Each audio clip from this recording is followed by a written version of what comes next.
Hello and welcome to Sleepy Science.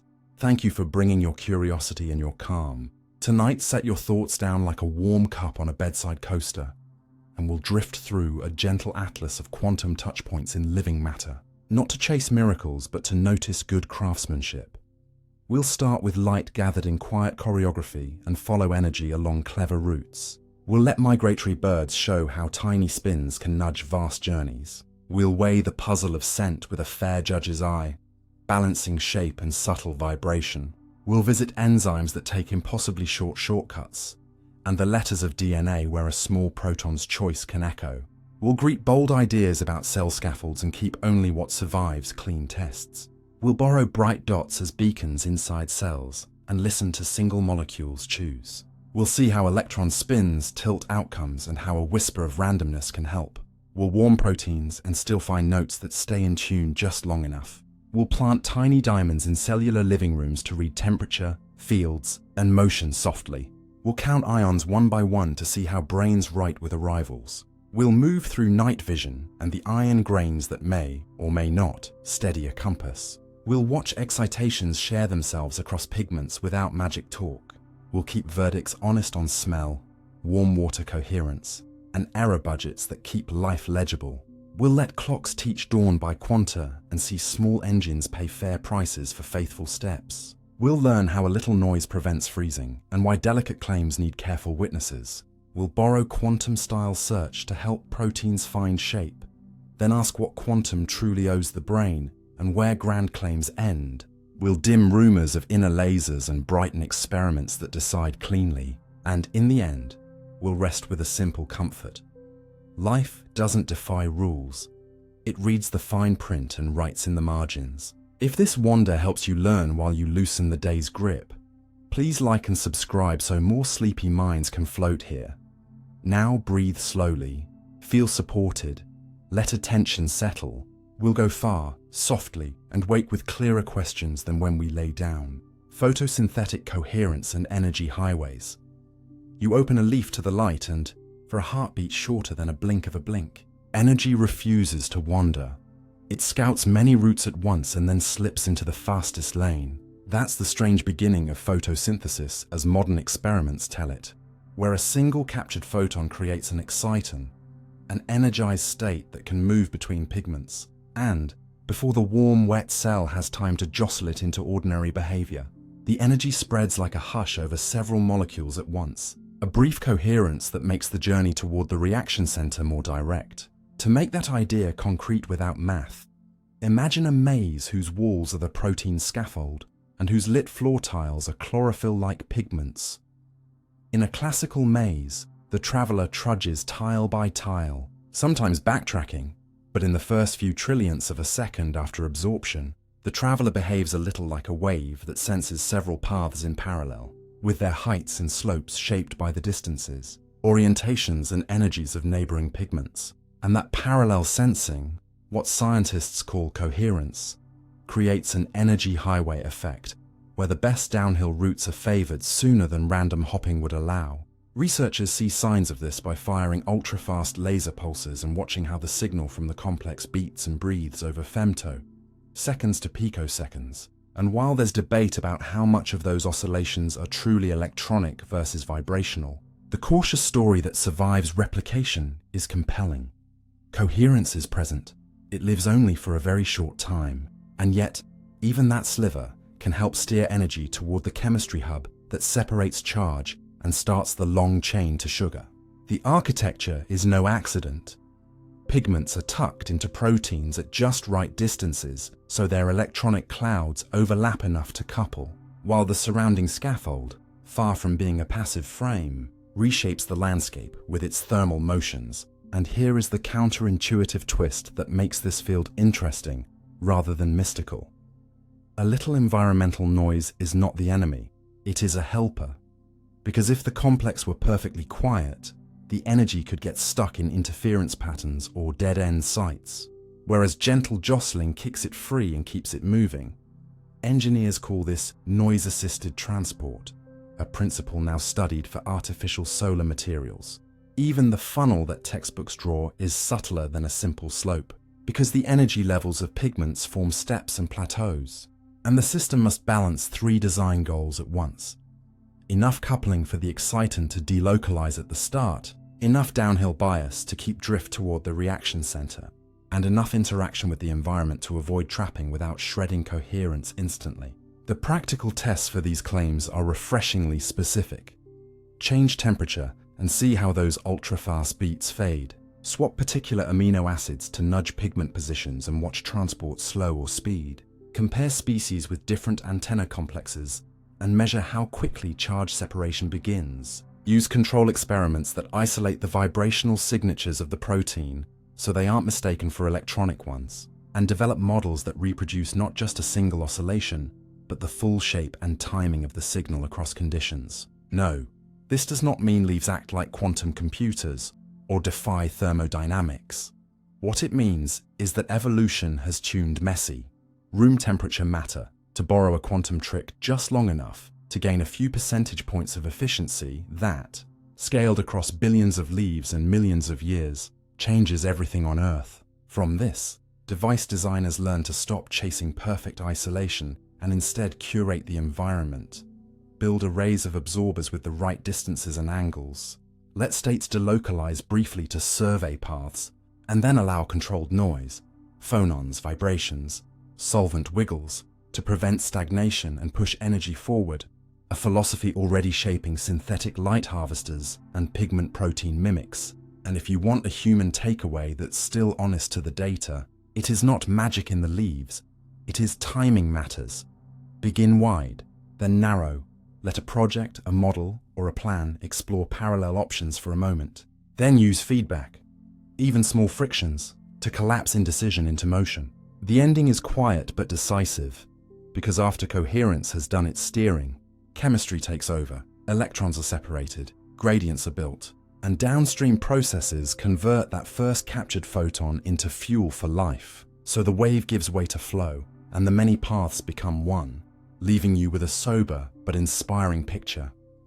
Life doesn't cheat physics, it negotiates with it, using just enough coherence and just enough noise to turn sunlight into order, and that is more wondrous than any exaggeration. Avian Magnetoreception, Radical Pair Quantum Compass. A robin tilts its head at dusk, and you might think it's listening, yet what it is likely doing is something stranger. Letting a chemical reaction in its eye feel the Earth's magnetic hush and turn that whisper into a direction to fly. This idea, called the radical pair mechanism, does not ask you to believe in magic, only to accept that some molecules can briefly keep track of how two tiny spins are aligned, and that this alignment shifts ever so slightly in our planet's weak field, enough to bias the chemistry by a hair and, over many reactions, steer a bird through thousands of kilometers. Start with the setting. The retina, bathed in blue-green twilight, where a photoreceptor protein known as cryptochrome sits with a light-sensitive cofactor, ready to accept and donate electrons. And when a photon arrives, it launches an electron transfer so fast that a pair of molecules each end up carrying an unpaired electron, a radical pair, born with their spins coordinated. That coordinated state can switch between two arrangements, often described as a singlet where the spins are paired and a triplet where they are aligned. And while those words sound technical, the point is simple. The two arrangements lead to slightly different chemical fates, like a fork in a reaction pathway, and which branch the system takes can be nudged by magnetic interactions. The Earth's field is incredibly weak compared to the ones in a lab magnet, but the radical pair is exquisitely sensitive because it hangs together for microseconds, an eternity at this scale, during which the local magnetic environment, shaped by the angle between the molecule and the field, can tip the odds toward one reaction product or the other. Now imagine millions of these reactions averaging across the retina. When the bird's head is oriented one way, the chemistry yields a little more of product A, and when the head tilts, a little more of product B. And the visual system can, in principle, color the scene with a faint directional pattern, an inclination compass that says toward the pole or toward the equator, rather than this is north or this is south, which matches how migratory songbirds behave in orientation experiments. Crucially, This compass seems to switch off in darkness and under long wavelength red light, but stays on under blue or green light, because the reaction needs short wavelength photons to create the radical pair, and that wavelength dependence shows up again and again. European robins orient beautifully under blue light, grow confused under red, and recover when blue returns. A tight prediction that keeps the story grounded. Another powerful test comes from radio frequency fields in the megahertz range, the same neighborhood as the natural precession of an electron's spin in the geomagnetic field. Behaviorally, very weak oscillating fields at specific frequencies can scramble a robin's compass, as if an off-key hum were detuning an instrument. And this reproducible disruption is exactly what you would expect if the underlying sensor is a spin-dependent chemical reaction.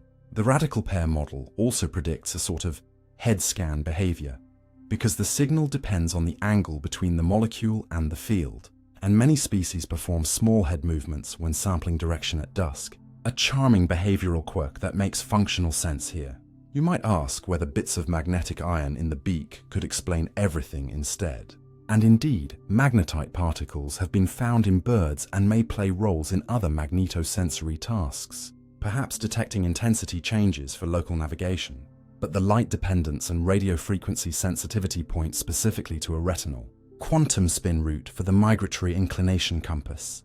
Deeper inside the brain, there's a clue that the signal ties into vision. In migratory birds, a region linked with visual processing, often called cluster N, becomes active when birds orient by the magnetic field at night under blue light, but not under wavelengths that switch the compass off, a neural hint that the magnetic sense might overlay a dim, direction-dependent pattern onto the visual field rather than act like a separate organ. At the molecular level, cryptochrome comes in several versions, and one avian variant, Cry4 in particular, shows expression patterns consistent with a role in magnetoreception, being more stable during the migratory season and localized in photoreceptors that could support angle sensitivity. And in vitro studies have demonstrated that cryptochromes can indeed form long-lived radical pairs whose spin states influence reaction yields. Exactly the kind of chemistry a compass would need. Skeptics are right to push for stricter proof. Science moves from consistent with to decisive only through hard tests, so the field has proposed experiments that would clinch the mechanism. Engineer specific amino acid changes in the electron transfer chain to shorten the radical pair lifetime and see if compass performance collapses, or express alternative cryptochrome variants and test whether they shift the compass's spectral sensitivity, or use ultra-weak, frequency-tunable magnetic noise in aviaries to map the resonance conditions that disorient birds and compare them to the lifetimes measured in the lab. Alongside behavior, single-molecule spectroscopy and magnetic resonance tools can watch cryptochrome's intermediates in real time, while careful electrophysiology could hunt for direction-dependent responses in retinal circuits under controlled lighting and fields. What makes this story captivating is not that birds hold a mystical sixth sense, but that they may have tuned ordinary biochemistry to notice an extraordinarily faint pattern, leveraging short-lived coherence and spin correlations to bias outcomes just enough to matter. This is not a quantum computer in a beak. It is a quantum-aware chemical compass, and that difference keeps the narrative honest. The birds are not breaking physics. They are using it with finesse, and there is a gentle lesson here for you, if you want one. The world often presents signals that are real but small, easy to miss unless your sensors are well placed and your expectations are modest. The robin's compass works not by overpowering noise but by aligning with it, reading an inclination rather than demanding an absolute north, and then integrating countless tiny biases into a trustworthy path. In practice, that's how we navigate complex choices. Choose cues that are reliable under the light available, ignore the temptation to demand perfect certainty, and let repeated, consistent nudges add up to confident motion. The conclusion is humbling and hopeful at once. As dusk deepens along a migration route, the bird doesn't consult a map. Its retina becomes one, where chemistry sketches an arrow only it can see. An arrow drawn by the planet's own field, faint yet faithful, guiding wings across oceans and continents with nothing more than blue light. A handful of electron spins, and a living system evolved to listen to the quietest whispers. Olfaction via vibrational tunneling. Hypotheses. You breathe in and expect your nose to read shapes like a glove finds a hand. But another possibility sits quietly under the familiar story. What if, for some odorants, the nose is listening for a tiny note a molecule sings when its bonds vibrate, and that note helps an electron hop in a receptor, turning a quantum-scale nudge into the feeling of jasmine, lemon, or burnt, the mainstream picture, well supported, says smell begins when an odorant slips into a G-protein-coupled receptor in the olfactory epithelium and, if the fit and chemical contacts are right, that receptor changes shape and kicks off a signal, with each receptor recognizing a family of molecules and each molecule lighting up a pattern of receptors to create a combinatorial code. Yet this shape and contact view struggles to explain some puzzles, like why very different molecules can smell oddly similar, or why some almost identical ones don't. And it is in that gap that the vibrational tunneling hypothesis took root. Perhaps certain receptors don't just feel geometry, they also listen to bond vibrations by allowing an electron to tunnel from one part of the protein to another if, and only if, the odorant's vibrational energy provides the right stepping stone.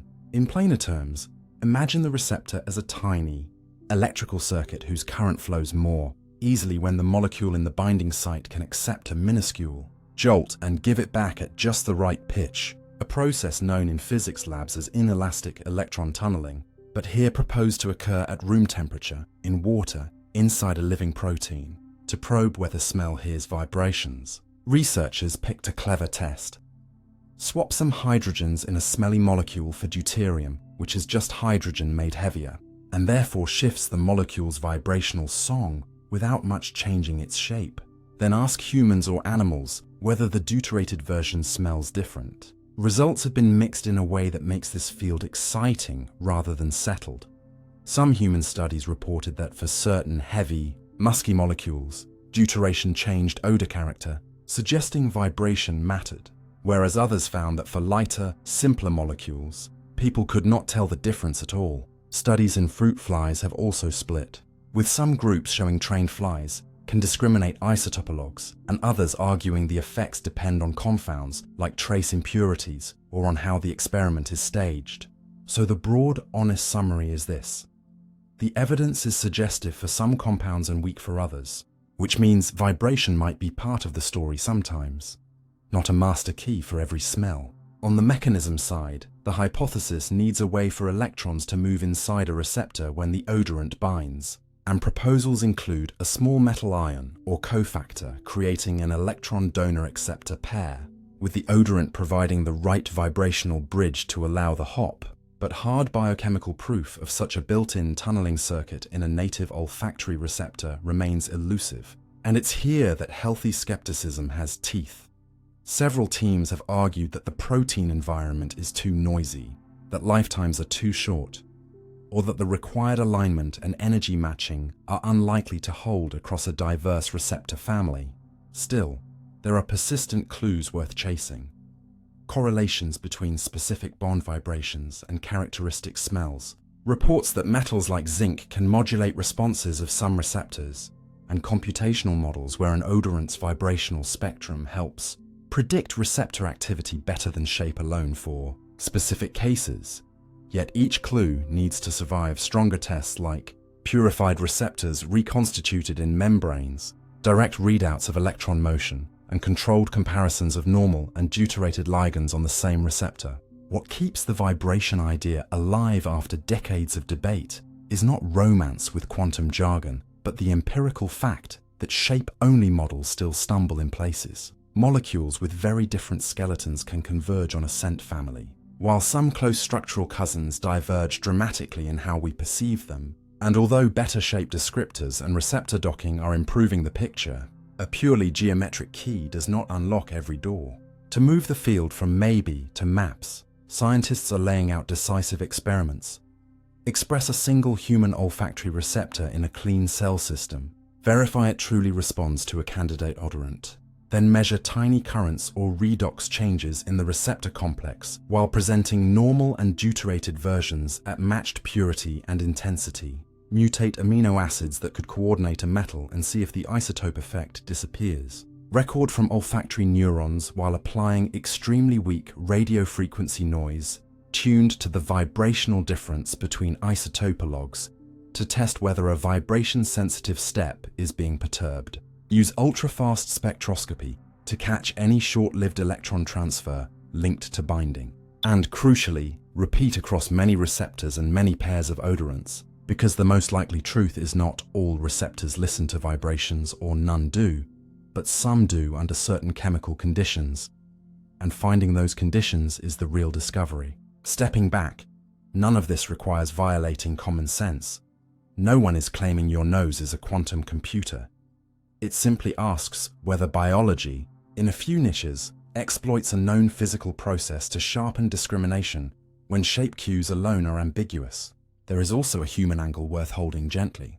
If smell depends on both geometry and vibrational texture, it explains why perfumes built from very different ingredients can still feel family-related, why small chemical tweaks sometimes flip a scent from pleasant to harsh, and why our language for smell is metaphor-heavy, warm, clean, animalic.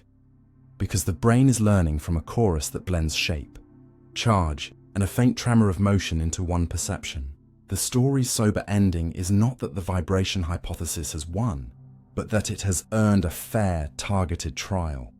Where it predicts differences, those differences must show up in blinded tests with pure compounds and cloned receptors. And where it stays silent, shape and conventional chemistry should explain the data. If the upcoming experiments draw a clear map, here, vibration matters. There, it doesn't. We will not only settle a controversy, we will gain practical tools from better digital noses to safer flavor design, and a richer appreciation that your sense of smell, so often dismissed as primitive, is a subtle physics laboratory tucked behind your face, reading the world by touch and by tone, and turning invisible tremors of matter into memories as vivid as any color.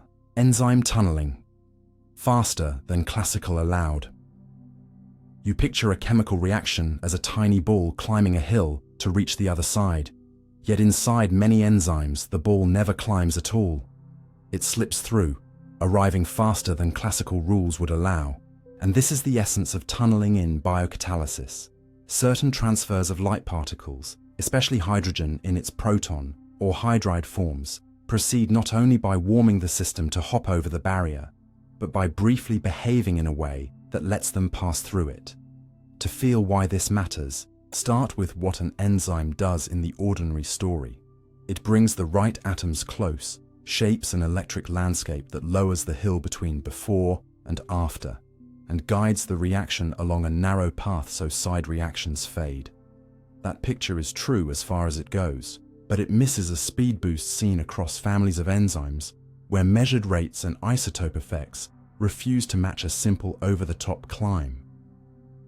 The telltale sign is how the rate changes when you replace hydrogen with its heavier cousins, deuterium or tritium.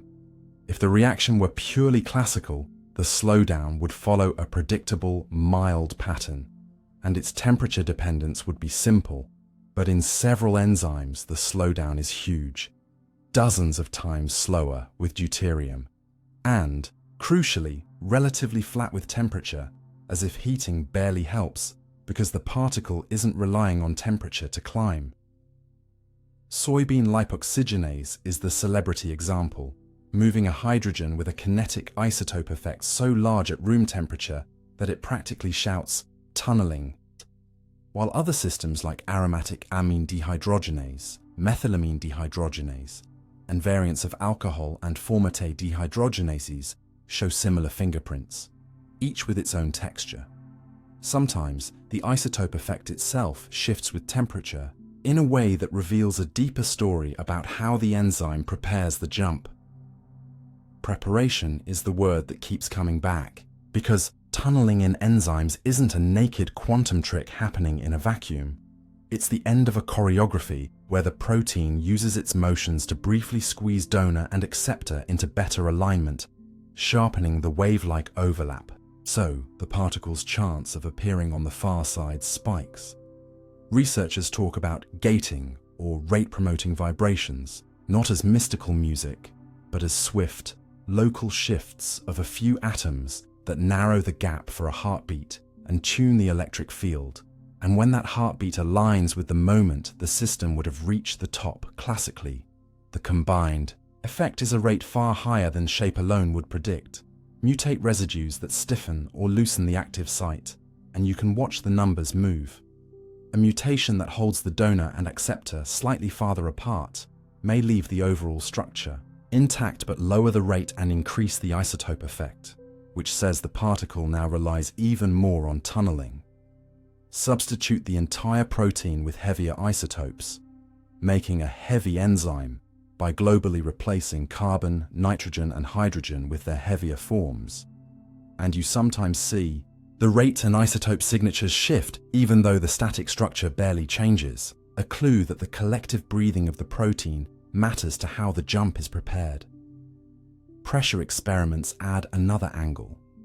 Squeeze the system, and you can favor conformations with shorter donor-acceptor distances, often reducing the isotope effect and boosting the rate, exactly what a compression-aided tunnel would predict.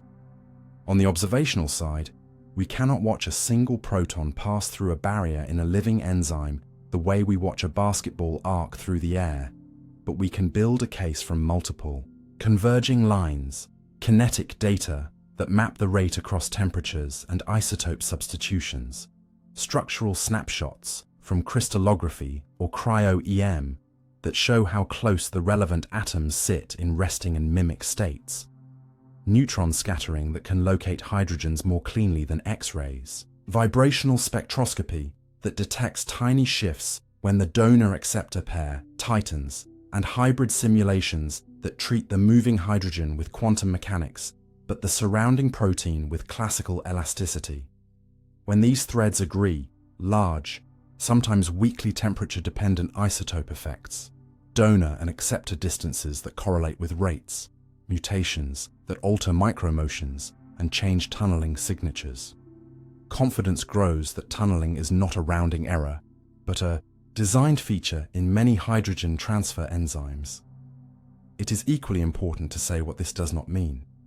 Enzymes are not magic boxes where every step is quantum, and tunneling is not a blanket explanation for catalysis. Electrostatic steering, desolvation, and shape transition states do most of the heavy lifting across biochemistry. Yet for specific steps, where a light particle must cross a narrow gap, tunneling is the straightest path, and evolution seems to have leaned into it. There is nuance even within hydrogen transfer, because sometimes the particle is just a proton moving with the help of hydrogen-bonded chains. Sometimes it is a hydride shifting between cofactors along with synchronized changes in their surroundings. And sometimes the move is part of a proton-coupled electron transfer, where charge and proton motion are tied, but not necessarily carried by the same atom. In these richer cases, enzymes appear to coordinate the timing of small motions so that receiving site is most welcoming at the instant of the jump, a strategy that lowers the effective distance and raises the odds of tunneling without needing extreme cold or vacuum. The practical implications reach beyond curiosity. Drug designers who ignore tunneling may misjudge how fast a target enzyme will process a candidate molecule or how a deuterated version will behave, because deuteration can change not just stability and metabolism, but also the very route a hydrogen takes. Enzyme engineers trying to build better catalysts for green chemistry can look for signs of distance gating in natural scaffolds and copy, the motifs that keep donor and acceptor poised for a swift transfer, sometimes favoring flexible linkers over rigid cages to let just enough motion take place. And in basic science, the existence of enzyme tunneling reframes the old question, why are enzymes so fast, by adding a new layer? They don't only lower hills, they time tiny shoves that make walking over unnecessary. The most decisive experiments on the horizon are wonderfully concrete. Build clean systems where a single enzyme variant reacts with both normal and deuterated substrates, while you track microsecond motions in the active site, alter specific side chains to shift the donor-acceptor distance by 1/10 of a nanometer and measure how the isotope effect responds, tune the local electric field with engineered charges, and see whether the tunnel readiness rises or falls, and compare results to path integral simulations that can predict not only rates, but the shape of their temperature curves. What you learn if you allow the data to lead is not that biology cheats physics, but that it reads the fine print. At the molecular scale, there is more than one way to cross a barrier, and life has found a way to make the through route reliable at room temperature by staging the scene just right. There is a personal echo here too, that stays honest to the science. We tend to think progress is always about climbing, work harder, heat the system, push over the top. But many breakthroughs come from arranging the parts so crossing becomes easier without brute force, from making the right small motions at the right moment. Enzymes show that speed can come from precision rather than power, from timing rather than temperature. And once you see that, both chemistry and craft look different. Not a contest of effort, but choreography tuned to let the hardest step happen almost effortlessly. The moment when a particle is no longer here and not yet there, and then is, on the far side, reaction complete, life moving on. Proton tunneling in DNA and mutations. You picture DNA as tidy ladders of A with T and G with C, locked by little hydrogen bridges that never miss a step. Yet tucked inside those bridges is a flicker of uncertainty. The lightest atoms, protons, sometimes do not hop over their tiny barriers, but slip through them. And when they do, at just the wrong moment, they can shuffle the bonding pattern into a rare state that fools the replication machinery and seeds a mutation. The familiar textbook story is solid. Each base is most stable in its standard form and pairs cleanly. 2 bonds for A with T, 3 for G with C, so copying proceeds with astonishing fidelity as polymerases read one strand and build the other, proofreading as they go and handing errors to repair teams that patrol the genome. But this classical picture allows for a quiet question that refuses to go away. Could some of the so-called spontaneous mutations, those that appear without damage from radiation or chemicals, begin as a proton that briefly exists on the wrong side of a hydrogen bond, turning a base into a look-alike tautomer that pairs with the wrong partner? To make that idea tangible without equations, imagine each hydrogen bond as a narrow valley with 2 resting spots, one deeper and favored, one shallow and rare, separated by a ridge that is small enough for a proton to cross not only by warming, but by tunneling, the through route that light particles can sometimes take. When the proton sits where it should, guanine prefers cytosine and adenine prefers thymine.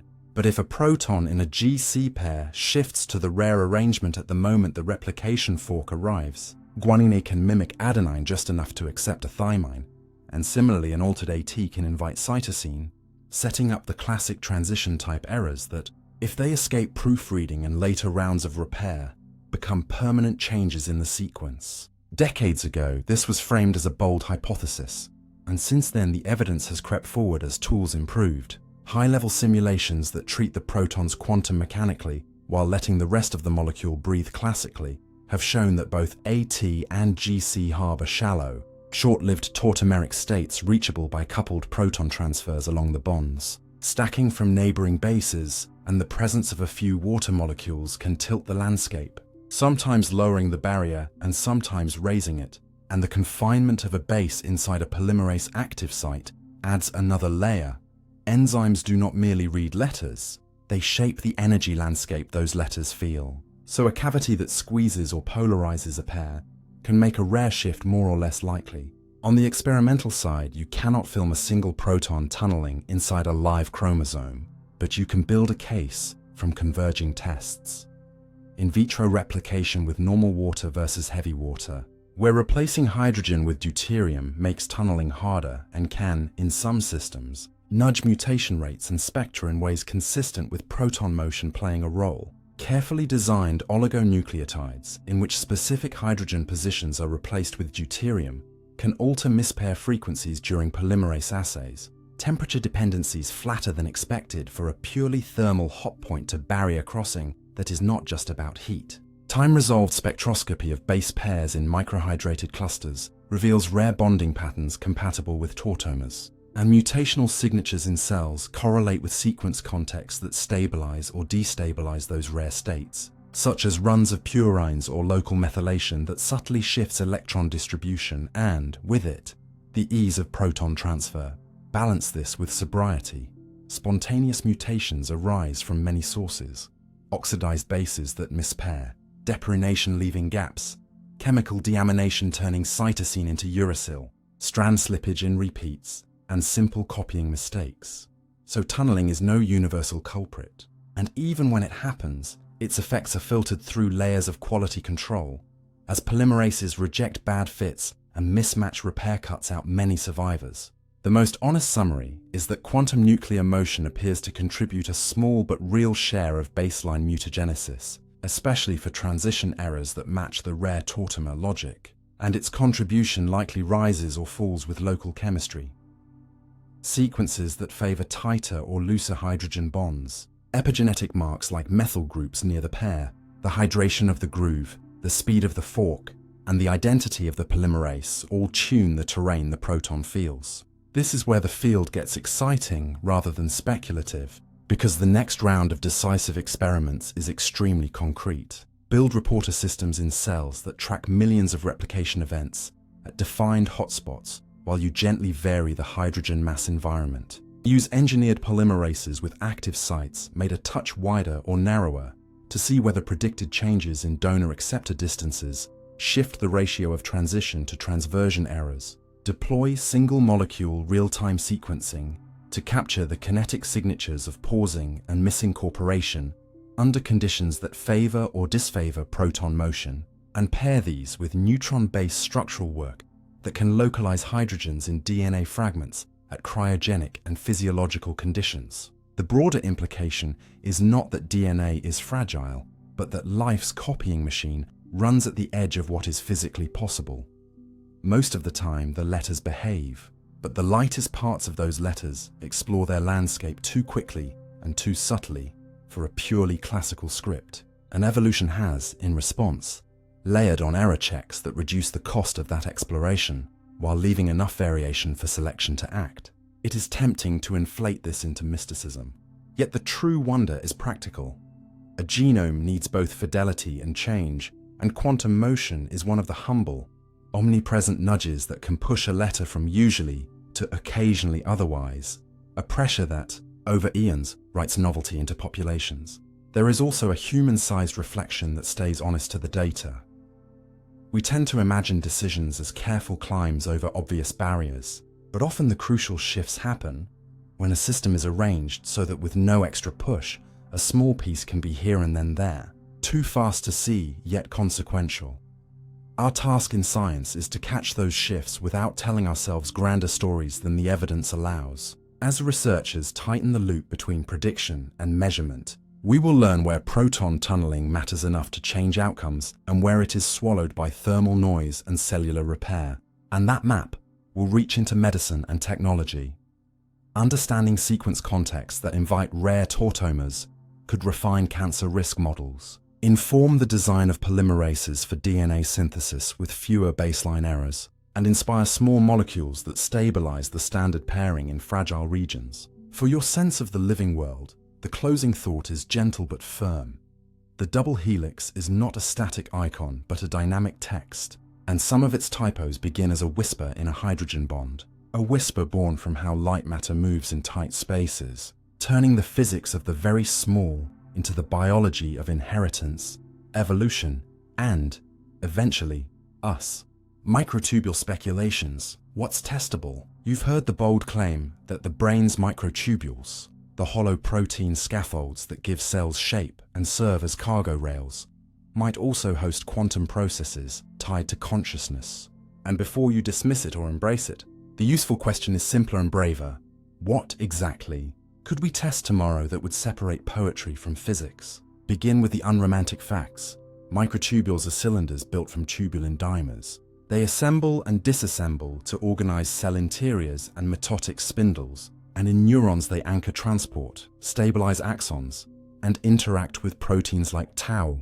None of that is speculative. The speculation starts when people ask whether these structures also sustain unusually ordered electrical or vibrational states that survive long enough to matter for information processing. So the task is to turn that hunch into experiments with failure modes that mean something. One family of ideas centers on coherent vibrations in the terahertz to gigahertz range.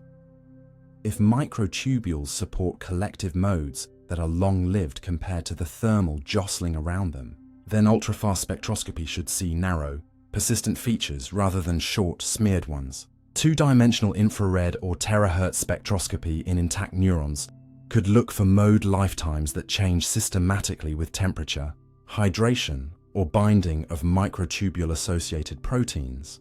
If the modes persist far beyond what a simple damped classical lattice would allow, that's evidence for unusual order.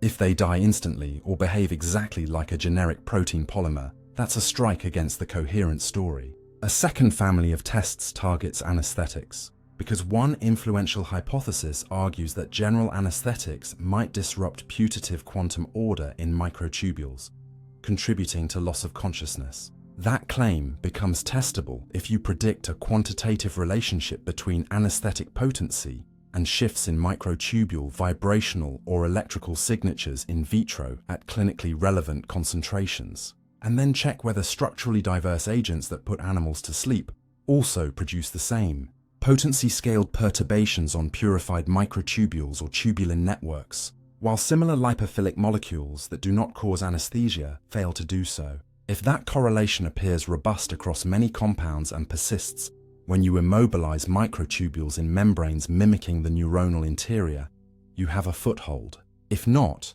if the dominant effects track only generic hydrophobicity, or if concentrations needed to shift microtubule behavior exceed clinical ranges by orders of magnitude, then the anesthetic angle weakens. A third route asks whether microtubules behave as electromagnetic waveguides or special ionic conductors inside cells. You can seed neurons with optical reporters that attach along microtubules and then attempt end-to-end energy transfer with controlled pulses, checking whether signals decay with distance the way ordinary first-to-energy transfer predicts, or whether you see unusually low losses along the cylinder axis.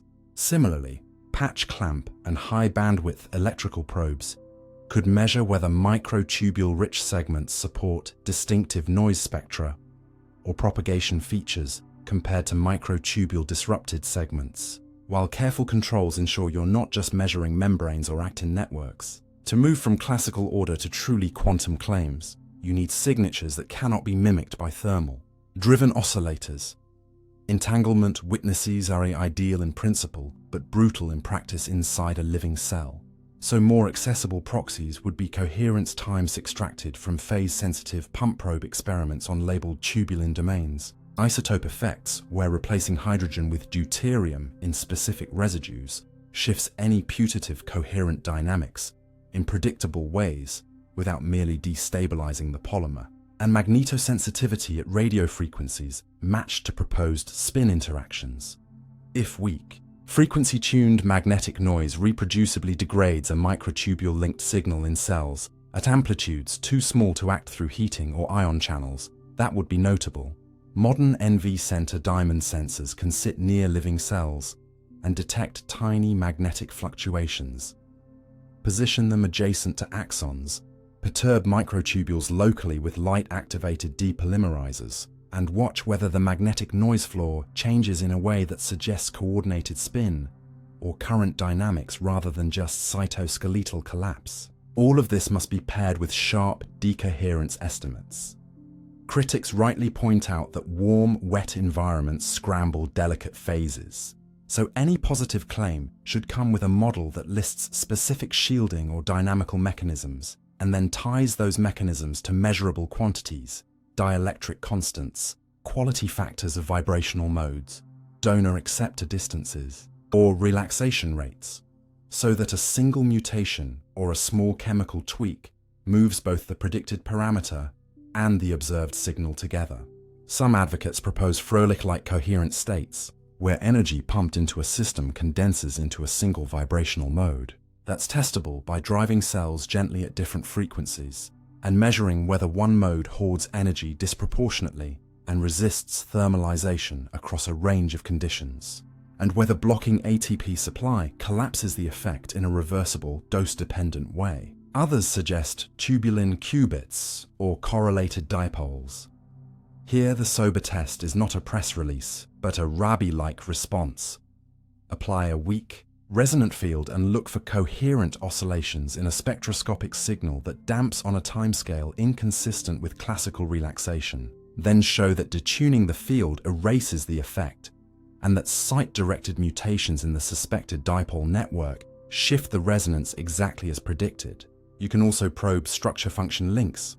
If phosphorylation, acetylation, or tau binding changes microtubule order in a way that a quantum model demands, then altering those modifications should modulate the proposed signatures without killing cells or globally scrambling the cytoskeleton.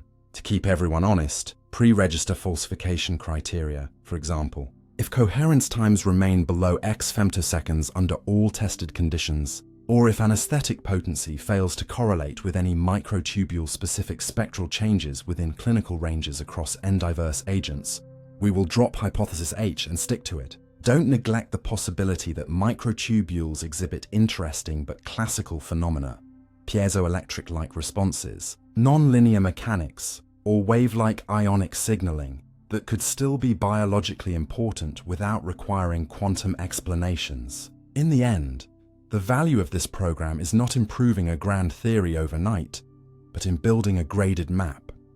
At one end, ordinary cytoskeletal physics. In the middle, unexpectedly long-lived collective modes that aid organization or signaling. At the far end, bona fide quantum features that survive long enough to influence computation in neurons. Wherever the data land, the work will teach us something new about how cells arrange matter to manage noise, energy, and information. And for you, the reflective close is simple. Good science does not fear big ideas. It merely demands that big ideas learn to walk. First by making contact with numbers, then by surviving experiments that could make them fall. And if microtubules are more than structural beams, the path to finding out is not through arguments, but through measurements that any careful lab can repeat, under lights bright enough to show whether the mystery has a measurable heartbeat. Quantum dots as cellular reporters. You hold a speck so small it could hide inside a virus. Shine one modest light, and it answers with a clean, unwavering color like a neon whisper. This is a quantum dot. A semiconductor nanocrystal turned into a lantern. And inside living cells, it can do something ordinary dyes often can't. Stay bright long enough, and speak in narrow, well-defined hues, so you can watch life's traffic in real time without the signal fading as fast as your curiosity. The science begins with size and surface, because a quantum dot's color is not chosen by a pigment recipe, but by geometry. Make the crystal a little smaller, and the emission shifts bluer, a little larger, and it slides redder. So a single excitation beam can energize a whole palette of dots that then reply in crisp, separate colors, letting you label different proteins, organelles, or pathways simultaneously. Unlike many organic dyes that bleach within minutes, well-passivated core shell dots. Imagine a light-making heart wrapped in a protective shell. Keep emitting through long recordings, and their broad absorption means you don't need a different laser for each label, which simplifies microscopes and lowers the light burden on living specimens. But brightness and endurance mean little if the dots can't enter or survive in cells, so surface chemistry becomes the quiet hero. Coatings with polyethylene glycol make them water-loving and less sticky to random proteins. Zwitterionic shells reduce non-specific binding and help them slip through crowded environments. And the business end of the dot can be equipped with antibodies, peptides, or aptamers that guide it to specific targets. Membrane receptors, cytoskeletal elements, even motor proteins trudging along intracellular tracks. So the dot reports not a cell is here, but this molecule is doing this thing now. Getting them inside is its own craft. Some experiments rely on endocytosis and accept that dots will begin in endosomes. Others use electroporation or microinjection to put the probes directly into the cytosol, and still others anchor them to the outside of membranes to track receptor motions without worrying about internalization. Once placed, the storytelling begins in earnest. Single particle tracking with quantum dots can follow a single receptor for tens of minutes, mapping whether it wanders freely, hops between corrals, pauses in pits before endocytosis, or huddles with partners in nanoclusters. And because the signal is so strong, you can lower the frame rate or illumination and still see motion in living tissue, not just in dish-bound cells. Dots also make excellent energy donors in fret-style sensors, where a color shift or intensity drop reports an event, say, a protease cutting a peptide linker between the dot and a quencher, or a conformational change in a biosensor that alters distance between the dot and a dye, turning invisible chemistry into a visible flash that says, this enzyme acted here at this moment. Beyond color, lifetime imaging adds a second axis. Quantum dot emissions typically last longer than dye emissions after a pulse of light, so by measuring how quickly the glow decays, you can separate signals even in spectrally messy environments, and with 2-photon or near-infrared excitation, you can minimize damage and penetrate deeper into tissue. Push toward the red and beyond, and specialized dots, built from materials that emit in the near-infrared or even shortwave infrared, let you look through skin and blood more clearly, because longer wavelengths scatter less and the body's autofluorescence dims, enabling small animal imaging of blood vessel leakage, lymph node mapping, or tumor targeting, while careful surface design tries to keep these dots circulating long enough to reach their destinations but small enough, ideally under a few nanometers hydrodynamic diameter, to clear through the kidneys rather than lodge in the liver and spleen. This is where promise meets responsibility.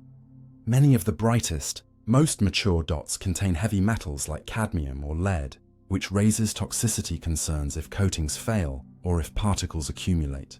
So the field has pressed in two directions: stronger encapsulation that keep cores sealed even under oxidative stress, and alternative chemistries that trade some optical perfection for a safer composition. In culture, dots can sit happily for days with minimal harm when properly coated.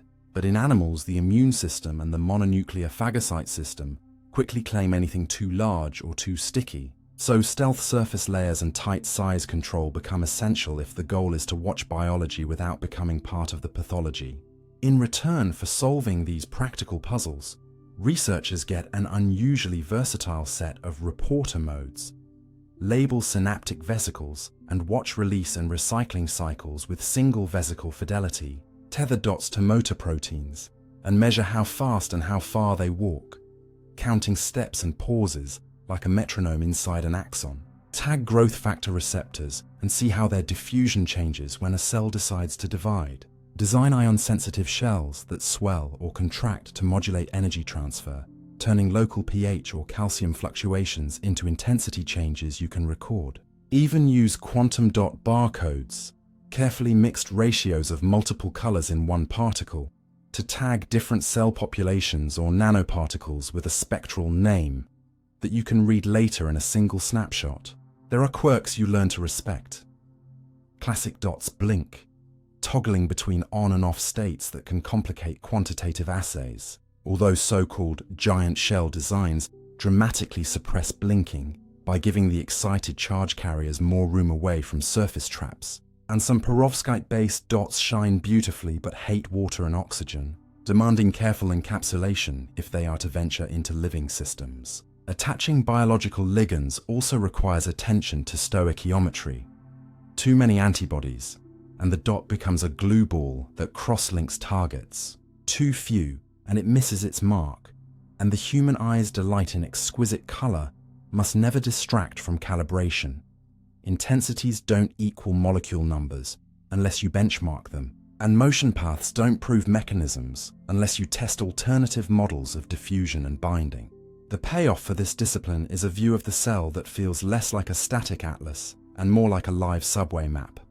Lines switch from local to express. Stations form and dissolve. Detours emerge under stress. And because quantum dots keep glowing, you can watch the rush hour rather than snapshot a quiet platform and guess. Practically, that means clearer drug screens.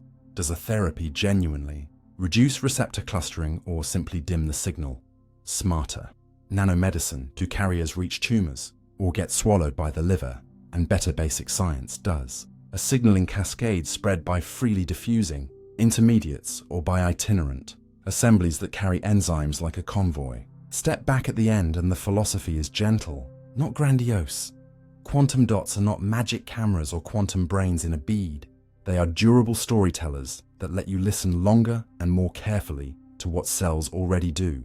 And the value lies in marrying that stamina and spectral precision with honest controls, matching excitation across colors, validating targets with orthogonal labels, confirming that observed behaviors survive when you switch to safer core materials. If you hold that line, ambitious optics, careful chemistry, skeptical analysis, you get to keep the wonder while keeping your footing.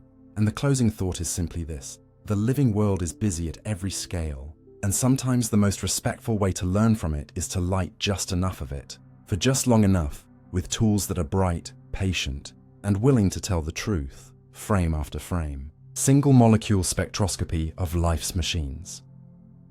You can stare at a crowded test tube forever and never meet the one molecule that actually does the work. But the moment you isolate its whisper and let it speak alone, a different biology appears, jagged, honest, full of pauses and second thoughts. And that is the promise of single molecule spectroscopy. Instead of averaging millions of tiny engines into one smooth line, you watch a single enzyme, motor, receptor, or polymer change its shape and tempo in real time and learn how life's machines truly run. The practical trick is simple in spirit and demanding in craft. Label the molecule of interest with a light reporter, keep it alive and functional, and then listen one photon at a time. Often by bringing two fluorescent dyes close enough that their distance can be read out through energy transfer. A method that turns nanometer scale motions into color, changes you can record as the protein works. So a DNA hairpin that breathes between open and closed states becomes a flickering trace rather than a flat average. A chaperone guiding a misfolded protein reveals a sequence of coaxing and release, and a transporter opening to one side of a membrane, and then the other shows its alternating gates, not as a cartoon, but as a timed dance. Other sensors unlock different chapters. Fluorescence correlation analyses read out diffusion and binding by watching how the brightness jitters when a single molecule wanders through a tiny observation spot. Time-resolved measurements track how long an excited dye takes to relax and thus how its environment changes during catalysis. Even the telltale photon anti-bunching pattern, the slightly more even spacing of photons than a random rain, confirms that you're hearing one voice rather than a choir. When light alone is not enough, gentle forces join the conversation.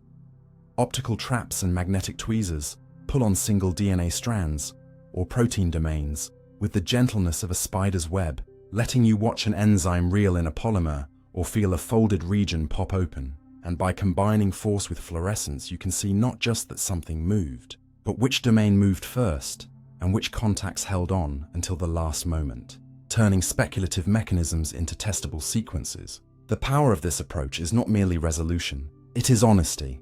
Bulk experiments hide dynamic disorder, the fact that identical molecules can perform the same task with different tempos or pathways, but single molecule traces show that one polymerase sprints and then stalls while another cruises steadily, that a ribosome makes forward progress not like a metronome, but with idiosyncratic pauses that depend on sequence and structure, and that motor proteins such as kinesin step in tidy 8 nanometer increments until they suddenly detach, revealing load-dependent lifetimes and the subtle help of cofactors in keeping the gate regular. These irregularities are not noise to be discarded. They are the system's repertoire, and once you can see them, you can ask sharper questions. Which pauses are checkpoints that improve accuracy? Which bursts signal cooperative binding events? Which rare backsteps predict a coming failure, like a motor nearing the end of its run? To guard against self-deception, the field leans on controls that sound fussy, but save conclusions.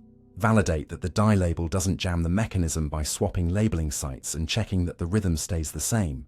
Confirm that the immobilization surface or the crowded fluorescent field inside a cell isn't forcing behavior by repeating the measurement on freely diffusing molecules, and work with oxygen scavengers and triplet state quenchers to reduce blinking so you don't mistake a dye's nap for a protein's decision.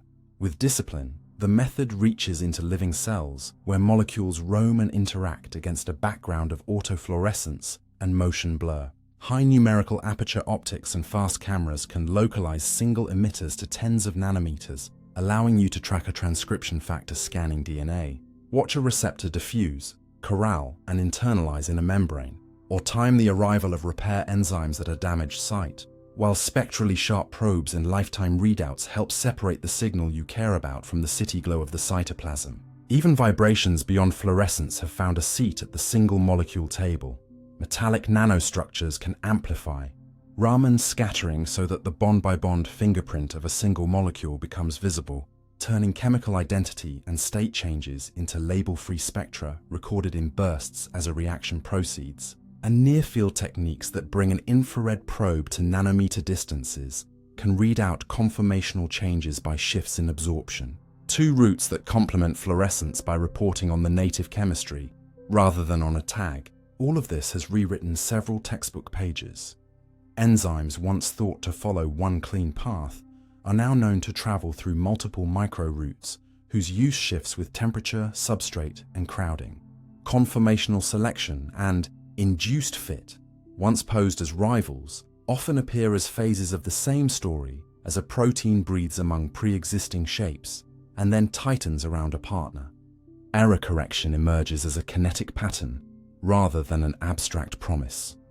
Polymerases and ribosomes pause, backtrack, and retry in ways that directly trade speed for fidelity, choices that are visible only when you watch one machine at a time. None of this is easy to measure or interpret, and the pitfalls are real. Labels can perturb, surfaces can bias, illumination can stir up reactive species that slowly tire the sample, and statistics can seduce if you cherry-pick the pretty traces. So the field leans on large numbers of molecules, objective algorithms that pass transitions without human wishful thinking, and independent validations with orthogonal methods. If force-based readouts and fluorescence-based distances tell the same sequence of steps, confidence rises. The value then flows outward. In drug discovery, single-molecule assays can reveal whether a candidate truly slows an enzyme by stabilizing a rare, idle conformer rather than simply clogging the active site. And in synthetic biology, they diagnose why a redesigned machine misbehaves. Perhaps it spends too long in an unproductive state that bulk averages blur away. In clinical research, the ability to count individual binding and unbinding events under near physiological conditions teaches you how mutations alter the dwell times of regulatory proteins on DNA, potentially explaining why gene expression becomes erratic in a disease. Even sequencing owes a debt here. Zero-mode waveguides and nanopore devices watch single enzymes incorporate nucleotides, or single DNA strands modulate ionic current, turning molecular events into readable time series without ensemble averaging. Still, the most important lesson may be philosophical and useful far beyond the bench. Averaging makes the world look smooth and predictable, but function actually emerges from messy, heterogeneous trajectories that, when seen one by one, make sense of the average rather than the other way around. The right closing thought is therefore modest and empowering.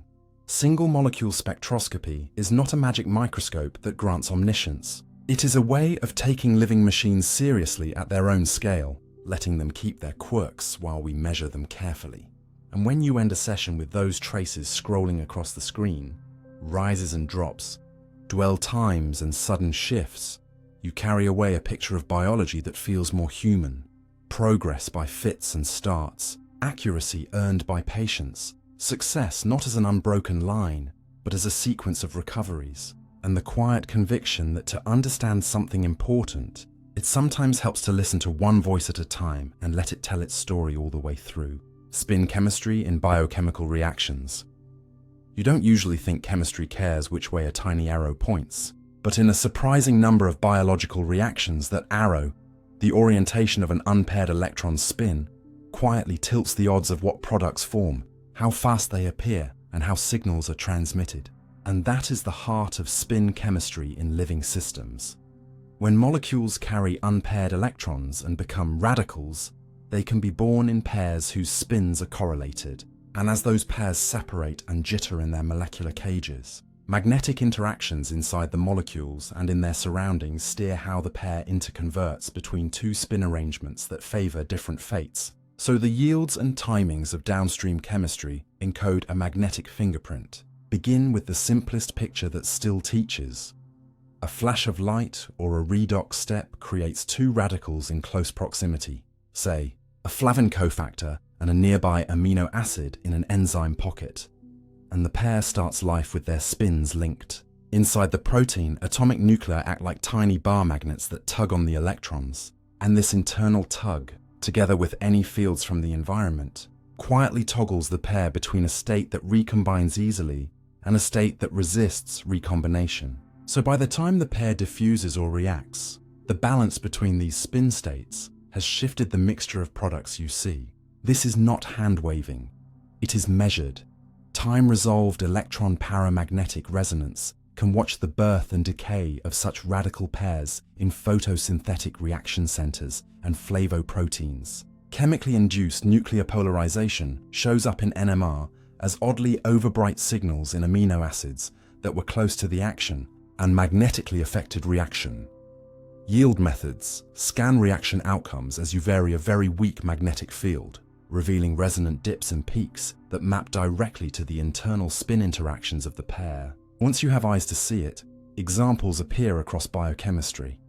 When light activates a flavin in a protein like a DNA photolyase or a broader family of flavoproteins, a nearby tryptophan or tyrosine can donate an electron, creating a short-lived radical pair that decides, based partly on spin, whether the system repairs a damaged DNA bond, passes the charge along a relay, or relaxes in a less useful way. In bacterial photosynthetic centers, the first charge-separated state is a textbook spin-correlated pair whose evolution influences how efficiently a stable charge separation forms, a design lesson that has already helped engineers tune artificial light harvesters. Hem proteins that bind gases such as oxygen, nitric oxide or carbon monoxide also feel spin at work, because the gas and the iron each bring their own spin story, and the shift between high spin and low spin ion states subtly changes bond strength, ligand preference, and allosteric signals that ripple through the protein.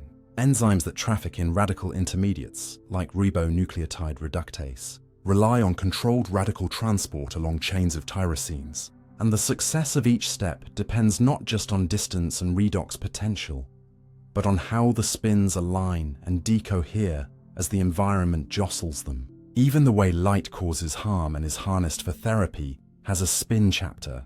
The ground state of oxygen is, peculiarly, a spin-excited form that resists some reactions, and photosensitizers used in photodynamic therapy are designed to flip into long-lived excited states that transfer energy to oxygen to make a highly reactive singlet form. If you tweak the chromophore to enhance the crossing between states of different spin character, you change how efficiently a tumor-killing burst of singlet oxygen is made.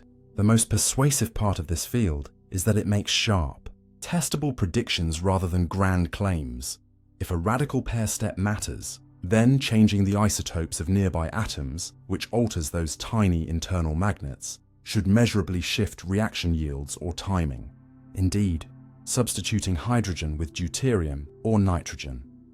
14 with nitrogen 15 in strategic positions can move the magnetic fingerprints and the product ratios in precisely the directions calculated.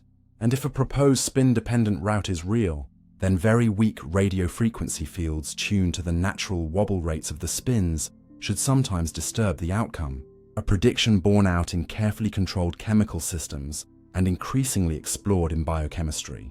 The tools to pursue this are concrete and growing more sensitive. Pulsed EPR can watch coherent spin evolution on the microsecond scale inside proteins. Chemically induced polarization in NMR can mark which nuclei were close to pairs that recombined the spin-favored way and magnetically affected yield. Spectroscopy can scan from zero field up through the low Millites range to catch the resonances that serve as ID cards for specific radical pairs. Important too are modern spin-trapping strategies that snap up short-lived radicals into more stable adducts whose spin signatures can be read later, bridging the gap between ultra-fast events and practical assays. None of this requires mysticism or implies that biology is running tiny quantum computers. What it shows is that evolution, working with noisy matter at room temperature, has repeatedly found ways to create controlled radical intermediates and let their spins bias fate just enough to improve efficiency, direct signaling, or control damage. The boundaries are also honest. Not every redox step involves correlated pairs. Many reactions are too fast or too strongly coupled to wash out spin selectivity. And in the maelstrom of a cell, most spins decohere almost as soon as they are born. So the best hunting grounds are structured pockets where partners are created together and held close long enough for spin to matter. As the map sharpens, practical spin-offs appear. Drug designers targeting radical enzymes must recognize that inhibitors can work by scrambling the delicate timing of spin-dependent recombination rather than only by blocking active sites. Materials scientists building bioelectronic sensors can exploit spin-dependent recombination at protein semiconductor interfaces to boost signal-to-noise. And phototherapy can be tuned by adjusting the spin-mixing efficiency of sensitizers, trading brightness for lifetime in ways that better fit a tumor's oxygen environment. Perhaps the most charming element is how spin chemistry turns the weakness of small magnetic interactions into a feature. Because the effects are subtle, you can tune them with tiny changes, change a single methyl group near a radical site, or switch an isotope, and you measurably reshape the product landscape without rebuilding the whole enzyme, which gives biologists and chemists a delicate dial rather than a sledgehammer. If you want a closing thought that stays true to the data and useful beyond the bench, it is this: we tend to trust only the forces we can feel: charge, sterics, shape. But at the smallest scales, there is a quiet arithmetic of orientation and timing that decides whether a pair of electrons meets again or parts forever. And life has learned to use that arithmetic. Once you learn to look for it, you begin to see patterns that ensemble averages hide. Unexpected product ratios that move when you change isotopes, yields that shift under faint magnetic nudges, enzyme steps that only make sense when you allow a brief, correlated spin chapter before the chemistry finishes. Spin chemistry does not make biology magical, it makes it more precise, and it reminds you that sometimes the most consequential differences are not in how hard you push, but in which way a tiny arrow points while you push. A lesson as practical in the lab as it is in the slow, careful work of learning to hear small signals in a noisy world. Quantum noise as a biological resource. You're taught to fear the hiss in every measurement, but life often leans into it, shaping, timing, and even welcoming the smallest randomness when that randomness comes from the grain of nature itself. And that is the core idea behind quantum noise as a biological resource. In some subsystems, the inescapable jitter that arises because light arrives one photon at a time, charge moves in indivisible packets, or spins precess with irreducible uncertainty is not merely a handicap to be endured, but a landscape to be read and, at times, a tool to be used. Begin where the evidence feels most concrete, low-light vision. Because rod photoreceptors are not guessing about darkness. They are operating so near the quantum limit that the limiting noise during starlight isn't the slosh of heat, but the shot noise of photons themselves. And the retina answers with strategies that make statistical sense at this scale. A single activated rhodopsin in a rod sparks a stereotyped electrical event whose amplitude is large compared to most biochemical flickers. A built-in thresholding trick that turns a lone photon's arrival into a crisp, countable pulse. Upstream, molecules are tuned to be quiet. Dark noise from spontaneous rhodopsin activations can masquerade as real photons, so the cascade and membrane conductances are arranged to keep such false positives rare without dulling true signals. And downstream, circuitry refuses to smooth everything indiscriminately, and instead uses nonlinear pooling among many rods, so that coincident real events reinforce while isolated strays are discounted. Psychophysics confirms this story from another angle. When people are asked to report which of two intervals contained a flash at the very threshold of perception, performance follows the predictions of Poisson statistics for photon arrival, not the curves you'd expect if classical adjustable noise dominated. And retinal recordings show that the timing windows for integrating single photon responses are neither arbitrary nor fixed, but matched to the arrival statistics of scarce light, a kind of temporal matched filter that maximizes detection when quanta drip in unpredictably. The same logic, embracing the fact that some noise is irreducible and therefore trustworthy, shows up in other sensing niches. Photoreceptors at slightly higher light levels adapt their gain so that the variance of the signal stays informative rather than saturating. Hair cells in the inner ear and balance organs add tiny dither-like fluctuations that can linearize a threshold and, in a phenomenon called stochastic facilitation, allow very faint periodic inputs to cross decision boundaries more reliably. And while those particular examples skate the line between quantum and thermal noise, the unifying rule is the same. Sensitivity improves when the system's time constants and thresholds are tuned to the dominant noise source, not against it. Where the noise is unmistakably quantum in origin, counting electrons and photons, the clever move is often to design the readout so that the variance itself carries signal. In single photon regimes, changes in photon statistics alter detection confidence even when average intensity is the same. And this raises a testable possibility for biology and bio-inspired devices alike.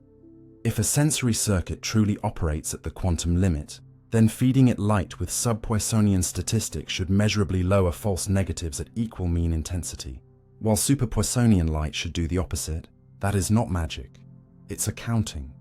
The retina would be responding not only to how many quanta arrive, but to how fairly they are dealt out in time, and a careful experiment with engineered light could catch that difference. Within cells, the most obvious beneficiaries of quantum noise literacy are those that must make yes-no calls with few quanta on short deadlines. Photoreceptors at the start of a circadian entrainment pathway that must tell dawn from cloud. Crypts of tissue that use light-sensitive flavoproteins to time growth or repair. And immune sentinels that mount oxidative bursts where reactive oxygen species are produced in discrete, spin-restricted steps, whose efficiencies set upper bounds on both threat killing and self-damage. The theme is not that quantum solves everything, but that when the flaw of randomness comes from discreteness rather than thermal agitation, the smartest control is not to fight the flaw, but to sit on it. Set thresholds just high enough to reject the most common false hits. Integrate just long enough to catch true events without inviting drift. Pool across just enough elements to average the bad luck of one while preserving the rare coincidences that shout real. This perspective also changes how we design measurements to learn from living systems at their limits. If you test a frog rod or a human subject with classical light, you are probing both biology and the light's own Poisson noise. If you challenge the same system with heralded single photon sources, or with carefully timed photon pairs, you separate the biology's integration window from the source's statistics and can map where the circuit treats quanta as counts and where it begins to treat them as a flow. Similarly, at the level of molecular reporters and bioelectronics, you can build sensors whose internal references are quantum noisy on purpose, current sources that produce shot noise, spectra with known slopes. So the biology is compared to a physical yardstick that cannot drift, and any deviation becomes immediately diagnostic instead of being confounded with instrument wonder. There is a second way noise becomes a resource, quieter, but just as useful. When you want to detect changes in a baseline that is intrinsically noisy, the right strategy is often to shape the noise rather than crush it.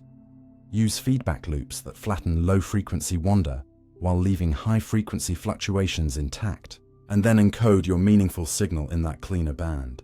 The biophysics translation is measure fast and count, and some sensory pathways do exactly this, favoring fast synapses and phasic responses at the front end while slower. Integrating computations move downstream where multiple fast channels can be pooled. An honest map of the boundaries is important. In warm, wet cells, most phase information is shredded quickly, and much of the noise you meet day to day is thermal, biochemical, or environmental. So it would be a mistake to label every benefit of randomness quantum. Yet precisely because thermal noise is abundant, the places where quantum discreteness sets the floor, photon counting, charge counting, spin-constrained reactions, stand out as domains where nature has learned to design to the limit. From these limits flow practical projects. Can we build retinal implants that speak in photon statistics rather than only in average intensity, giving patients better night vision? Can we design drug screens that judge an enzyme not just by mean rate, but by the variance signature of quantum-limited steps, making hits more robust? Can we build clinical oximeters that exploit the shot noise floor to detect microvascular changes in low light with fewer artifacts? And could sensory therapeutics deliberately add good noise, carefully calibrated, band-limited signals that lift weak physiological rhythms through thresholds, without overwhelming the irreducible flaw that the tissue is already using as a reference? The philosophical close returns to your own way of noticing. We're taught to iron everything smooth, to average until certainty appears. But life's best detectors don't pretend the world is smooth. They learn the texture of its randomness and align their thresholds, timing, and pooling to it. Quantum noise at its simplest is texture you cannot polish away, and biology's elegance is to make that texture part of the message, countable, predictable in its unpredictability, and therefore trustworthy enough to navigate by on the dimmest nights and in the smallest spaces where a single event can mean the difference between silence and signal, between missing a dawn and being ready for it. Temperature-resilient coherence in proteins. You warm a protein to body temperature and expect its delicate motions to smear into noise. Yet again and again experiments catch brief. Well-shaped vibrations and coordinated energy flows surviving in that warmth long enough to matter. And this is the puzzle and promise of temperature-resilient coherence in proteins. Not the fantasy of ice-cold quantum magic, but the grounded observation that certain vibrational patterns and couplings remain underdamped and phase-aware on picosecond to nanosecond windows, where chemistry and signaling make decisions. The first clue arrives when ultrafast pump probe and two-dimensional infrared measurements of backbone and mid-eye modes show oscillations that don't die instantly but ring for several cycles at room temperature, their lifetimes changing systematically with hydration and mutation, as if the protein were a tuned instrument rather than a sack of jostling atoms. Terahertz spectroscopy adds a wider lens, revealing collective, low-frequency motions, hinge bends, shear of domains, breathing of pockets that remain surprisingly narrow in bandwidth when the protein is correctly hydrated. While time-resolved studies of photoactive proteins catch protein quakes, coherent wavefronts of strain that propagate across the scaffold to remote sites faster than diffusion could carry information. At first glance, this seems to defy the rule that warm, wet environments shred coherence, but a more careful map shows why some patterns persist. Proteins are not random coils in water. They are densely packed, hydrogen-bonded frameworks with specific masses and springs arranged to guide energy. Alpha helices and beta sheets provide corridors of coupled bonds. Sidechain networks act as gates, and the first shell of water sticks to the surface tightly enough to move with the protein rather than against it, creating a hydration cage whose dynamics are slower and more correlated than bulk solvent, reducing the brutal friction that would otherwise flatten subtle modes. Crucially, the noise that remains is not white and hostile. Its spectrum has structure, and when the dominant environmental fluctuations match or avoid certain frequencies, they can either damper mode or, counterintuitively, shelter it by failing to couple efficiently. So what looks like resilience is really spectral matchmaking between the protein's designed modes and its surroundings. This view earns its keep when you change conditions, and the signatures move in predictable ways. Dry the protein or cool it below the so-called dynamical transition, and some modes sharpen, but others vanish because the system loses the micromotions needed to feed energy into specific pathways. Rehydrate and the bands return, not as a muddle, but as revivable patterns whose lifetimes depend on which residues touch the water and which sit in hydrophobic pockets. Mutate an aromatic sidechain at a hinge and a particular cross-peak in a 2D IR spectrum weakens, along with a measurable drop in long-range allosteric coupling, telling you that delocalized vibrations were part of the signal path between distant sites. This is not the same story as the electronic coherences in pigment complexes that help organize light harvesting. There, electrons briefly share states across chromophores. Here, it is the nuclei moving in step, specific stretches and bends that remain phase-related long enough to coordinate events. A binding pocket tightening just as a catalytic residue swings in, a distant salt bridge loosening in synchrony with an active site breath, a gate in a channel opening when a piston-like helix transmits a shove. The mechanistic vocabulary that emerges is practical rather than mystical. Mode-selective energy flow means the protein routes excess energy from a local event into a small set of backbone motions rather than dumping it everywhere. Correlated noise means the environment kicks groups of atoms together rather than independently, which preserves relative phase for a while. Internal friction is not just loss, it's a design knob, because too little damping lets energy slosh and get trapped, while just enough damping keeps a packet moving forward along a chosen route. These ideas become engineering rules when researchers test them aggressively. Site-directed isotope editing, replacing specific carbonyls with heavier isotopes, shifts local vibrational frequencies and, if the model is right, should reroute energy around a mutation.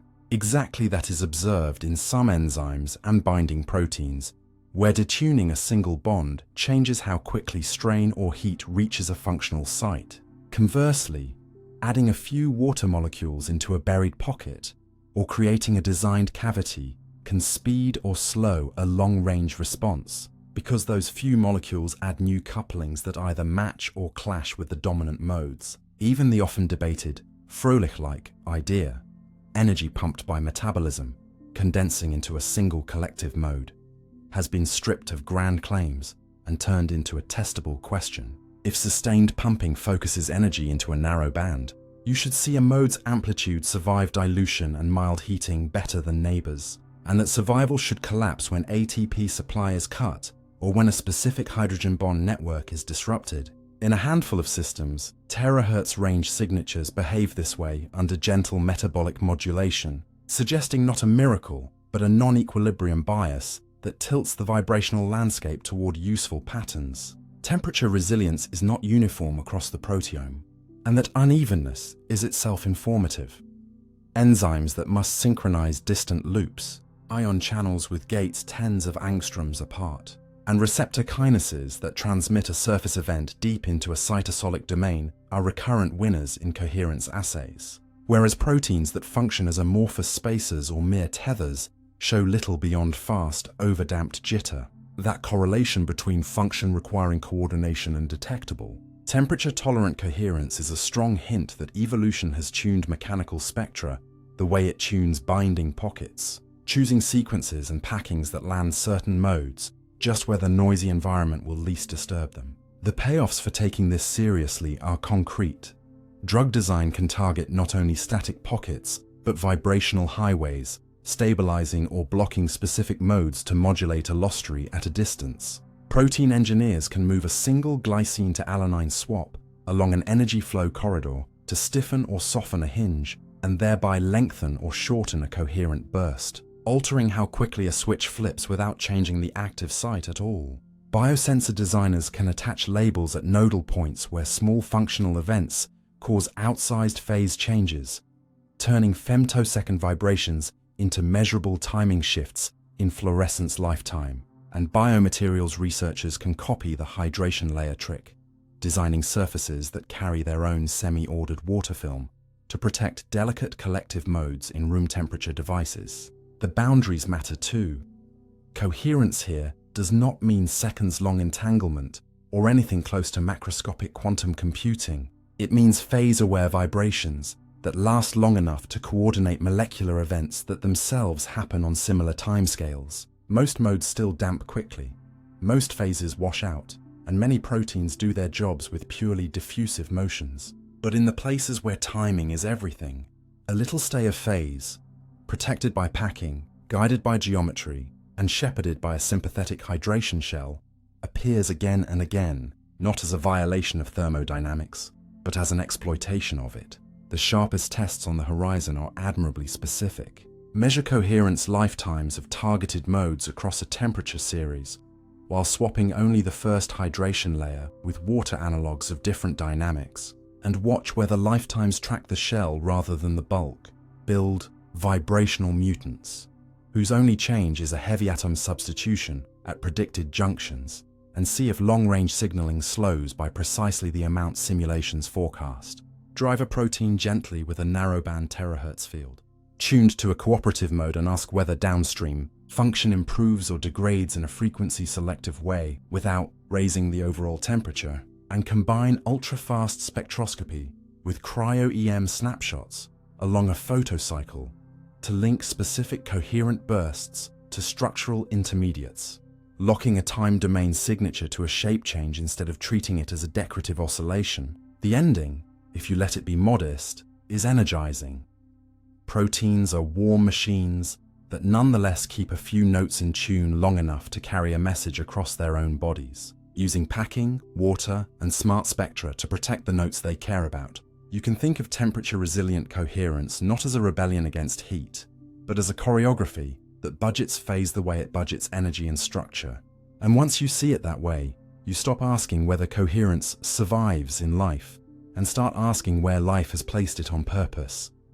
At hinges, along spines, and across corridors where timing turns motion into mechanism. Quantum sensing with NV centers in cells. You point a green laser at a tiny defect inside a diamond and, improbably, a sensor wakes up that can hear magnetic whispers, feel heat by the thousandth of a degree, and keep its cool inside a living cell. This is the nitrogen vacancy center, a missing carbon next to a nitrogen atom in the diamond lattice that behaves like a small compass with a built-in light switch. And when you shrink that diamond to a biocompatible nanoparticle, coat it so cells accept it without stress, and deliver it to an organelle, you've turned quantum physics into a microscope that works from the inside. The practical magic is simple to use and deep in its consequences. A brief pulse of green light shuttles the NV's electronic spin into a preferred state. Microwaves nudge this tiny spin like a radio turning a needle, and the red fluorescence that comes back is brighter or dimmer depending on the spin's orientation. So by scanning the microwave frequency and watching where the brightness dips, a method called optically detected magnetic resonance, you read out, in real time, what the NV is feeling. Magnetic fields from iron-rich proteins or transiting ions, temperature shifts that inch the resonance lines by a few tens of kilohertz per degree, strains from the local cytoskeleton, even the presence of unpaired electrons from reactive species that shorten the spin's quiet time. None of this requires cooling or vacuum, because diamond's rigid lattice shields the NV from much of the molecular chaos. And with the right surface chemistry, oxygen termination to calm surface states, polyethylene glycol or zwitterionic coatings to avoid protein glomming, peptide tags to steer it to mitochondria or the nucleus. Nanodiamonds can sit in cytosol or inside targeted compartments for hours to days, while keeping their quantum readout intact. Temperature sensing is the clearest doorway into biology. The NV's internal energy levels drift in a predictable way with heat. So once you calibrate a given particle, you can map temperature within a living cell at sub-degree precision, asking whether a mitochondrion running hard is measurably warmer than its neighborhood, whether a drug that uncouples respiration cools the organelle, or whether a burst of ATP demand creates hotspots that rise and fade like tiny weather fronts. Hard-won lessons keep that work honest. Laser light can heat, so powers must be low and duty cycles gentle. Nanodiamond size trades sensitivity for access. Bigger particles carry more NVs and stronger signals, but struggle to slip through crowded spaces, while very small ones fit anywhere but feel more surface noise.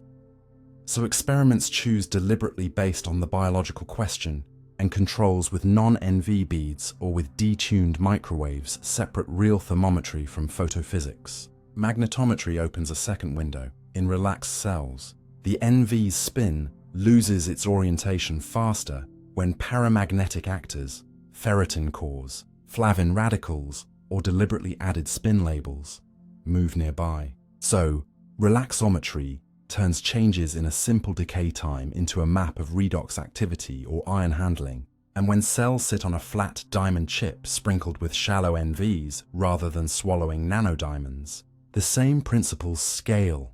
You can place neurons on engineered diamond and attempt to watch the tiny magnetic fields from action potentials or synaptic currents as patterns of NV contrast, a frontier that demands clever pulse sequences to reject noise. But each incremental gain tightens the link between electrical life and quantum readout. The catalogue of protocols is growing and accessible.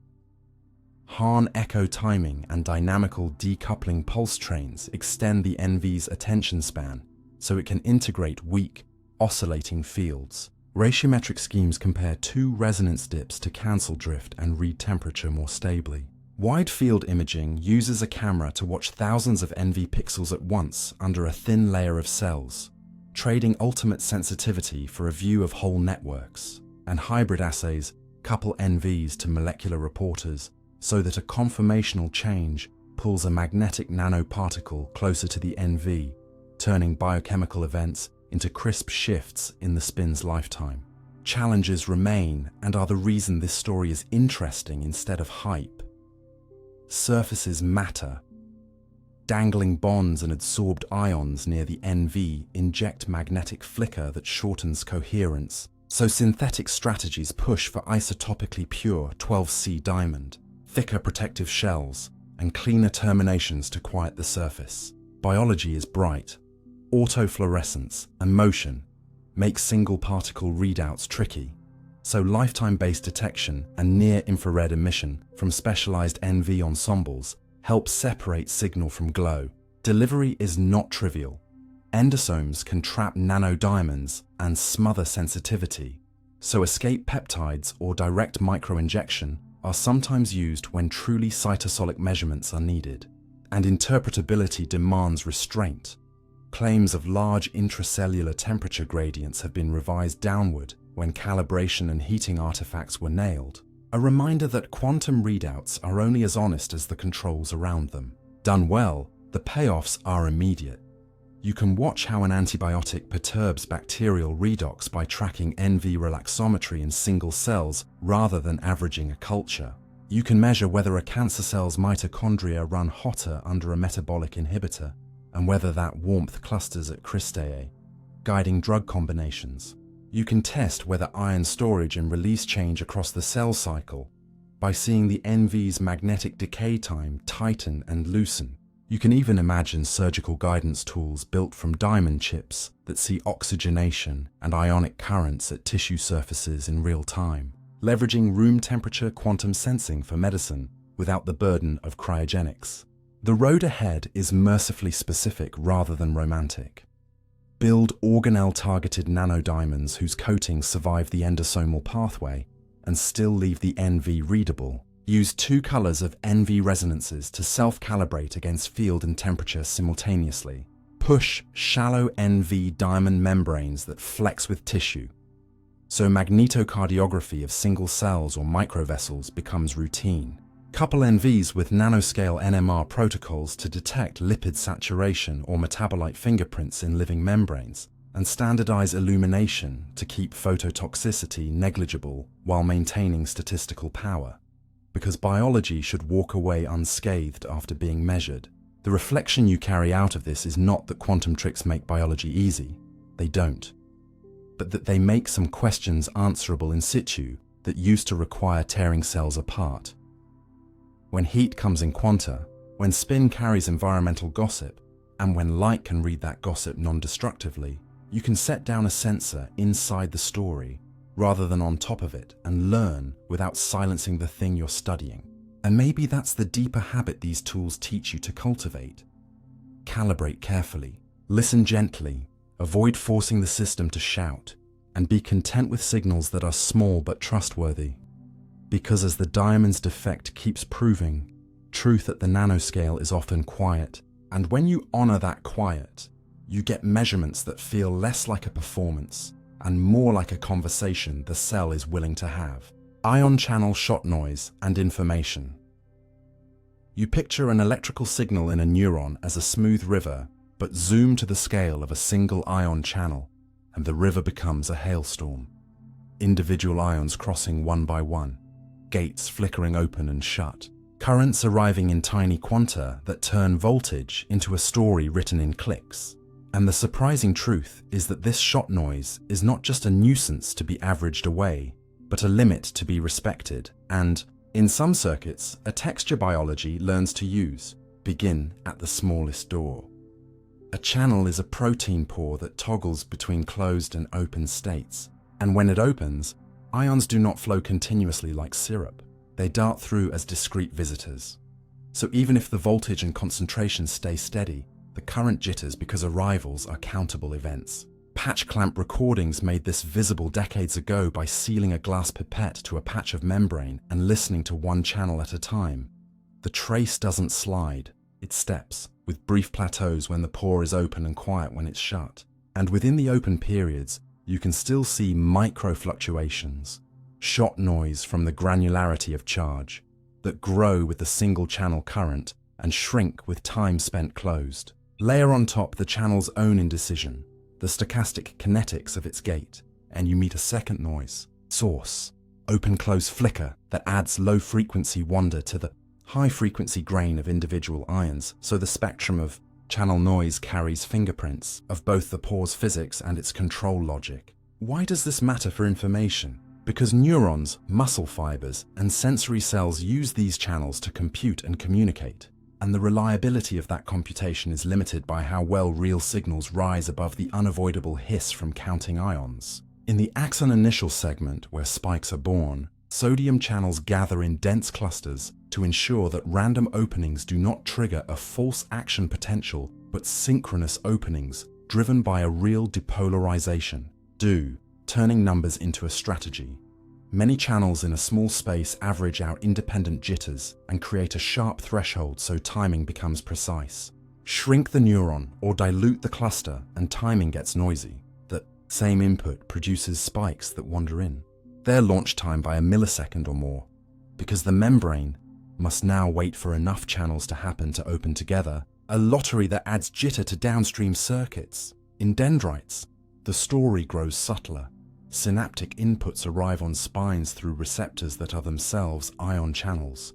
And when a synapse is weak, few receptors, small currents, the shot noise competes directly with the signal. So neurons solve this by pooling many synapses or by aligning receptors into nanoclusters that boost local currents above the counting floor, effectively buying bits of information per second by spending proteins per synapse.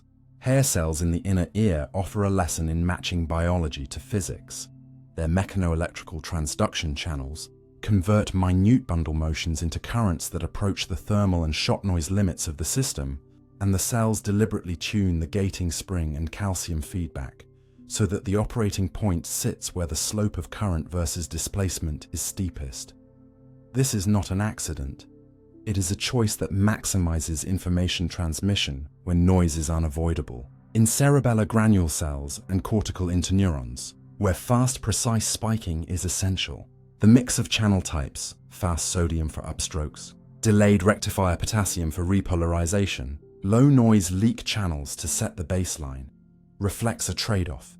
Channels with huge single channel currents move charge efficiently, but bring more shot noise per open pore, whereas many small conductance channels can reduce variance by distributing the load at the cost of energy and membrane real estate. You can see these trade-offs in experiments that alter temperature, ion species, or channel density, warm the membrane, and open-close transitions speed up, moving some noise power to higher frequencies where averages erase it more easily. Switch from sodium to lithium or from potassium to cesium and the single channel current changes, and with it, the grain of the noise. Pharmacologically, halve the number of working sodium channels and the neuron's threshold creeps up while spike time precision slips, a direct reflection of how close real computation runs to the counting limit. Thinking in information terms clarifies the stakes. A channel is a noisy gate that samples the membrane state and emits a stream of openings and closings, and the membrane's job is to integrate many such streams into a reliable message. Under natural stimuli, the mutual information between input and spike train rises as you add channels up to a point. then saturates as other noise sources dominate and metabolic costs bite back. Glia must pump out the extra ions, mitochondria must pay for it, and evolution rarely buys more precision than a circuit can use. These limits are not just about speed, they shape plasticity and disease.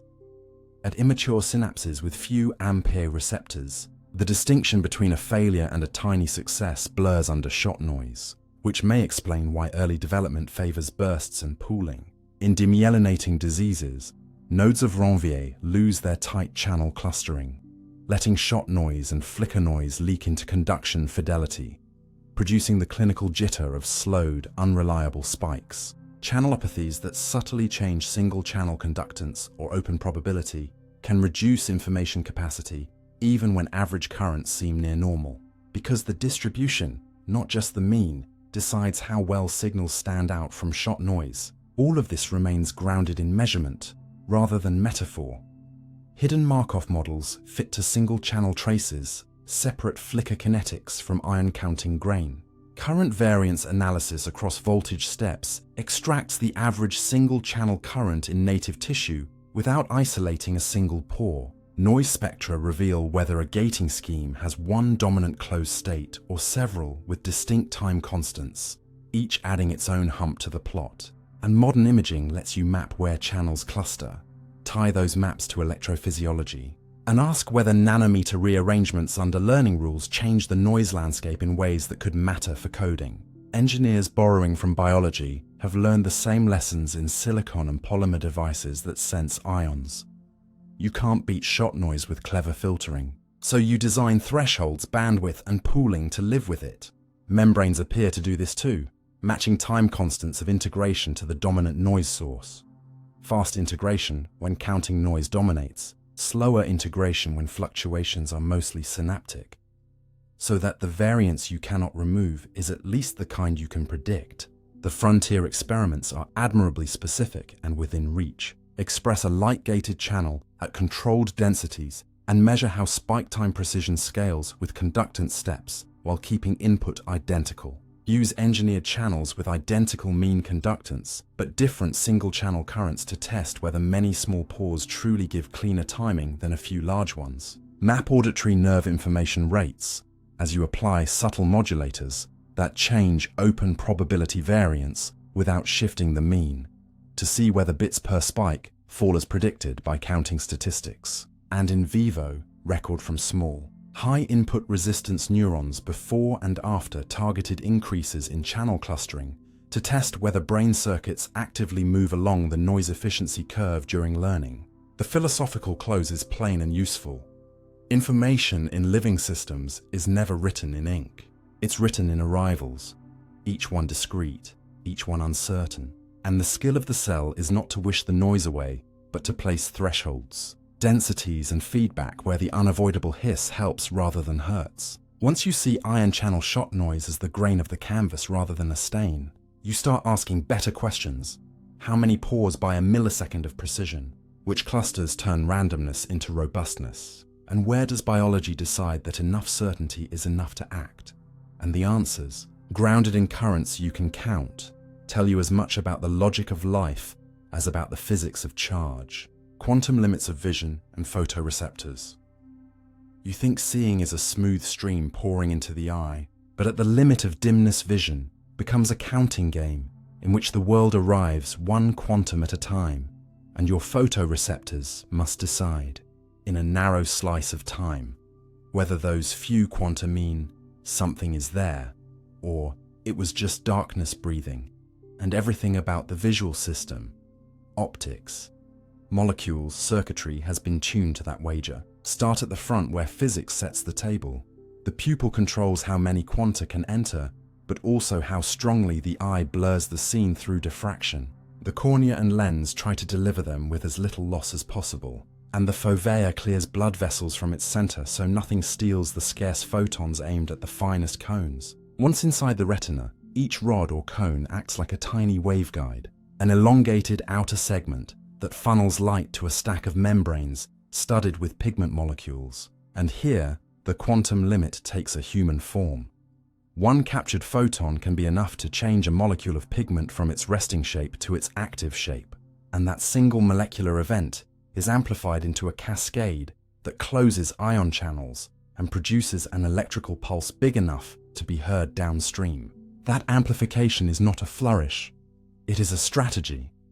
At night, you don't have the luxury of averaging dozens of photons per pixel, so rods turn one event into an unmistakable signal, standardizing the size and time course of the response so that downstream circuits can do statistics on clean, comparable pulses instead of a messy continuum.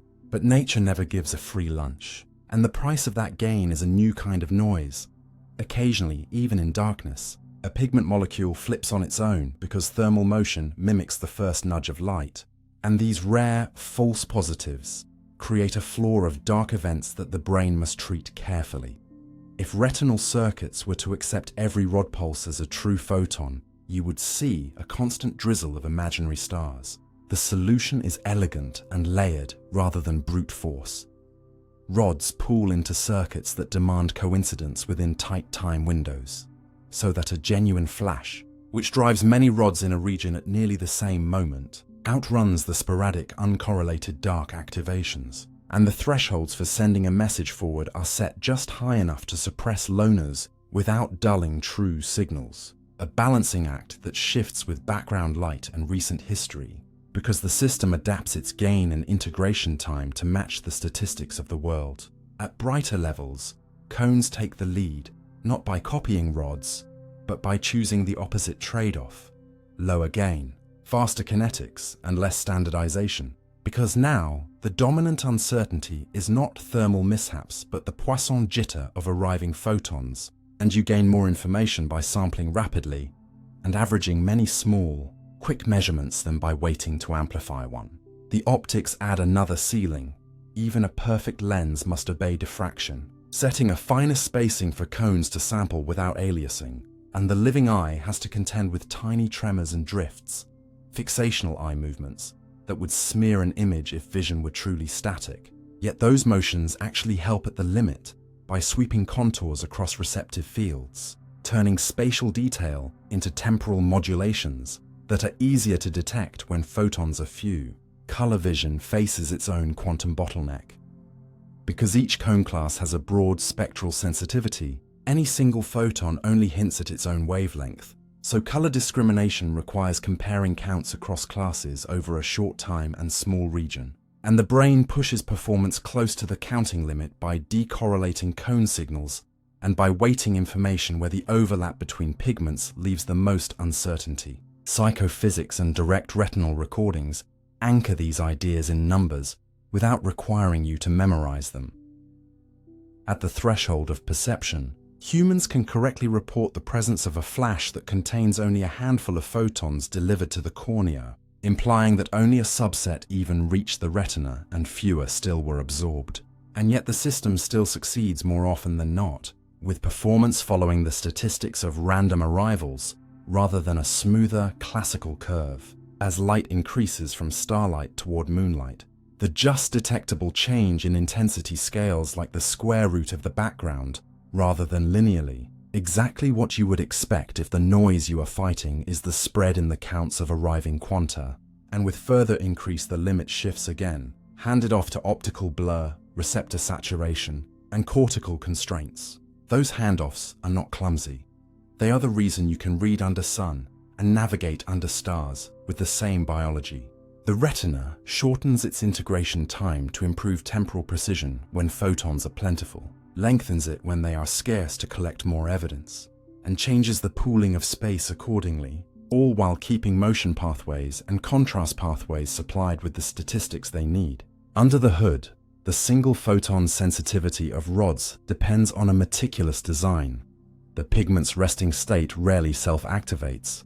The cascade multiplies the signal reliably, and the downstream bipolar cells run on a sign-inverting synapse that turns channel closure into a depolarizing message, while amacrine cells sculpt time windows so that real events, close in time and space, survive. Cones, by contrast, keep pigment molecules that recover quickly, allow calcium feedback to speed reset, and trade some single quantum certainty for bandwidth.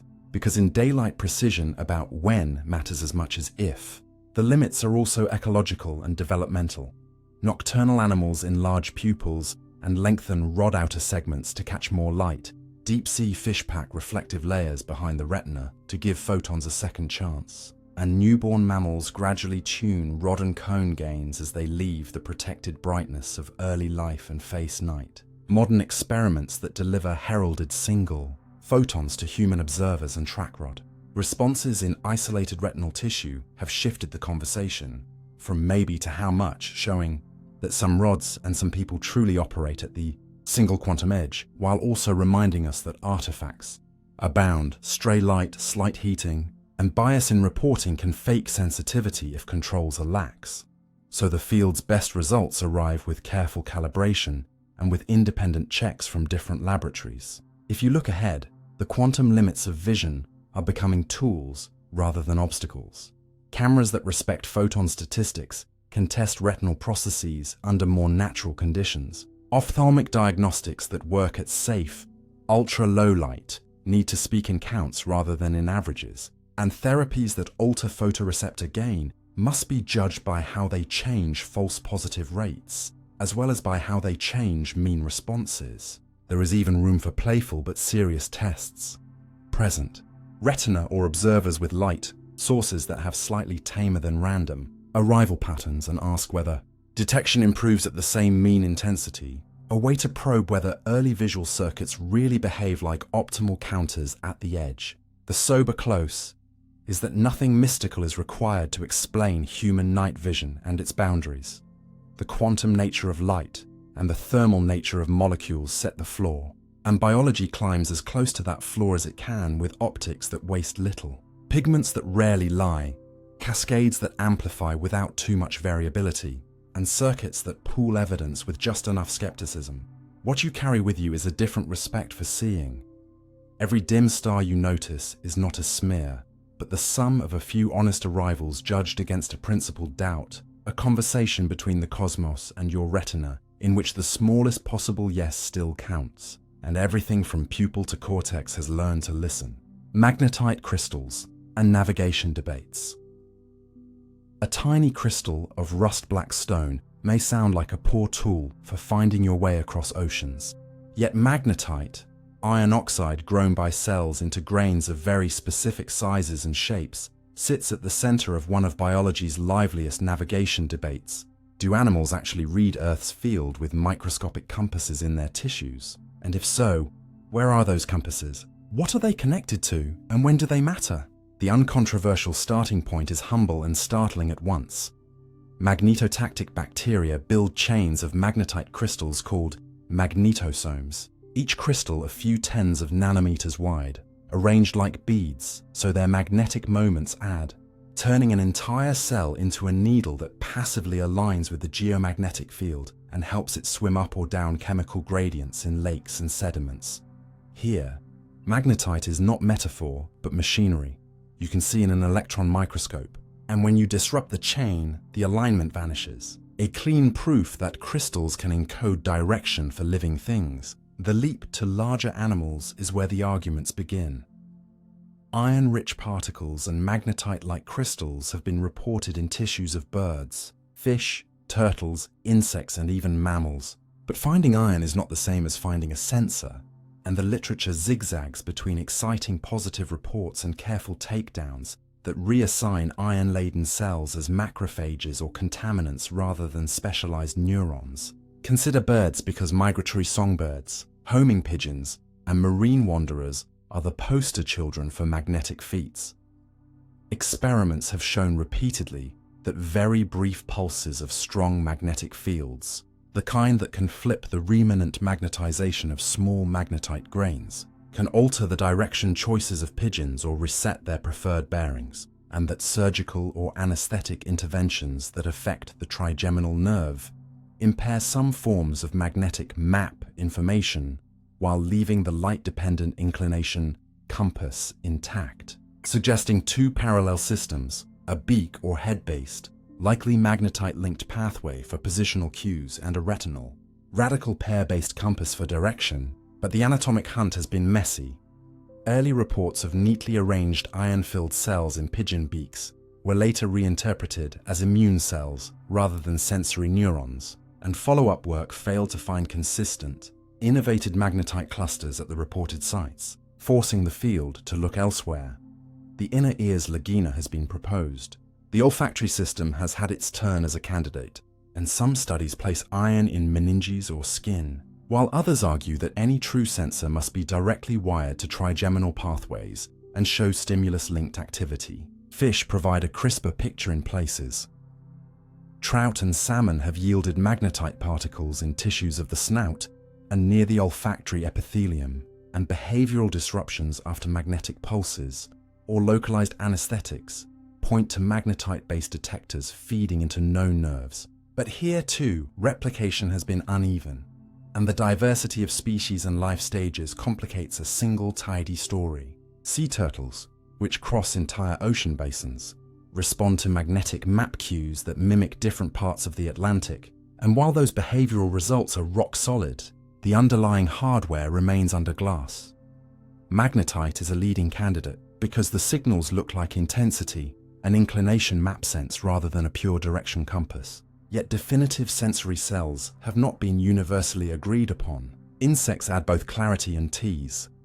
Honeybees carry magnetic material in their abdomens and show training and disorientation effects under magnetic pulses, and fruit flies, engineered to express an iron-binding protein in specific neurons, can be made magnetically responsive under lab conditions. But translating those findings into a natural, specific magnetite sensor cell type in wild insects is still a work in progress. Part of the confusion comes from the magnetic behavior of the crystals themselves. Magnetite grains can be single-domain, superparamagnetic, or clustered, and each regime implies a different transduction mechanism. A stable mini-needle could tug on a membrane spring and open an ion channel. A superparamagnetic cluster could subtly change local forces as the field changes, and a chain might amplify both. But to claim true sensory function, you must show more than crystals exist. You must show that an applied, calibrated magnetic stimulus leads to a reproducible electrical or biochemical change in an identified, innervated cell that then alters behavior in a way that matches the predicted encoding. This is why the best experiments cut across levels: behavior first, anatomy next, and physiology last. The most convincing evidence so far draws boundaries rather than grand conclusions. Birds likely carry at least two magnetic systems: a light-dependent inclination compass in the eye for which way, and a trigeminal-linked, non-visual pathway for where am I on the magnetic map, with magnetite a strong candidate for the latter. Fish likely use magnetite-related detectors for map cues, possibly tied to olfactory pathways, while turtles and lobsters behave as if they have intensity, inclination maps, but the sensors remain to be nailed. Humans, despite possessing trace magnetite in brain tissues and meninges, have no reproducible magnetoreception behavior at Earth-strength fields, and claims of human magnetic sense have not survived careful, blinded testing.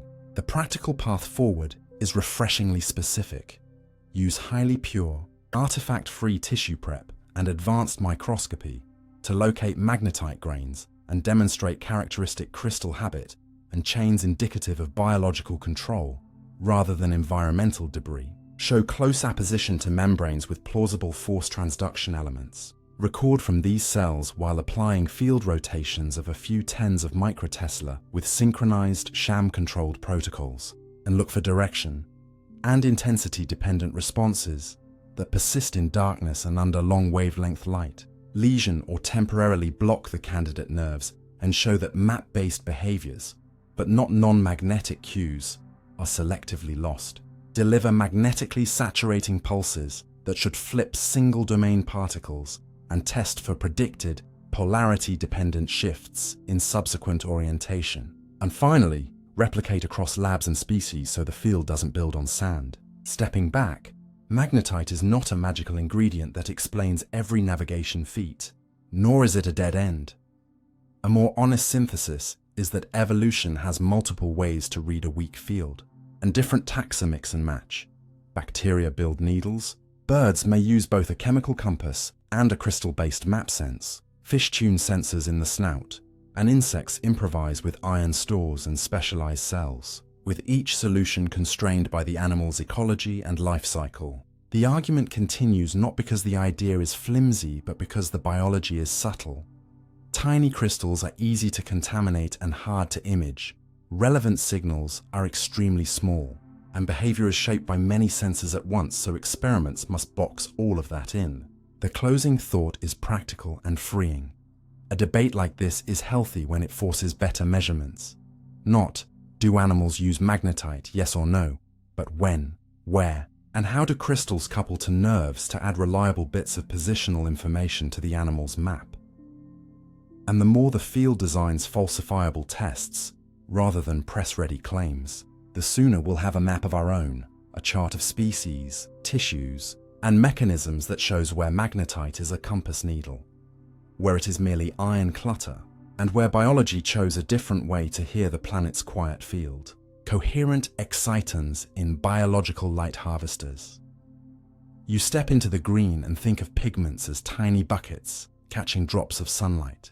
Yet what they actually build, inside bacterial rings, algal phycobilioproteins, and plant antenna complexes, is a shared excitation that doesn't belong to any single molecule. An exciton spread across neighbors that can move with a phase memory for a brief, actionable moment. And it's this coherent exciton that explains why biological light harvesters absorb so strongly, hand off energy so quickly, and still adapt under heat and disorder without losing their edge. To make that concrete, picture a ring of bacteria chlorophylls in a purple bacterium's LH2 complex, or a tightly packed array in plant LHCII. When one pigment absorbs a photon, the electronic states of its neighbors are already coupled strongly enough that the excitation forms delocalized combinations, shared, states whose energies split into bands, visible in spectroscopy as signature peaks and circular, dichroism patterns. So instead of one site waiting to hop to the next, the initial state belongs to several pigments at once. And this delocalization does two quiet but vital things at room temperature. It increases the optical cross-section and it speeds the first step of transport via supertransfer, where a donor domain presents a coherent, collective dipole to its acceptor, making the handoff faster than many isolated pigments could manage. These are not metaphors but numbers you can measure. Ultra-fast pump probe and two-dimensional electronic spectroscopy resolve energy flow on femtosecond to picosecond windows, showing sub-picosecond redistribution within antennas and picosecond scale delivery toward reaction centers, while single-molecule studies reveal that individual complexes maintain recognizable excitonic fingerprints, despite slow protein breathing and static disorder. Coherence here is not a blanket miracle, but a selective advantage.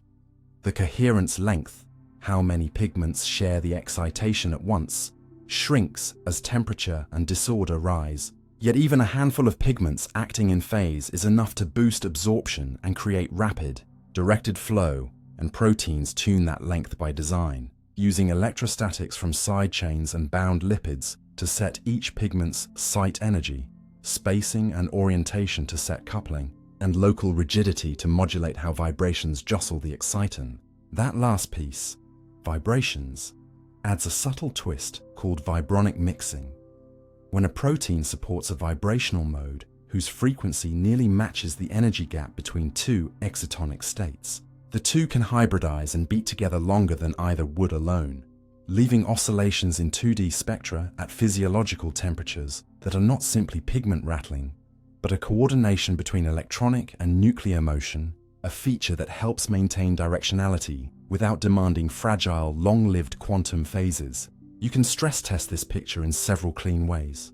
Mutate residues that shift a single pigment's electrostatics and watch exciton bands move and transfer rates change. Swap isotopes at targeted carbonyls to detune a coupling vibrational mode and see whether the room temperature oscillations weaken. Reconstitute antennas in membranes of different dielectric strength to alter site energies and observe whether downhill funnels and transfer times respond as predicted, or build chimeric complexes that replace one pigment with an analog and ask whether supertransfer survives. In parallel, exciton-exciton annihilation experiments turn intensity into a ruler. By driving the system a bit harder, you measure how often two excitations meet and merge, letting you infer how far excitons roam before trapping, and those diffusion lengths, though modest in absolute distance, are long in molecular terms and sufficient to keep the photochemical core well supplied even when light is patchy. And none of this demands that coherence persist for long ranges or long times. Most of the heavy lifting happens within tens of femtoseconds to a few picoseconds and across a handful of pigments, but during that brief window, the excitons' wave-like character lets it sample multiple near neighbors simultaneously and relax into pathways that proteins have quietly made favorable. Crucially, biological antennas can retune their excitonics under stress. Plants perform state transitions that rearrange LHCII relative to photosystems, changing coupling and thereby the share of energy each reaction center receives. Photoprotective switches such as QE alter pigment-pigment interactions and introduce controlled quenchers, shortening exciton lifetimes deliberately to prevent overexcitation. A reminder that the same design knobs that enhance coherence can also trim it back when sunlight becomes a liability. Debate has swirled over how much of the beat structure in experiments reflects truly electronic coherence versus vibrational echoes, and the emerging, sober consensus is layered. At cryogenic temperatures, long-lived electronic oscillations are clear. At physiological temperatures, brief electronic coherence often hands the baton to vibronic cooperation, which remains long enough to influence transfer in specific complexes. And in vivo studies, on intact thylakoid membranes or whole bacteria perched on diamond chips or under wide-field 2D setups, confirm that the essential excitonic features survive cellular messiness. As you absorb this, let the metaphors stay light. You are not looking at quantum computers in leaves. You are seeing ensembles built to share, where a community of pigments responds to light as one voice first and many voices second, and that order of operations makes flow swift and robust. The engineering lesson is immediate. Artificial harvesters, organic photovoltaics, and molecular wires that copy biological spacing, orientational order, and vibrational matchmaking tend to show stronger absorption, longer diffusion lengths, and more resilient performance under heat and disorder than random aggregates do, especially when they are arranged into domains large enough to enable supertransfer, but small enough to avoid destructive traps.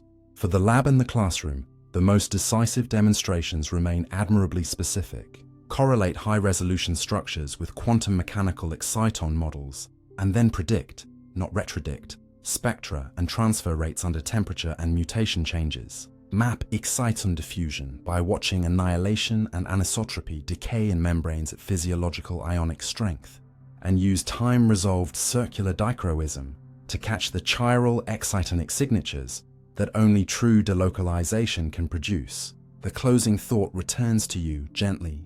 When you hold a leaf or a purple bacterial culture up to the light, the efficiency you admire does not come from a single perfect part. It comes from pieces willing to act briefly as more than themselves. Pigments coupled just enough, vibrations tuned just so, proteins arranged to encourage a shared first response. And once that response has done its job, individuality returns and chemistry takes over, a rhythm of unity and separation that turns scattered sunlight into reliable fuel without drama, only design. Quantum models of smell, evidence review. You bring a bottle to your nose expecting a shape puzzle, yet the data behind smell reads more like a courtroom transcript than a fairy tale, and a fair review of quantum-flavored models, chiefly the idea that some receptors listen to molecular vibrations by enabling inelastic electron tunneling, has to weigh testimonies for and against, trace the chain of custody for every sample, and ask whether the verdict holds across species, receptors, and laboratories. The positive case is built on patterns that a shape-only story struggles with in specific corners of odor space, classes where molecules with diverse scaffolds converge to a similar character, families where tiny bond edits flip a scent in ways not obviously tied to docking, and psychophysical reports that certain isotopolog pairs, same shape, heavier atoms, are discriminable in humans and trained animals beyond chance. There are mechanistic inroads too. Biophysics shows that electron transfer assisted by vibrational energy is possible in proteins, and some olfactory receptors exhibit metal sensitivity in cell assays, inviting hypotheses where a bound odorant can momentarily bridge a donor and acceptor and pay for the hop with the right bond vibrations. But a review worth trusting also catalogues the headwinds. Other isotopolog comparisons fail to show perceptual differences when purity, intensity matching, and adaptation are rigorously controlled. Many olfactory receptors expressed in heterologous systems respond robustly to shape families without any obvious need for a redox pathway. And the protein architectures we do know from GPCR cousins rarely present the tidy electron wires that tunneling schemes assume, though absence of evidence is not evidence of absence. The middle ground, where most serious scientists now live, explores conditional quantum contributions, asking whether vibrational assistance operates in a subset of receptors with particular cofactor environments, for odorants whose spectra align with feasible energy gaps, and under membrane conditions that keep the putative donor-acceptor close enough and the environment quiet enough for a useful, ultra-fast step to occur. This is where large-scale data become crucial and often underused.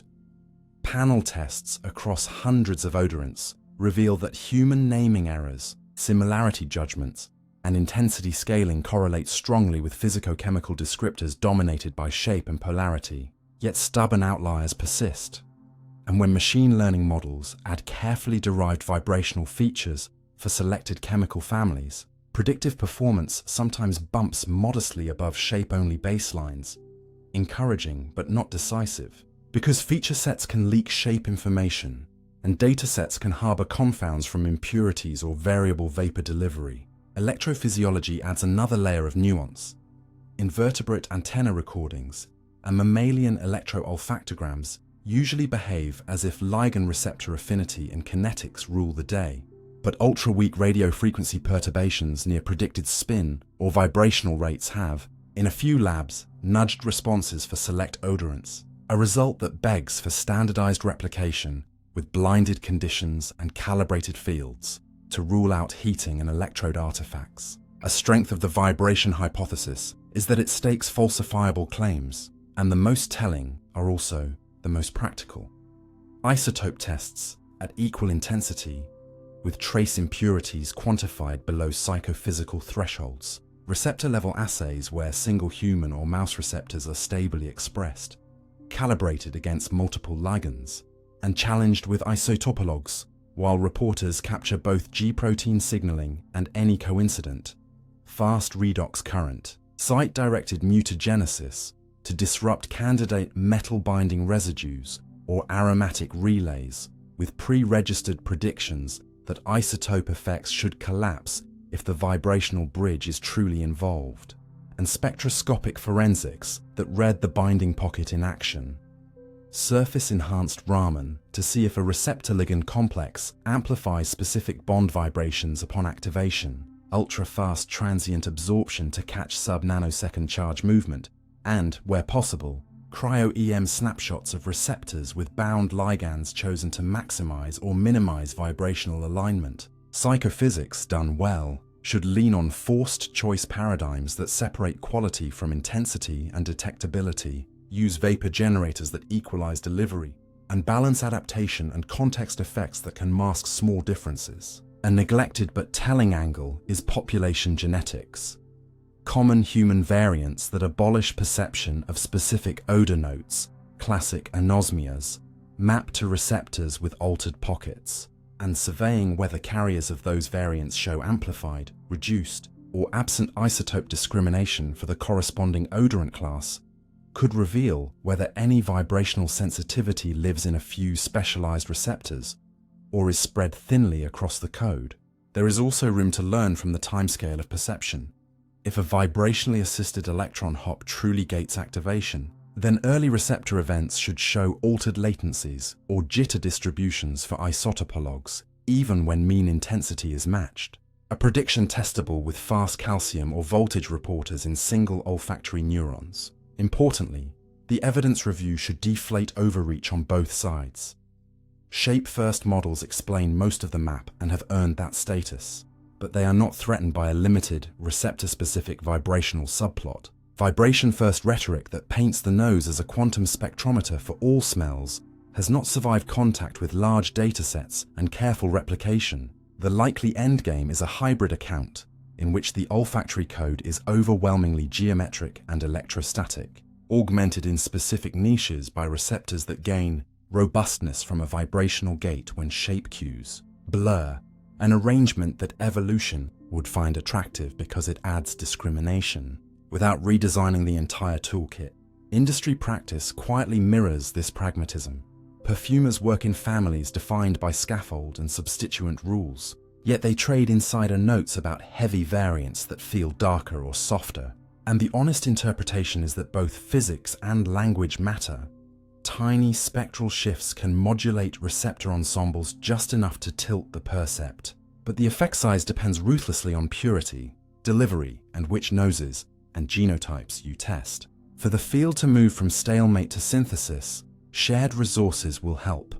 Open libraries of rigorously purified isotopolog pairs with matched volatility and no sulfur or amine contaminants. Stable cell lines for dozens of human receptors with unified readouts. Pre-registered analysis pipelines that separate bias-free detection of differences from post-hoc narratives, and cross-lab ring trials that repeat the same protocols to build a reliability backbone. If these sound like chores rather than breakthroughs, remember that hard-won clarity is itself a result. Either certain receptors will consistently show isotope, or vibration-sensitive activation under clean conditions, pinning a quantum signature to a named protein, or the effects will shrink into the noise, tightening the bounds on how much vibrational assistance can matter in real noses. The reflective close is simple and sober.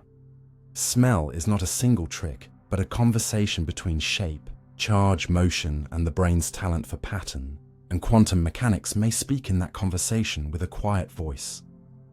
Audible in certain rooms. For certain questions, if we mic it properly, our job is not to prefer a prettier story, but to keep asking experiments to choose among them, because the reward, whichever way the verdict leans, will be a cleaner map of how matter becomes meaning when you breathe in and the world writes itself onto your mind. Decoherence. Timescales in warm, wet systems. You cup a drop of water between your thoughts and expect quantum strangeness to wash out immediately. Yet the honest map of warm and wet is not a blank. It is a clock with many hands, each ticking at a different rate toward classical behavior. And your task is to read which hand matters for which degree of freedom before you decide what a system can or cannot do. Decoherence, at its core, is not energy leaking away. That's relaxation. But the loss of phase relationships between alternatives. The fine alignment that lets a system behave as a superposition rather than as a mere mixture. And in biological conditions that phase is constantly nudged by a busy environment. Fluctuating electric fields from polar water, rattling hydrogen bonds, jostling side chains, wandering ions, and the silent background of nuclear spins in common elements. Because those perturbations are many and varied, the timescale over which phase becomes unreadable depends ruthlessly on what is carrying the phase and how it couples to its surroundings. Electronic superpositions in crowded pigments decohere quickly under room temperature fluctuations. Measured in tens to hundreds of femtoseconds, vibrational superpositions of specific bonds can ring into the low picosecond range when the local scaffold offers a sympathetic, underdamped track. Spin correlations of unpaired electrons in radicals often survive for tens of nanoseconds to microseconds if oxygen and motion are tamed. And nuclear spins, the introverts of the group, can keep memory much longer in rigid environments, but lose it rapidly when diffusing paramagnets or mobile protons crowd in. The watery milieu is not a featureless heat bath. Its fluctuations have a spectrum shaped by the dance of hydrogen bonds, with distinct correlation times from a few hundred femtoseconds up to several picoseconds, and proteins add their own bands, hinge bends, pocket breaths, sidechain twitches. So the noise that dephases is colored, not white. That spectral color matters because decoherence is strongest when environmental flicker resonates with the difference between a system's alternatives, which is why an electronic wave shared across nearby chromophores collapses swiftly under picosecond dielectric kicks. while a carefully sheltered spin can ignore the same bustle if those kicks fail to couple efficiently to its magnetic moment. You can pin these claims to measurements without writing equations. Two-dimensional electronic and infrared spectroscopies reveal the lifetimes of phase-sensitive beatings and how those lifetimes shrink as you warm or dehydrate. Ultrafast pump probe traces show how quickly correlations give way to population flow. Spin echoes in pulsed electron resonance reveal how long an unpaired electron keeps its orientation before local fields scramble it. And relaxation dispersion NMR, or Ramsey-style sequences for nuclear spins, report how structured or random the environment is across micro to millisecond windows. A practical way to think is to choose a coordinate, charge location, bond stretch, spin, and then ask 3 questions. How strongly does the environment see it, coupling strength? How quickly does the environment's own state change, its correlation time? And how different are the 2 alternatives you care about? The splitting the environment can resolve. A compact charge in a polar pocket is seen very clearly and very often by water and side-chain dipoles, so its phase fogs fast. A delocalized charge distributed over several rings is seen less sharply, buying a little time. A spin that couples primarily to distant nuclei embedded in a relatively rigid matrix can be shielded well enough that phase persists through many microseconds. But bring in dissolved oxygen or moving ions and its memory collapses. None of this rescues quantum forever, yet none of it demands quantum never. What counts is whether the functional step you care about happens within the small window when phase still organizes motion. If a reaction's critical choice is made within a few hundred femtoseconds, electronic coherence can tilt it. If a conformational signal must traverse a scaffold over a few picoseconds, correlated vibrations can carry it. If a sensing element depends on correlated spins, you will need microseconds of peace and a structure that keeps magnetic clutter at bay. It helps to recognize that decoherence has 2 faces you can probe differently. Pure dephasing, where alternatives drift out of register without exchanging energy, and relaxation, where populations swap. The first is caught by echo-like measurements and the gradual loss of off-diagonal structure in 2D spectra. The second by changes in lifetimes and yields, and teasing them apart tells you whether you should try to quiet fluctuations to save phase, or shift energies to protect populations. Warm, wet matter is not powerless to negotiate. 3 design tricks recur in systems that keep coherence just long enough to be useful. Local confinement that reduces how strongly the environment can distinguish alternatives. Hydrophobic pockets.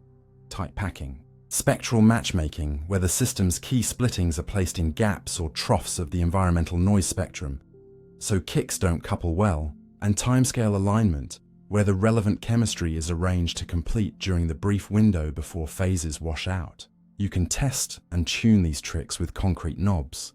Isotope editing shifts vibrational frequencies and, with them, the overlap with environmental bands. Viscosity and hydration layers alter correlation times. Oxygen level and paramagnetic impurities set magnetic noise. Modest temperature changes reweight, which motions dominate dephasing without freezing the system to irrelevance. In practice, careful experiments have revealed both ambition and boundary. There are room temperature systems where oscillations in phase-sensitive spectra or extended spin echoes are measurable and functionally aligned with observed outcomes. And there are others where the same probes find only fast damping, telling you that a classical, statistical picture is the right level of description. The common pitfalls are predictable and avoidable: mistaking vibrational echoes for long-lived electronic memory, reading apparatus artifacts as survival of phase, generalizing from isolated or cryogenic measurements to crowded, warm reality, and the literature grows most convincing where claims travel with error bars, controls and counterexamples that survived.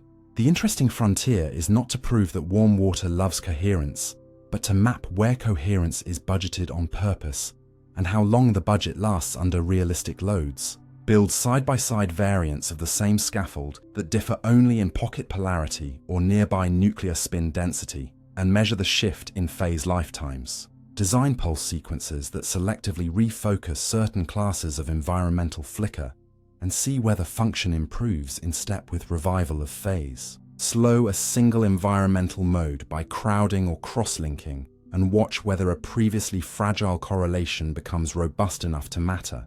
If those interventions move both the spectroscopy and the biology together, you have more than poetry. You have mechanism. Step back for the closing thought and keep it modest. In warm, wet systems, the question is not, can coherence live forever, but how much coherence is enough for this job, and can structure and timing buy that amount at body temperature? A framing that turns a philosophical tangle into an engineering brief. You learn to read the clocks. Femtoseconds for electronic equality of paths, picoseconds for concerted molecular motion, longer for sheltered spins, and you plan tasks accordingly, letting the smallest quantum notes start the melody and handing off to sturdier, classical instruments as soon as the tune is established. In that light, decoherence is not a villain but a tempo, the rate at which possibilities firm into facts, and the art, whether in cells or in devices inspired by them, is to keep your most delicate decisions within the beat you actually have. Error-correcting structures in biochemistry. You can think of life as a long message written in a crowded room, and what keeps the message legible is not perfection at the first pass, but layers of structures that detect, reject, and repair mistakes before they spread. Biochemistry's quiet repertoire of error correction that trades energy and time for reliability. Begin with copying the genome, because DNA polymerases are built like two-handed artisans, one hand adding bases, and the other poised to erase them.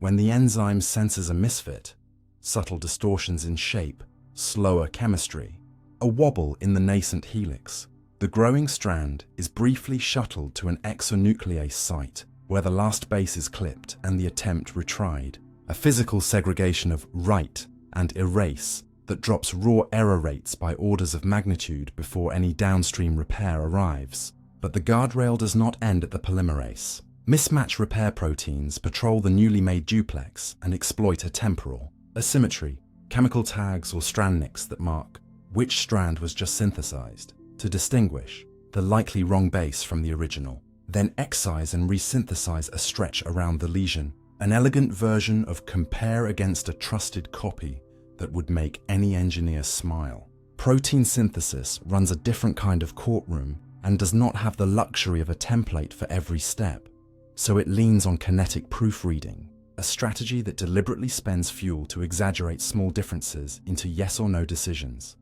Aminoacyl tRNA synthetases activate the right amino acid and marry it to its tRNA, then pause to check their own work in a second pocket that fits. The wrong amino acid's better than the right ones and hydrolyzes mischarged pairs. Double sieves that turn lookalikes into waste before they reach the ribosome. The ribosome itself stages discrimination as a timed duel, first allowing any anticodon to try the lock, then using a short, energy-consuming delay to favor correctly paired tRNAs, and only then committing to peptide bond formation, a dance that converts subtle base pairing advantages into large differences in acceptance. Transcription, often portrayed as a one-way race, hides a backspace key.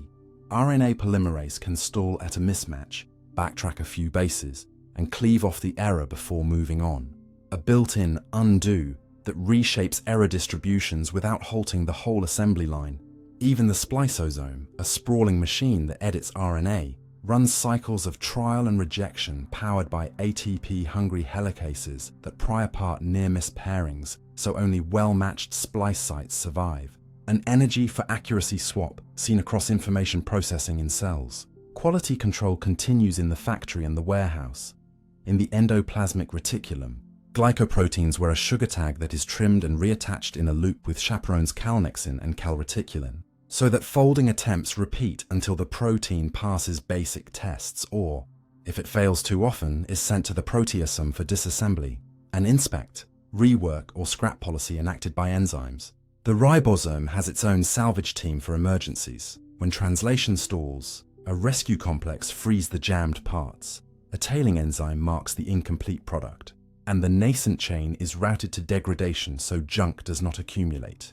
A triage that protects the cell from the downstream cost of half-made machines. At the level of messages, surveillance pathways such as nonsense-mediated decay and no-go decay look for telltale signs of corrupted transcripts, premature stops, impossible structures, prolonged stalls, and remove the offenders before they can seed cascades of faulty proteins. Even signaling networks carry error-damping architecture, push-pull cycles with kinases and phosphatases, scaffolded assemblies that route signals along specific paths, and negative feedback that restrains drift. All amount to analog forms of redundancy and consistency checks, so that the noise of molecular life does not flip a cell's fate on a whim. What ties these stories together is a set of principles as old as information theory and as new as today's cryo-EM map. Redundancy, timing, and non-equilibrium drive. Systems replicate or compare. They insert delays that convert small differences into decisive outcomes. And they burn fuel in futile cycles that are futile only if you mistake economy for wisdom. The cost is real. Proofreading slows throughput and consumes ATP or GTP, but the benefit compounds across layers, driving effective error rates low enough for organisms to grow, adapt, and remember without collapsing under their own mistakes. These structures are not fragile ornaments, but measurable machines. You can tune the energy supply and watch ribosomes grow sloppier when delays shrink. Alter a single residue in an editing pocket and see mischarging saw. Remove a strand mark and watch mismatch repair lose its way. Or label sugar tags and time a folding cycle as it loops through the connexin checkpoint. There are edges worth mapping. Why does the ribosome tolerate more mistakes than DNA replication does? And how does the cell choose where to push precision and where to save energy? Why do some tissues accept higher translation errors in exchange for speed or stress tolerance? How do crowds of macromolecules in real cytoplasm shift the threshold between repair and discard? And what new parity checks remain to be found in long non-coding RNAs, chromatin modifications with built-in read-write-erase modules, or mitochondrial quality control, where entire organelles are tagged for selective removal when their performance sags? It is tempting, given the poetry of error correction, to import metaphors from digital and quantum codes wholesale, but the honest reading is humbler and more useful. Cells rarely correct by reconstructing an exact original from a noisy copy. They correct by detecting inconsistencies quickly and restarting local work before damage spreads, by oversampling at bottlenecks, and by coupling flawed intermediates to irreversible sinks. Still, the analogy earns its keep when it guides experiments. If a pathway is suspected to deploy error control, ask where redundancy lives, where time is deliberately wasted, and where energy is burned with no immediate product. Then perturb those places and read out accuracy with single molecule traces or deep mutational scans. The payoffs reach far beyond curiosity. Precision antibiotics that undermine proofreading in pathogens without harming hosts, therapeutics that stabilize editing pockets in tRNA synthetases to prevent toxic mistranslation, cancer strategies that push stressed tumors over their error budgets, and cell engineering recipes that add new checkpoints to synthetic circuits so they compute reliably in the biochemical storm. The closing thought is gentle and practical. Life does not avoid mistakes. It anticipates them and builds architectures that catch and cushion them, paying small costs up front to avoid catastrophes later. And once you learn to see those structures, you stop marveling that biology works at all and start admiring how it works so well. Not by gambling on perfection, but by arranging matter to notice when it is drifting and to nudge itself, patiently and persistently, back on course. Biological clocks and quantum metrology. You wake before your alarm and, without looking at a clock, you already know where morning is, which tells you something quietly profound. Your body keeps time by measuring a noisy world and correcting itself every day. And the art of that measurement, how biological clocks extract a precise phase from fluctuating cues, belongs as much to metrology as to physiology. Start with the machinery, because the picture is concrete and testable across species. In you and other mammals, thousands of neurons in the suprachiasmatic nucleus run coupled, cell-autonomous cycles built from delayed feedback. Clock and BMAL1 switch on purr and cry. Cry proteins accumulate and then shut their own production, and the lag between transcription, translation, modification, and turnover creates a stable 24-hour loop. while in cyanobacteria, a trio of proteins forms a post-translational oscillator that keeps roughly 24 hours, even in a test tube fed only ATP. And in fungi and plants, parallel designs recur with their own parts. The first metrology lesson hides in plain sight. Temperature compensation. Unlike most chemical rates that run faster when warmed, a good clock holds its period steady across daily temperature swings by balancing opposing steps whose sensitivities cancel.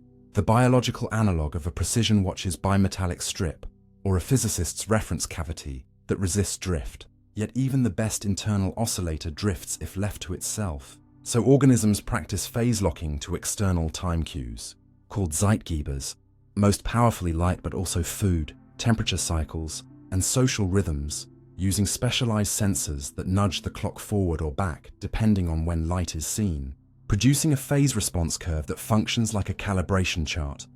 Light before body dawn delays tomorrow, light after advances it, and darkness lets the free-running period show itself. Here, the link to metrology sharpens, because a clock that samples a quantized signal, photons arriving as counts, not as a smooth wash, faces a shot noise limit on how precisely it can estimate dawn from a brief window of light. So biology does the sensible thing any measurement engineer would do. It averages over space and time, combining signals from many sensors, repeating the measurement daily, and weighting dawn and dusk differently across seasons to keep bias low. Within the SCN, hundreds to thousands of oscillators do not march perfectly in step, but couple with just right strength via neurotransmitters and peptides, trading single-cell freedom for network precision the way atomic clocks stabilize by averaging many atoms. Coupling suppresses individual phase wander, while preserving enough flexibility for the ensemble to re-entrain when time cues shift. And experiments that weaken coupling or reduce neuron number show exactly what the theory predicts. Period precision falls and jet lag grows longer. At the molecular scale, the clock is noisy because molecules are countable and reactions are stochastic. So cells use redundancy and delay to smooth randomness. Multiple feedback loops nested in time, phosphorylation cycles that require several steps before a state flips, and regulated degradation that prevents a single fluctuation from resetting the day.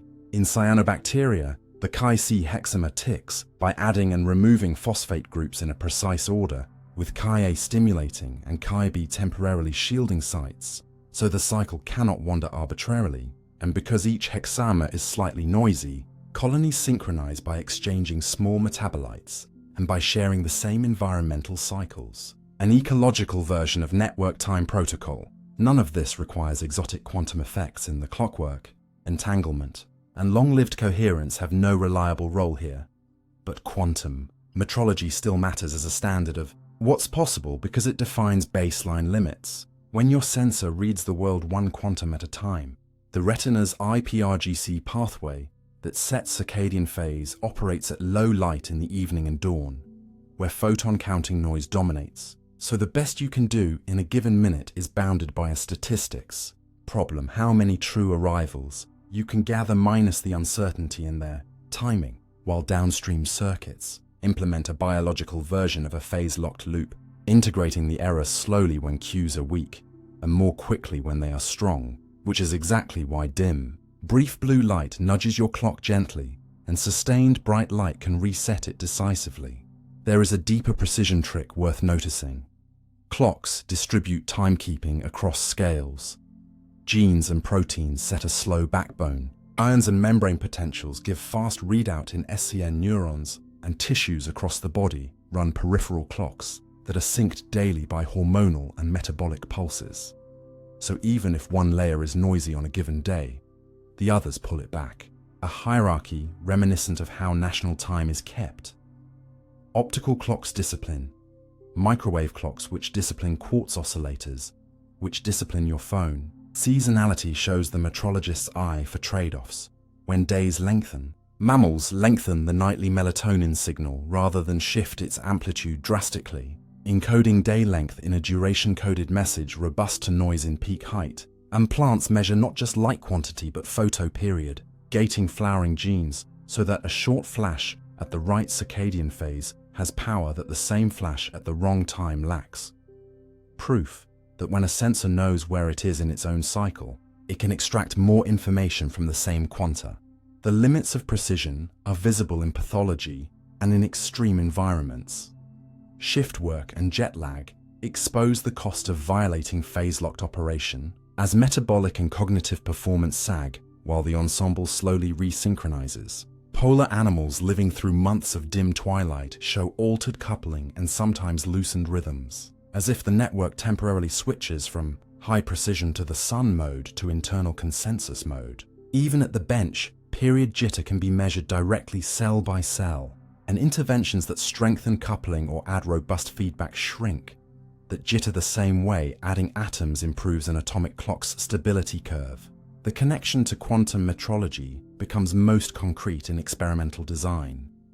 If you want to know whether circadian phase estimation is bounded by photon statistics in humans, you can expose subjects to controlled low-light stimuli with engineered photon arrival patterns, closer to or farther from Poisson, and ask whether phase shifts differ at the same mean intensity. If clocks behave like ideal counters at the edge, tamer than random light should produce slightly more reliable shifts. At the molecular end, you can chart the Allen deviation of a genetic oscillator by tracking peak-to-peak variability across days in single cells, then selectively increase or decrease the number of molecules participating in the key negative feedback and watch the predicted improvement or degradation in stability, a direct test of the counting noise hypothesis. And at the network level, you can weaken SCN coupling pharmacologically and show that short-term responsiveness rises while long-term stability falls, the same trade-off faced by any control system that chooses loop bandwidth. There is an elegance in how biology solves a problem that physicists formalize. Knowing the fundamental noise floor, distribute sensors, average wisely, feedback just enough, and anchor the whole to a cue with predictable statistics. The sun, so the ensemble's error never accumulates beyond repair. For your life, the soft closing thought is practical rather than mystical. You keep better time when you act like a good instrument. See morning light at a regular hour to reduce estimation noise. Avoid bright light at night that mislabels your phase. Eat on a schedule that gives peripheral clocks a clean reference. And make changes in steps large enough to beat the background, but gentle enough to preserve stability. Under that care, your inner day behaves like a well-designed watch, not perfectly still, but precise enough to steer mood, metabolism, and attention, correcting itself each dawn by reading the world's simplest clock, the sky, and translating a stream of uneven quanta into a reliable sense of when to wake, when to work, and when to rest. Quantum heat engines in molecular motors. You picture a motor as a tiny piston pushing on cue, but inside living cells, the engines that haul vesicles, flex muscles, and mint ATP work more like clever gamblers at a noisy casino, drawing energy in quantized packets, nudging random motion into forward progress, and cashing out work one discrete step at a time. And thinking of them through the lens of quantum heat engines clarifies not just poetry, but numbers. A motor operates in a warm bath and yet deals in state-to-state jumps whose energies are set by chemical bonds and electrostatic wells. It rectifies fluctuations with timing gates paid for by molecules like ATP, and it exhibits efficiency, power, and precision that you can measure against bounds normally reserved for metrology labs. Start with the cast. Kinesin walks along microtubules in 8 nanometer strides, each step powered by ATP binding, hydrolysis, and product release, staged across its 2 heads. Myosin grabs actin and translates chemical cycles into filament sliding. F1-pho ATP synthase rotates like a turbine, using a proton gradient to twist, a central shaft that assembles ATP inside the catalytic head. Bacterial flagellar motors switch and spin by tapping the same electrochemical budget. At a distance, this looks classical, yet the way these machines budget energy is quantized. 1 ATP's free energy, or a fixed handful of protons, buys 1 mechanical increment, and the underlying transitions are governed by rates that follow detailed balance when no fuel flows and shift when the baths, reactants, products, ions are held at different potentials. That structure is exactly what a heat engine theorist writes down, and it makes specific, testable predictions. Stall forces at which forward and backward cycles balance, load velocity curves that curve for reasons you can map to rate-limiting steps, and efficiencies that peak below maximum power because speed demands leaving some energy on the table. Single-molecule experiments have put these predictions under a microscope. Optical traps feel kinesins hand-over-hand stepping and resolve how load alters dwell times. Magnetic tweezers turn F1 ATPase backwards to show that the same mechanism runs in reverse to synthesize ATP with near-reversible efficiency when you supply torque. For these engines, you can count quanta of work as areas under force displacement traces and build work distributions that obey fluctuation theorems, confirming that the bookkeeping of energy and entropy at the nanoscale is not a metaphor, but a ledger you can audit. Where does quantum enter beyond the discreteness of currency? Not through fragile, long-lived superpositions. Warm, wet cells shred those quickly, but through the state quantization of binding and charge, the possibility of tunneling in specific transfer steps, and the fact that, like quantum dots and atoms in a massa, motors often operate best when transitions are resonant with internal modes. In Pho, proton flows are steered by precisely placed acidic residues and water wires, whose energies and positions set a narrow window for productive transfer. In redox-driven complexes that feed the proton gradient, electron hops follow defined ladders whose spacings determine both yield and heat. And in the chemomechanical cores of kinesin and myosin, the timing of phosphate release relative to strain, the internal level spacing of mechanical states, decides whether thermal kicks help or hinder forward stepping, a design knob that echoes how engineered heat engines pick stroke timing to match their baths. The most illuminating frameworks treat motors as isothermal engines driven by chemical potentials that play the role of hot and cold reservoirs, and they make hard claims. There is a maximum efficiency at a given power, a minimal entropy production for a given precision, the thermodynamic uncertainty relation, and a cost for information-like control when gating steps are conditional. A living analogy to Landauer's bound that reminds you that every discrimination is paid for in fuel. Biology seems to run close to these bounds without breaking them. Kinesin's precision in step timing and distance reflects energy spent avoiding backward slips. Myosin's duty ratio balances hold time against speed because tight binding costs ATP elsewhere, and ATP synthase uses the tight coupling of one chemical event per angular increment to approach reversibility when driven gently and to trade efficiency for throughput when demand rises. The gift of this view is that it transforms anecdotes into diagnostics. If you mutate an acidic residue in Pho's C ring and see both a drop in torque and a widening of dwell time distributions, you are not just hurting the motor, you are detuning an energy level and paying with increased entropy production per ATP. If you increase viscosity and watch a myosin isoform maintain speed by shifting which substep becomes rate limiting, you have caught a control strategy.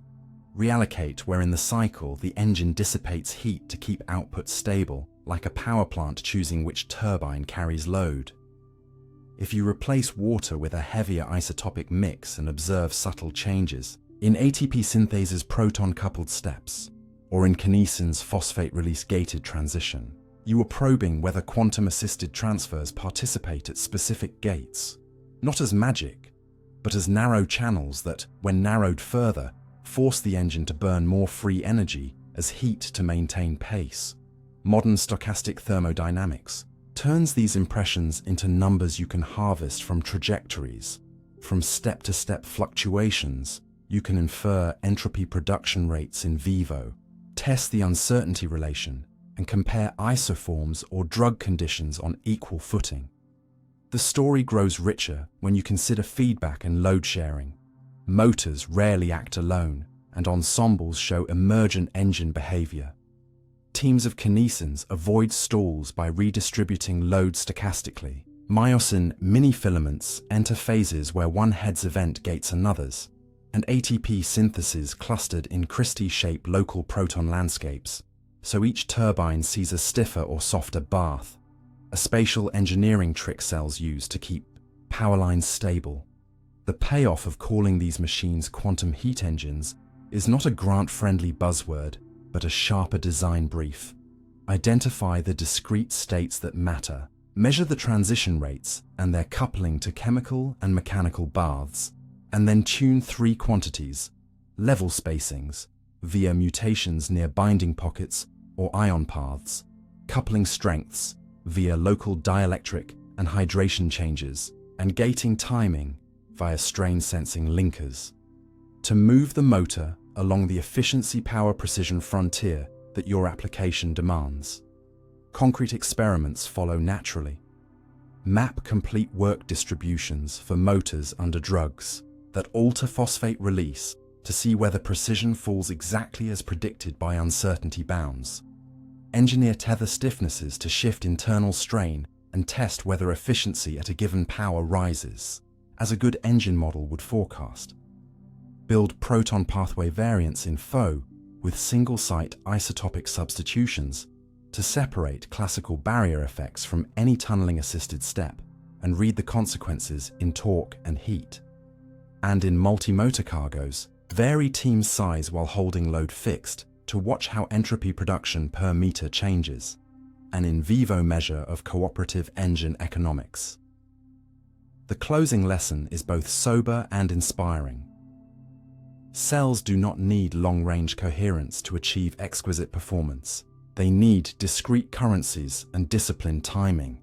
And when they get those right, their motors run close to the lines drawn by the best theories of small engines.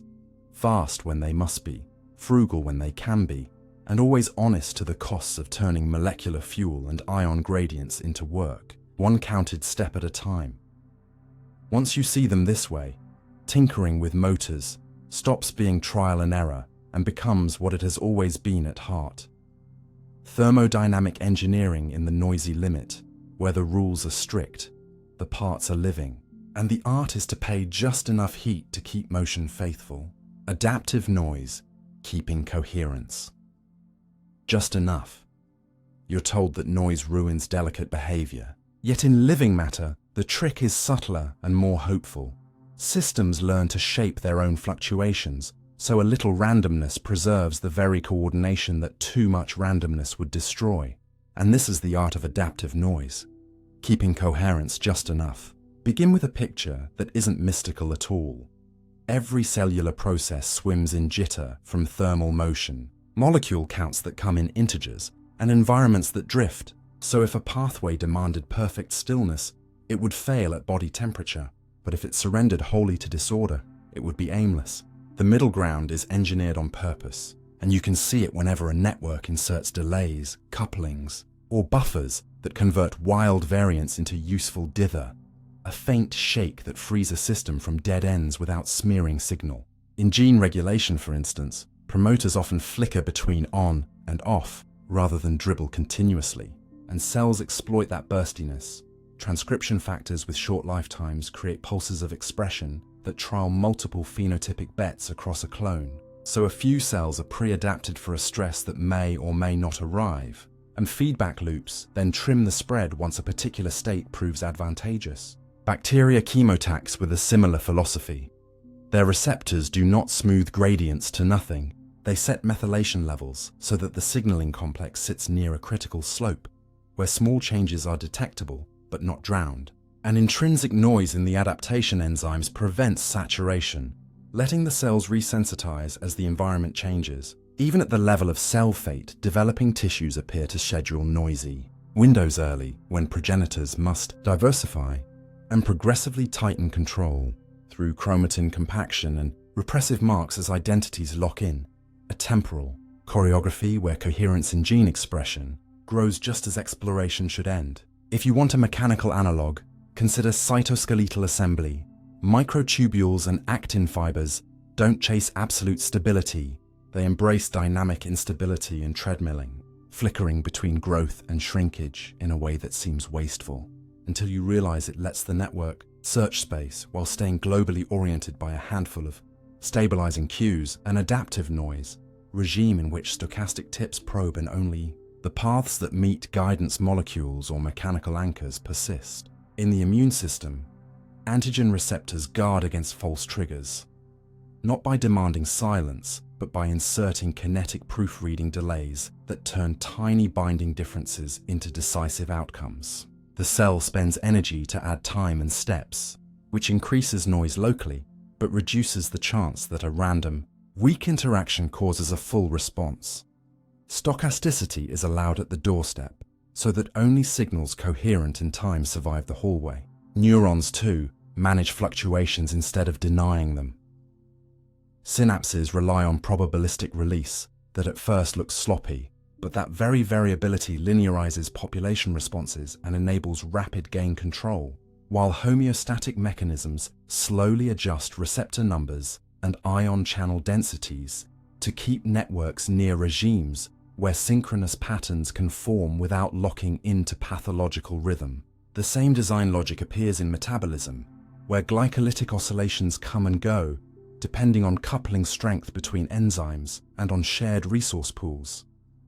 A little noise prevents phase locking into brittle states, whereas tuned coupling allows transient coherence when coordinated output is needed, and cells actively modulate enzyme crowding, compartmentalization, and substrate buffering so that oscillations are present when they help and absent when they would amplify stress. A quieter example hides in biomolecular condensates, those membraneless organelles that assemble by phase separation.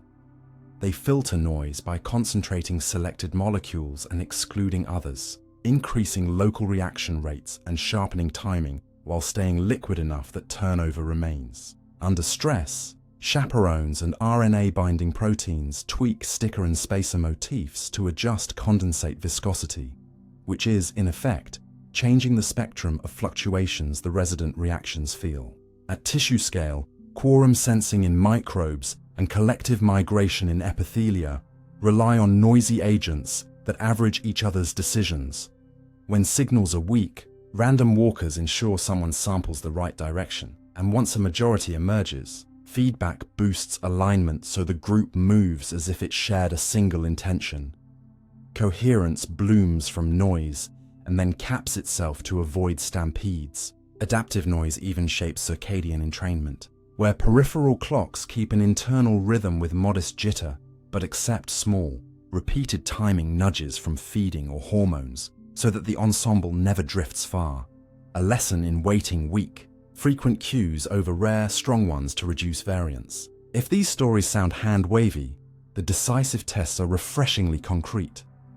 Alter the color of fluctuations a system sees, slow drifts versus fast flicker, by varying crowding agents or temperature ramps, and watch whether function improves when environmental spectra match the system's built-in filters. Build promoter variants with different burst sizes and ask which combination of mean and variance yields the fittest response to fluctuating nutrients. Tune cytoskeletal catastrophe rates with subtle drug doses and measure whether search efficiency peaks at an intermediate instability. Weaken or strengthen cross-bridges in migrating tissues and read out alignment, repair speed, and noise tolerance. And in condensates, mutate low-complexity sequences to shift their relaxation times and test whether reactions inside become more precise without becoming brittle. A literal viscosity dial for coherence. The principle behind all of this is simple enough to write on a lab notebook. Coherence is not free. It must be bought with structure, energy, and time. And when those budgets are finite, the winning design keeps only as much phase, alignment, or regularity as the job requires, then hands the rest back to randomness for exploration, reset, and resilience. Too much coherence leads to traps. Enzymes stuck in unproductive conformations, cytoskeletons that cannot rearrange, gene networks that never try alternatives. Too little and information dissolves. Adaptive noise is the name for the middle path living systems carved by controlling coupling, how strongly parts talk, setting thresholds, what counts as a real event, shaping spectra, which frequencies of fluctuation matter, and timing feedback, how fast corrections arrive, all of which you can measure and tune. The payoff goes beyond curiosity. Therapies that harden tumors by drying their noise, forcing brittle coherence in stress pathways, can make them easier to crack. Vaccines that jitter antigen exposure schedules can foster better affinity maturation. Bio-inspired devices that add calibrated dither to sensors can resolve weak signals with lower bias, and synthetic circuits that alternate exploration phases, high noise, loose coupling, with exploitation phases, tight feedback, damped variance, learn faster and fail more gracefully. The soft closing thought is practical. Do not fear the hiss in your data or in your day. Learn its texture, because the same hum that can blur your aim can. When you set the right thresholds and delays, keep you from freezing in place and help your system, biological or otherwise, move forward with just enough agreement to get work done, just enough disagreement to stay adaptable, and a cadence that turns randomness from an enemy into an ally. Entanglement witnesses in vivo. Challenges. You've heard the word entanglement used like a charm, but if you ask what it would take to show genuine entanglement inside a living system, not just correlation, not just synchronization, but the kind of non-classical linkage that resists any story built from local variables, you quickly discover a sober list of hurdles, and more importantly, a path through them. The first step is conceptual. In vivo, you cannot perform full-state tomography or isolate a pair of spins or excitations like you would in a cryogenic trap, so you must rely on entanglement witnesses, inequalities or criteria that a classical mixture can never satisfy, crafted to work with the measurements biology allows. And that means thinking in terms of collective observables, like total spin components, intensity fluctuations, or phase-sensitive response functions, and finite coherence windows rather than pristine qubits. Classic options include Bell-type tests, strict but demanding space-like separation and high detection efficiency, Leggett-Garg inequalities for temporal non-classicality, powerful but vulnerable to invasiveness artifacts, spin-squeezing criteria that certify multipartite entanglement from reduced variance in one collective spin component, and bounds, based on quantum Fisher information or entropic uncertainty, that can be inferred from response to small, calibrated perturbations. Immediately, biology pushes back. Tissues scatter and absorb light. Fluorophores bleach. Magnetic environments drift. Metabolism wanders. And the thing you're measuring is busy doing its job, not waiting for your pulses, so every witness must be rewritten to tolerate loss, motion, non-stationarity, and mixed ensembles, with explicit nuisance terms for classical noise and biological feedback. Then comes the hardest separation problem: entanglement versus classical common cause, because synchronized oscillations, shared resources and latent variables, temperature waves, ion concentration pulses, cytoskeletal contractions, can generate striking correlations that look quantumish under casual analysis. The antidote is a protocol mindset: prepare, perturb, read, with randomized controls at each stage. You predefine an entanglement witness that has a quantitative threshold, for instance, a product of variances, a Fisher information bound, or a CHSH parameter, and list exactly which classical models could fake it. Then you design perturbations that would degrade those classical models while leaving a genuine quantum signature intact. E.g., add uncorrelated phase noise that destroys classical synchronization but cancels in a squeezing witness, or flip the sign of a weak field in a randomized schedule to reveal non-local response patterns inconsistent with shared drift. Next, you confront measurement invasiveness. Photons and microwaves heat. Labels bind and alter kinetics. Electrodes leak ions. To keep the witness honest, you measure back action directly. How much the probe shifts temperature, pH, or redox, and propagate that into the inequality's error budget, so a violation cannot be an artifact of a slightly perturbed baseline. Spatial issues loom large. Bell tests need well-separated parties with rapid, independent readouts, but cells blur into each other and organelles roam, so you lean on mesoscopic witnesses, spin squeezing in magnetically tagged ensembles, intensity-intensity correlations between spectrally separated reporters, or phase cycling schemes in nonlinear spectroscopy that isolate cross-terms which only arise from joint quantum pathways. Timing is equally brutal. If a candidate mechanism promises sub-nanosecond entanglement, your probe must gate on that timescale while rejecting classical flicker from slower biochemistry, which is why ultrafast pump probe sequences, with lock-in detection and phase-stable pulse pairs, matter. The witness is carried in the small difference between two nominally identical experiments whose only distinction is the controllable phase between pathways. None of this flies without calibrated nulls. Measure the same witness after scrambling a critical degree of freedom and demand that the entanglement signature collapses in the predicted direction and magnitude. Equally, you need positive controls in the same optical or magnetic geometry, a gel phantom or fixed sample, seeded with known entangled photon pairs, or with a room temperature. Spin-squeezed ensemble, so you can prove your pipeline would have seen entanglement had it been there. Statistics and blinding are not niceties, but survival tools. Pre-register the witness, the pre-processing steps, and the stopping rule. Collect enough trials to control the detection loophole, missed events bias Bell tests toward classicality, and the freedom of choice loophole, hidden correlations between stimulus and detector settings. Randomize the order of real and sham perturbations, and analyze with an independent code path that cannot learn your expectations from the data. Even then, the biological specifics bite.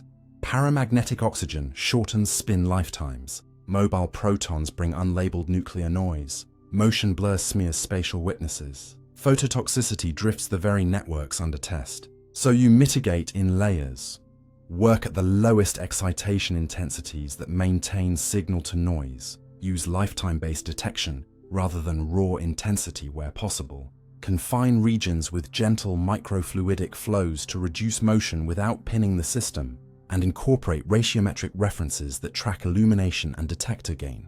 The most promising near-term arenas are those with controllable, well-understood quantum carriers embedded in biology, reporter spins, stable radicals, engineered paramagnetic tags, placed at defined sites in proteins or membranes, and read with pulsed EPR to test spin squeezing or entanglement swapping between neighbors. Correlated photon probes feeding tissue and recovered through time-gated paths to perform Hong-Ou-Mandel-style indistinguishability checks that classical scatter cannot fake, and phase-cycling 2D spectroscopy on intact complexes where the witness is a specific cross-peak phase relation that vanishes under any model built from independent molecules. At the same time, a strong negative result is scientifically valuable. By tightening bounds, you map the frontier between mechanisms that might leverage entanglement and those that operate with classical correlations plus short-lived coherence. Success, when it comes, will likely be modest and local, a transient, few particle entanglement within a protein pocket or between cofactors during a critical step, not a global quantum web. And it will earn its keep only if disrupting it alters function in a predicted way. The closing thought, then, is practical rather than mystical. To witness entanglement in vivo, you must make friends with constraints. Measure what biology lets you measure. Fold invasiveness into the math. Break classical lookalikes with carefully designed perturbations, and carry both positive and negative controls in the same optical and thermal conditions. And you must accept that the most meaningful proof will be dull in the best sense. A small inequality crossed with well-behaved error bars, repeated across labs, tied to mechanism by targeted mutations, and powerful. Not because it sounds like magic, but because it tells you that, for a brief, functional moment, two pieces of matter inside a living system shared a fate no classical story could fully explain. Quantum-inspired AI for protein folding.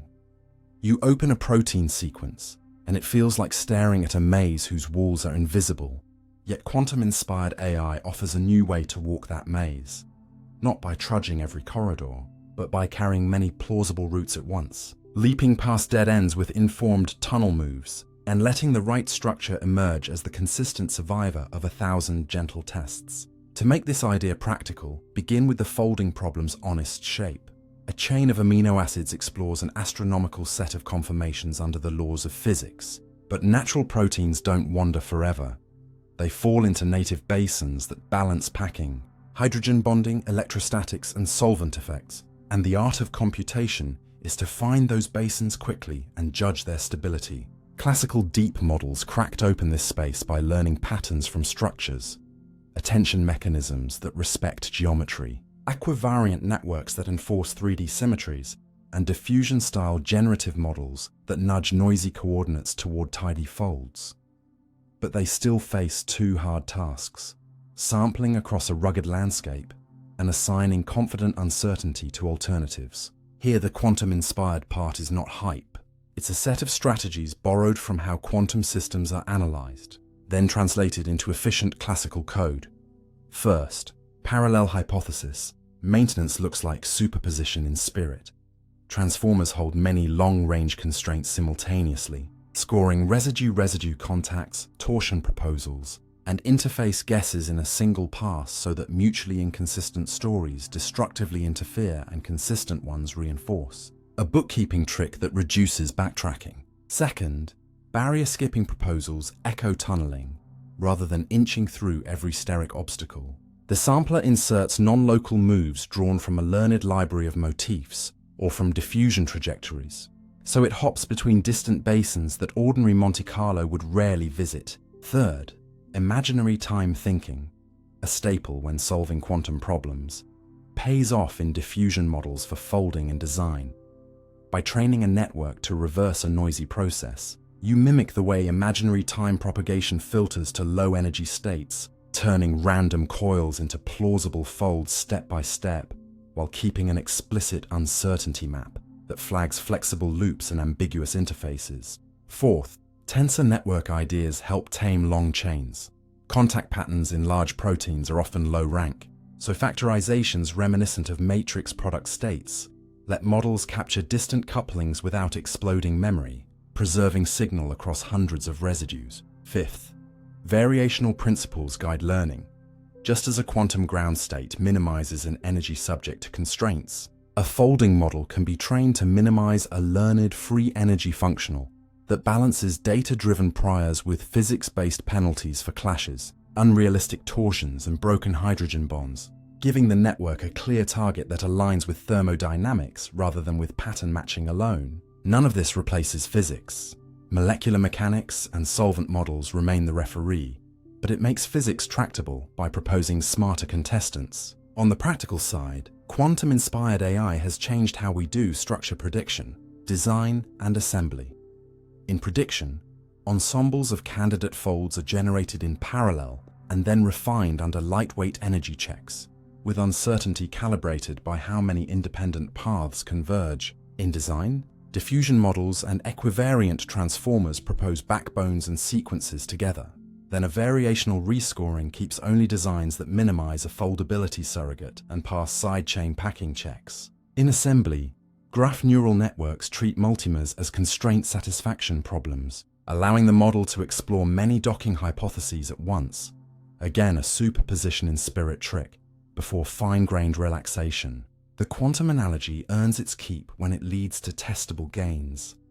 Barrier-skipping proposals should find correct topologies with fewer gradient steps. Tensor network factorizations should preserve long-range beta sheet pairing accuracy as chain length grows. Variational losses should correlate better with experimental stability than raw confidence scores. These are not slogans, but metrics you can measure in blinded benchmarks and in the lab. To keep feet on the ground, it helps to name the failure modes and fixes. Models can overfit to structural databases and hallucinate stable folds where none exist. Counter this with negative training.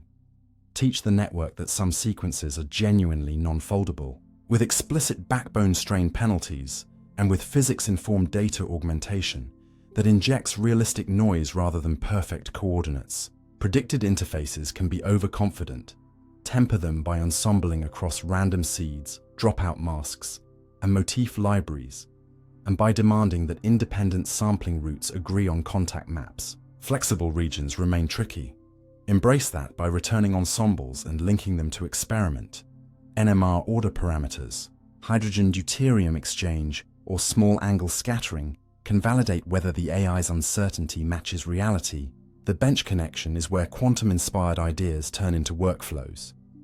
Generate an ensemble with non-local tunnel moves, cluster by topology.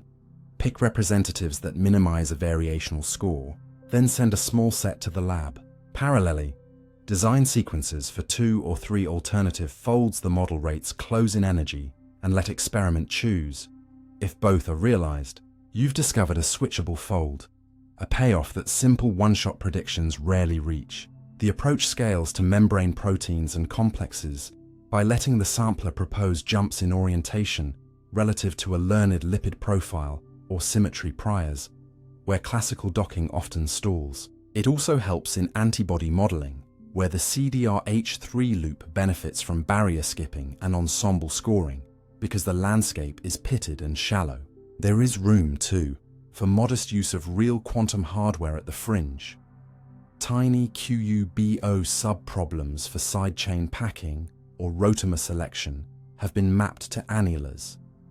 But the main wins today come from quantum-inspired, not quantum-dependent, code that runs on GPUs and TPUs. The ethics and reliability questions are concrete.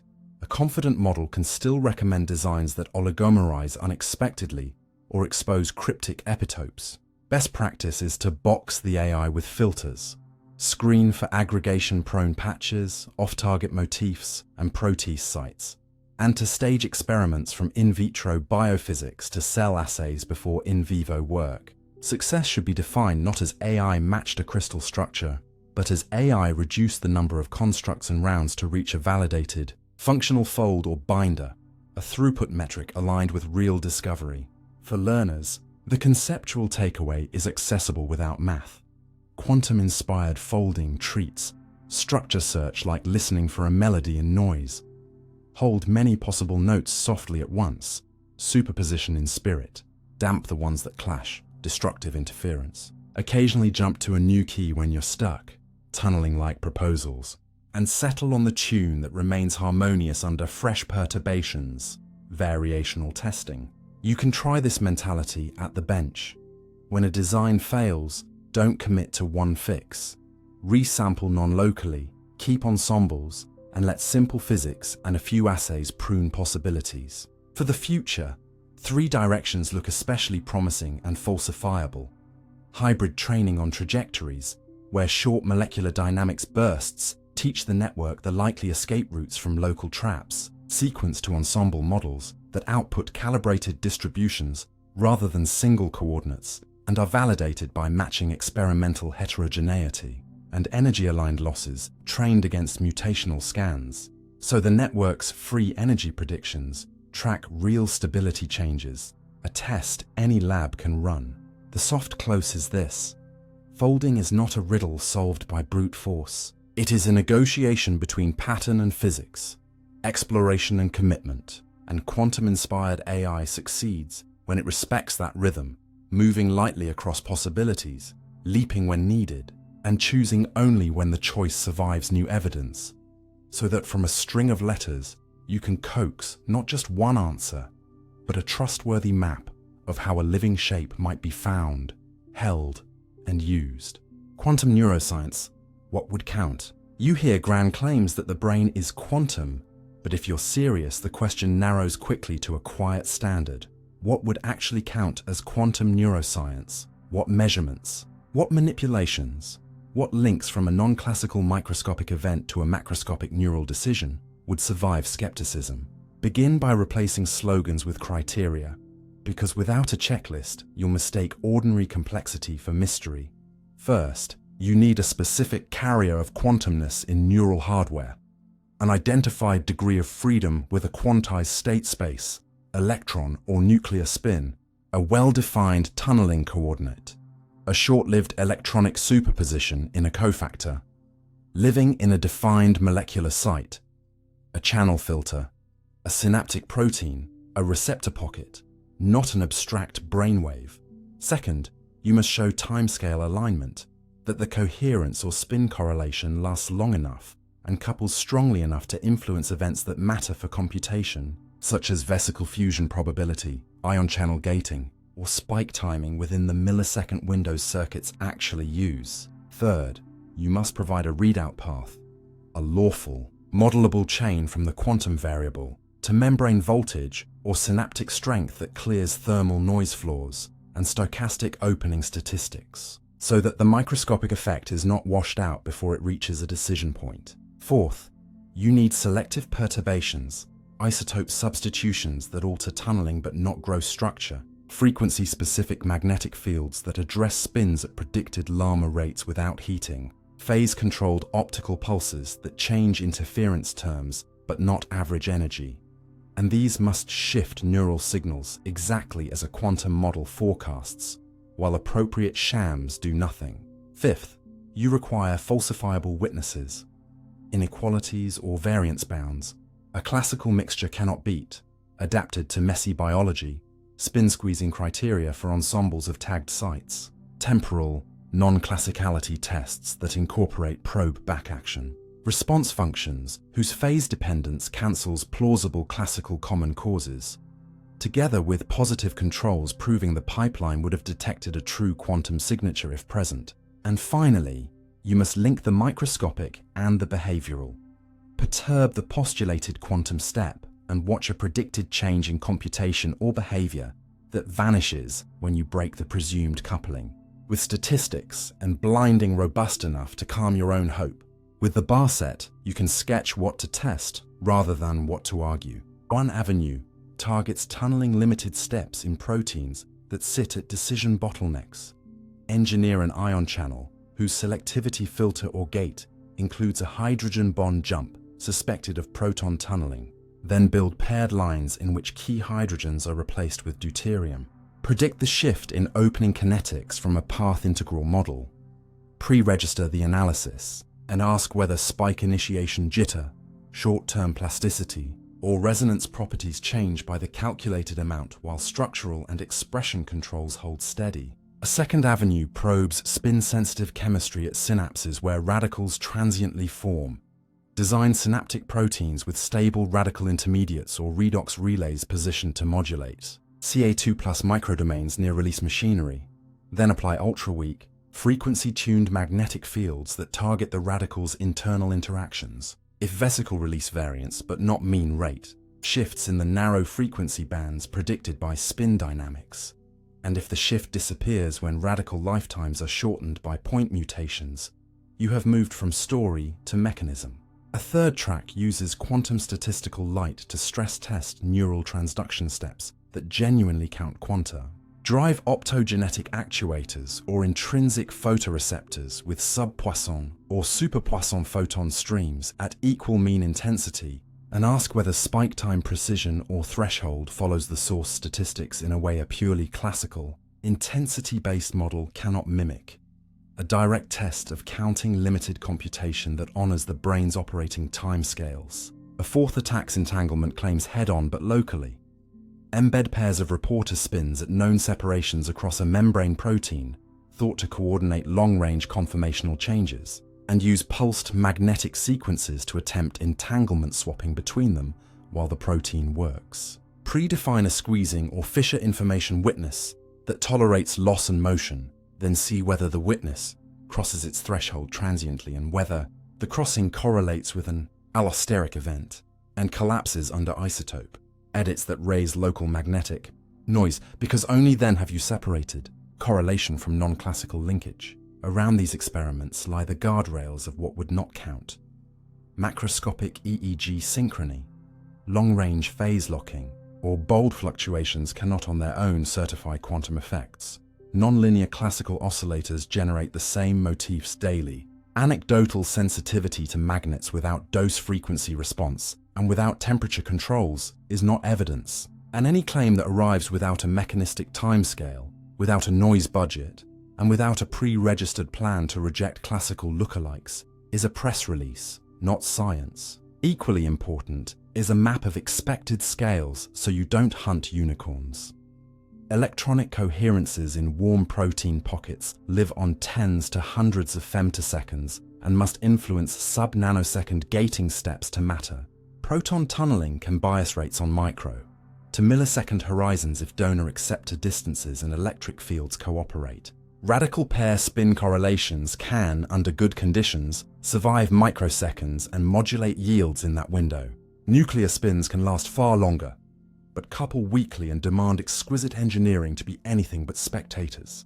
Each candidate implies distinct probes, ultrafast spectroscopy and phase cycling for electronic pathways, isotope effects and kinetic fits for tunneling, low-field magnetic resonance for spin pairs, and distinct readout metrics, variance of release events, spike time jitter, phase response curves, that tie microphysics to computation. To keep yourself honest, insist on triangulation. If a deuteration shifts a synaptic kinetic parameter, a separate magnetic perturbation should push the same parameter in the direction predicted by the same mechanistic model. If a frequency-specific effect appears, it should track the llama frequency as you alter the local field, not stick to the equipment's hum. If an ultra-fast phase signature is claimed, its amplitude should scale with the very structural knob that sets the alleged coupling. And every positive result should be flanked by negative space. Mutations that kill the signature without killing the protein, sham fields that leave it untouched, and replicas in neighboring pathways that behave as controls. You also need to design for biology's motion and heat. Work at excitation levels that keep phototoxicity negligible and fold that residual back action into your witness. Use ratiometric references and randomized stimulus schedules to close analysis loopholes. And remember that brains are heterogeneous. If a quantum step exists, it may be rare, local, and state-dependent. So plan for conditional statistics rather than a single grand effect. The payoff for this discipline is not ideological victory, but useful knowledge in either direction. If careful tests fail, you tighten quantitative bounds. For example, spin-sensitive chemistry cannot alter vesicle release variance by more than X% under physiological oxygen, clearing away fog and refocusing effort on classical mechanisms. If a signature survives and links to computation, you earn a new control knob for neuroscience, field, isotope, or phase that can read or nudge circuits with unprecedented specificity and, crucially, force models of cognition to include steps that were previously invisible. The closing thought is deliberately modest. A brain need not be magical to be marvelous, and quantum neuroscience will deserve its name only when it trades metaphors for measurements. When you can point to a site, a carrier, a timescale, a witness, and a behavioral consequence, and when changing one piece moves the rest as predicted. Until then, the most generous thing you can do for the idea is to ask of every result. Could a classical story, with noise and nonlinearity, do this? And to keep designing experiments whose best outcomes are small inequalities crossed with clean error bars. Evidence that a fleeting non-classical whisper threaded its way through warm, wet tissue and touched a decision you can actually see. Limits of brain scale. Quantum effects. You can love the word quantum and still ask the most respectful question of the brain, not, could something quantum happen somewhere? Briefly, but what are the hard limits that prevent quantum behavior from scaling to the size of thoughts? Because limits, honestly drawn, are how wonder keeps its footing. Begin with scale and timing, since neurons traffic in millivolts and milliseconds, while quantum phases that survive in warm protein, pockets live in femtoseconds to microseconds. There is 1,000 to billion-fold mismatch between the lifetime of any plausible microscopic coherence and the decision windows of spikes and synapses. So to matter at the circuit level, a phase-sensitive event would need a fast, lossless readout that converts sub-nanosecond structure into a robust millisecond signal without getting blurred by thermal jostling or the shot noise of ion channels. And no known coupling in neural hardware clears that bar. Next, consider the environment. The brain's water-rich tissue at 37 degrees is dense with fluctuating dipoles, mobile protons, dissolved oxygen, and nuclei with magnetic moments, which together produce colored electrical and magnetic noise that decoheres delicate phases on timescales far shorter than neural integration. And unlike engineered qubits, the brain can't evacuate oxygen. isotopically purify carbon, or cryocool its workspace. Now look at communication channels, because large-scale quantum effects would have to propagate. Yet axons and dendrites transmit by ionic diffusion and channel gating, both inherently stochastic and dissipative, and synapses are probabilistic release machines tuned by calcium microdomains, not by phase-preserving wires. Any proposal that spreads a quantum state across cells must explain how it rides these classical, lossy rails without being randomized into an ordinary fluctuation, and how it evades the ruthless averaging of thousands of inputs at each neuron that exists precisely to suppress idiosyncratic noise. Energy budgets add a second independent constraint. The adult human brain spends times 20 W to keep times 10 Hz 11 neurons alive, with most of that budget paying to restore ionic gradients after spikes and synaptic currents, which leaves remarkably little free energy to maintain low entropy order of the sort that macroscopic coherence demands. If an effect required continuous cooling, error correction, or active isolation at scale, it would show up as metabolic heat, yet careful calorimetry and blood oxygen measurements map brain energy to classical tasks of ion pumping and neurotransmission. With no spare signature for a hidden coherence preservation bill, measurement limits are just as telling. Magnetoencephalography and squid arrays can hear picotesla changes from synchronous currents in cortical sheets, while ultrasensitive diamond and atomic magnetometers now sniff at thermal noise floors, and across decades of controlled tests, the signals they record match classical, volume-conducted fields from ionic currents. There is no extra non-classical magnetic fingerprint at Earth-strength fields that tracks cognition. And when weak oscillatory magnetic fields do perturb behavior, the dose-frequency orientation dependencies line up with known sensory pathways or thermal electrical confounds, rather than with an implausible brain-wide spin physics. Then, there are falsified predictions. Models that imagine soliton-like or waveguide-like coherence running along cytoskeletal lattices should have produced frequency-selective, low-damping signatures at physiological temperature and hydration that couple into membrane excitability in characteristic ways. Yet when experiments dialed the predicted frequencies, altered hydration layers, or applied anesthetics at clinical doses, the decisive, frequency-locked neural readouts never materialized. What moved instead were the classical receptors and channels those drugs are known to target. Information theory sharpens the boundary by giving you a ruler for precision versus cost. The brain's coding accuracy and reaction times already hug limits set by photon shot noise, ion channel shot noise, and synaptic release variance. To argue that macroscopic quantum effects add capacity, you must show improved precision or speed beyond those classical bounds at equal energy. Whereas in practice, the best psychophysics and intracellular statistics sit exactly where classical counting would put them once attention. Adaptation and pooling are accounted for. Even the seductive idea of long-range entanglement runs into hard walls. To certify entanglement, you need witnesses that survive loss and motion. But living tissue is both lossy and mobile, and any attempt to maintain entanglement across neurons would face not merely decoherence, but witch-path leakage. Myriad uncontrolled environmental degrees of freedom that measure the system all the time. The result is that whatever fleeting non-classical correlations might flicker inside a protein pocket are overwhelmingly likely to collapse into local rate biases long before they could choreograph multineuron dynamics.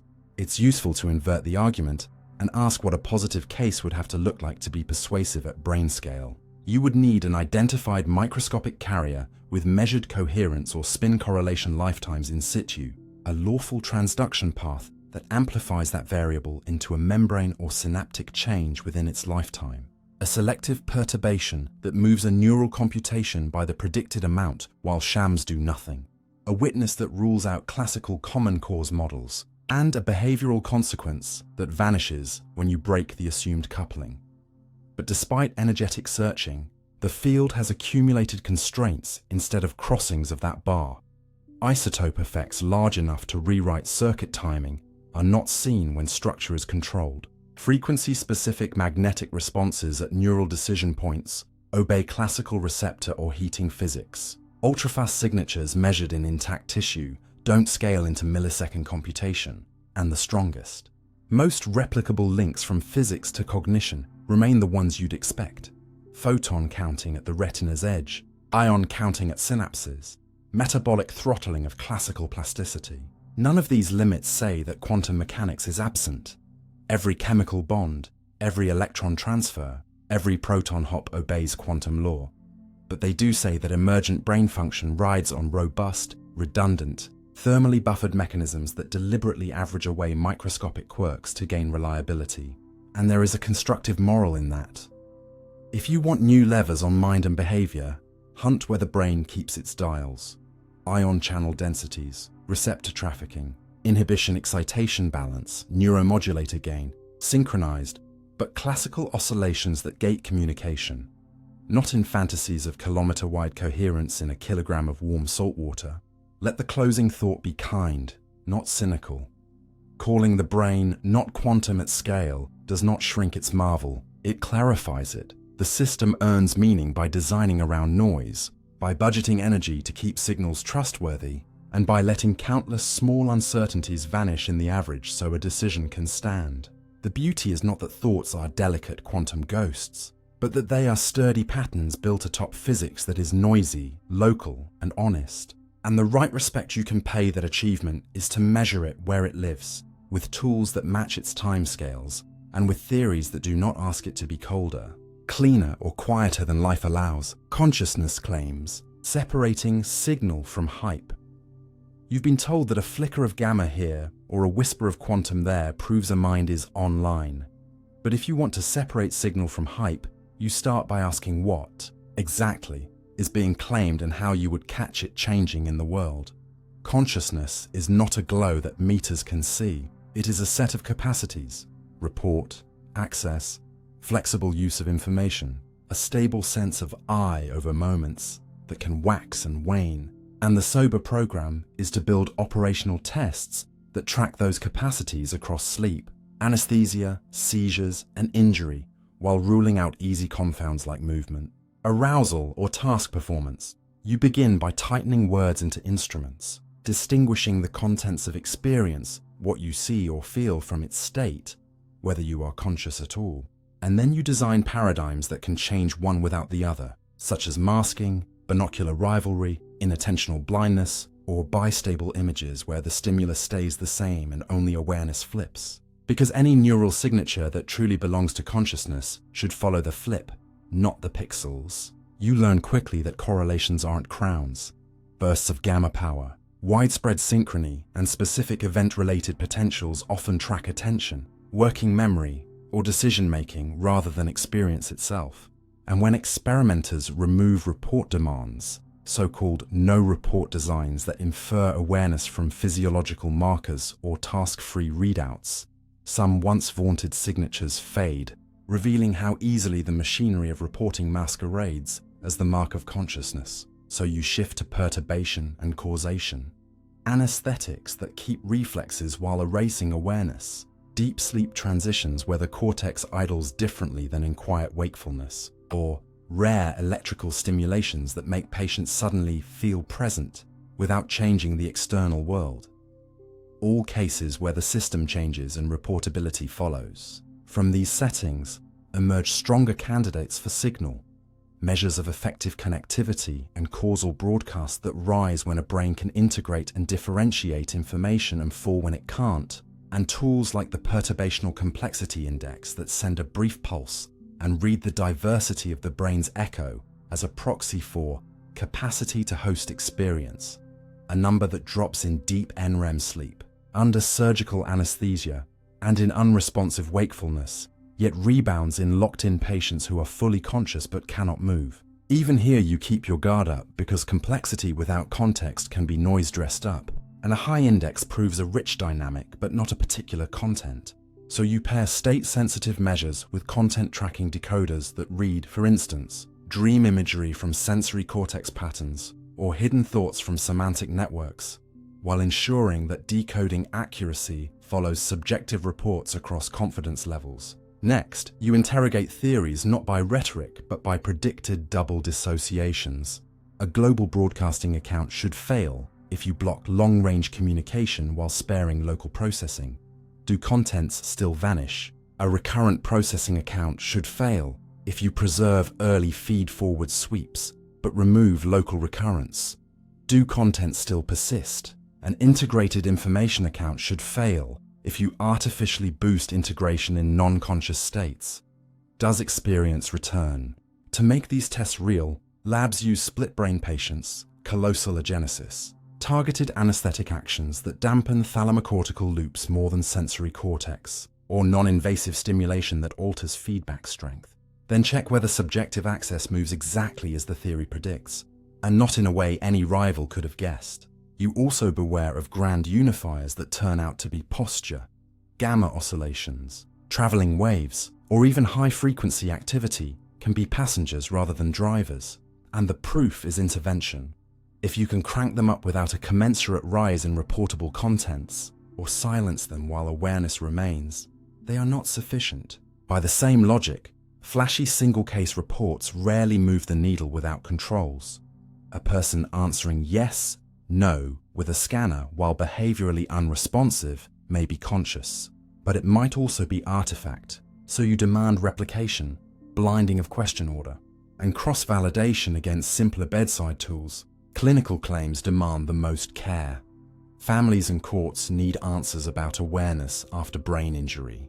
So indices must separate arousal, eyes open, autonomic tone, from awareness, reportable contents, and bedside protocols must handle covert cognition, cases where the mind hears but cannot speak, by using motor-independent tasks, imagining playing tennis versus walking through a house, and showing that classification exceeds chance with rigor, not wishful thinking.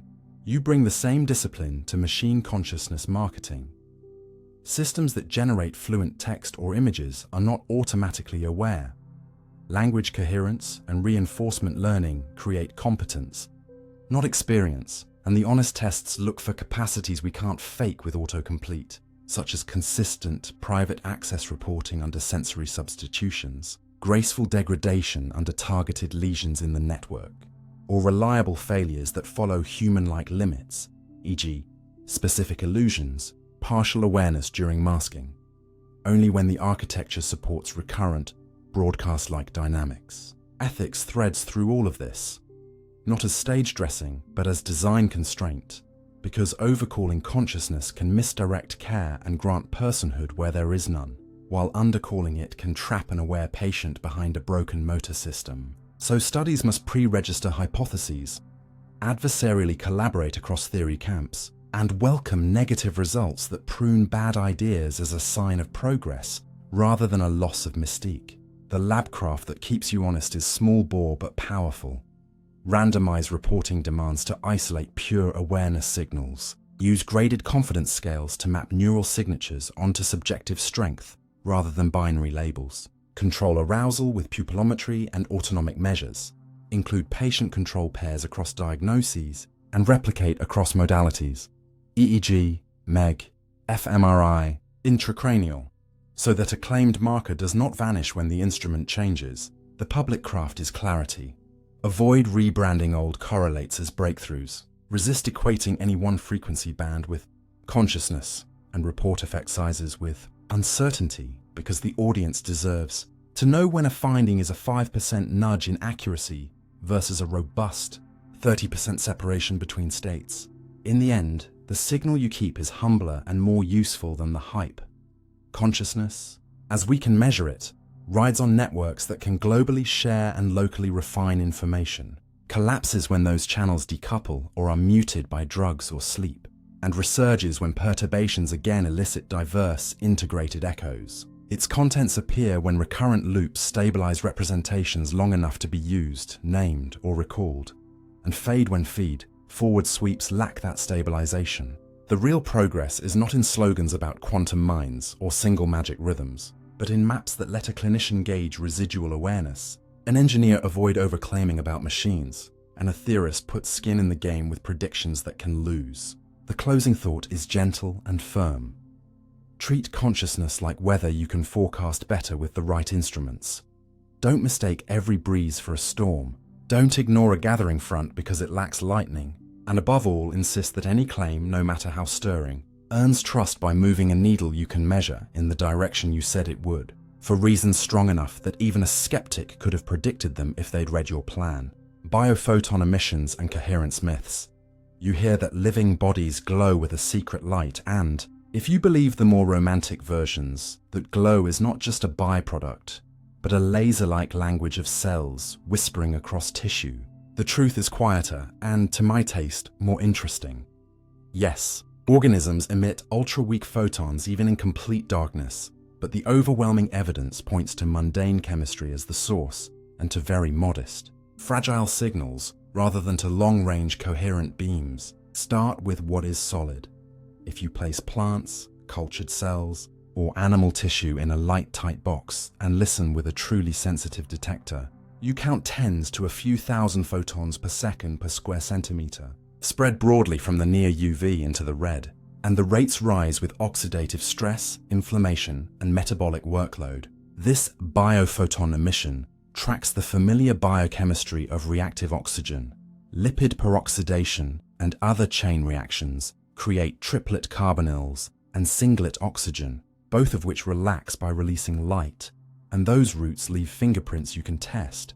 Chemical quenchers, like sodium azides, suppress singlet oxygen contributions. Antioxidants lower the flux. Oxygen depletion and temperature shifts move the rates in directions photophysicists expect. Even delayed luminescence after illumination, often touted as exotic, behaves like trapped states emptying through slow chemistry, rather than like long-lived optical coherence. The detectors that make these measurements believable are not mystical either. Cooled photomultiplier tubes or single-photon avalanche diodes count increments so small, they're swamped by instrument quirks unless you're fussy, which is why honest studies spend half their effort on calibration, subtracting dark counts and after pulsing, blocking stray infrared leaks, leveling temperature drift, and validating the spectrum with known, dim reference sources. Where the narrative strays is when coherence is invoked as a proof of biological laser light. True optical coherence has teeth. It implies narrow spectral width, stable phase relationships, and photon statistics that depart from the random clumping expected of chemiluminescence, and those teeth can bite experiments. You can measure second-order correlations with a Hanbury-Brown twist setup, and ask whether simultaneous detections occur more or less often than Poisson statistics allow. You can test whether interference fringes persist when you change path length by more than a wavelength. You can check polarization memory through turbid samples and see whether it survives multiple scattering. In the biophoton literature, claims of laser-like order rarely clear these bars when controls are tight. Signals are too broadband, too faint, and too easily mimicked by detector artifacts or by classical, delayed recombination pathways. Tissue, for its part, is a terrible optical cavity. It scatters and absorbs photons aggressively, scrambles polarization in a few hundred micrometers, and converts any hint of narrowband phase into heat and noise long before a millimeter is crossed. So the idea of kilometers per second, brain-wide photonic conversations cannot survive a back-of-the-envelope estimate once you include skull, blood, and the froth of cellular refractive index mismatches. Do cells ever use these photons, even locally, as signals rather than as exhaust? The honest answer is not proven and unlikely for most contexts, though not logically impossible in special niches. Photoreceptors can detect single photons, but live in engineered stacks facing the outside world. Cryptochromes in the circadian pathway are light-sensitive, but require dusk and dawn levels, not a handful of stray quanta from neighbors. Proposals that axons act as waveguides, or that mitochondria chat by light, have to beat 3 hurdles at once: photon scarcity, scattering loss, and receptor absence, and none has yet produced a measurement chain from photon birth to receptor action that holds up under blinded replication. Still, ultra-weak emission is a useful reporter of cell state precisely because it is chemistry-driven. When oxidative stress spikes, the photon trickle rises. When metabolism is throttled or the redox balance shifts, spectra and rates move. That makes Biophoton counting a non-invasive thermometer by chemistry, a way to monitor damage and repair without dyes, provided you do the radiometry right. The decisive experiments to separate signal from myth are refreshingly specific. Deploy true photon statistics tests with time tagging and coincidence analysis to rule in or out non-classical light. Run spectral temporal tomography that links peaks to known emitters by quenching an isotope substitution rather than by wishful matching. Image with modern, low-noise single-photon cameras while simultaneously recording biochemical markers. And pre-register the prediction. If pathway X drives emission, then inhibiting X will drop counts and shift the spectrum by Y, accepting falsification. For any signaling claim, demonstrate a receiver, show a molecule or organelle whose state changes in lockstep with photon arrival at physiologically plausible distances. Then break the effect with optical blockers that pass chemicals but stop light, a control that many iconic papers never attempted. Quantify energy budgets. Calculate how many photons a candidate receiver would need to produce the reported effect, and compare that to measured flux after realistic scattering and absorption. If the arithmetic fails, the story fails. None of this is a debunking for sport, it is house cleaning. So the remaining findings can shine. Delayed emission in photosynthetic systems encodes real information about exciton traps and recombination. Rising ultra-weak light from skin under UV stress is a readable alarm. Tumor models show altered emission patterns that could complement metabolic imaging. Even the myth-heavy corners have gifted the field with better instruments. Cryogenic PMTs, low after-pulsing SPAD arrays, and dark rooms that deserve the name, tools that, turned towards sober questions, can map oxidative dynamics with exquisite sensitivity. The soft closing thought is simple. There is a night glow to living matter, but it is the glow of chemistry doing its work under strain, not the beam of a secret laser mind. If you want to learn from it, treat those photons as honest reporters. Count them carefully, test their origin with chemistry, reject romances that collapse under arithmetic, and you'll walk away with a clearer picture of how cells age, heal, and respond. And with your sense of wonder intact, because it now rests on signals that survive the lights being turned all the way up. Experimental pathways to decide controversies. You settle into the lab not to win an argument, but to let reality choose. And experimental pathways to decide controversies means designing studies that corner competing stories so tightly that even their authors would accept the verdict. Begin by turning every ground claim into a quantitative, pre-registered prediction with named parameters, nuisance terms, and explicit failure thresholds. If a mechanism is real, it survives numbers. Draft a short public analysis plan that fixes primary outcomes, controls, exclusion rules, and the smallest effect worth caring about. Then invite an adversarial collaborator to co-sign it so both sides own the test. Build dual controls for every instrument.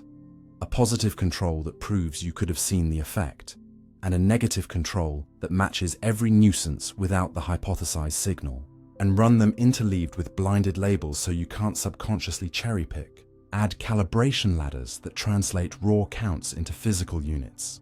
Nanotesla for magnetic fields, detected photons per second per square centimeter for ultra-weak light, Kelvin per second for thermal transients, microseconds for spin lifetimes, and report those with uncertainties. Because controversies shrink when everyone speaks physics. When claims involve frequency-specific phenomena, sweep frequency and amplitude systematically on logarithmic grids, pre-register the expected resonance width and orientation dependence, and use sham coils or detuned microwave sources to estimate off-target effects. Where isotope effects are the lever, synthesize paired isotopologues with mass spec, verified purity, match vapor pressures or solvent activities, and commit in advance to the predicted direction and magnitude of the shift. Then cross the mechanism by mutating the suspected donor acceptor or metal site. If the effect persists, it wasn't that pathway. If the claim is about long-lived order in warm systems, write down a decoherence budget before measuring. List couplings, correlation times, and expected lifetimes, and insist that any observed oscillations scale the way the budget predicts under temperature, hydration, oxygen, or paramagnet tweaks, not the way a blinking dye or slow conformational drift would. When behavior is the readout, separate content from state and use no reporter motor-free paradigms, so the neural or chemical signature does not collapse into a proxy for effort or arousal.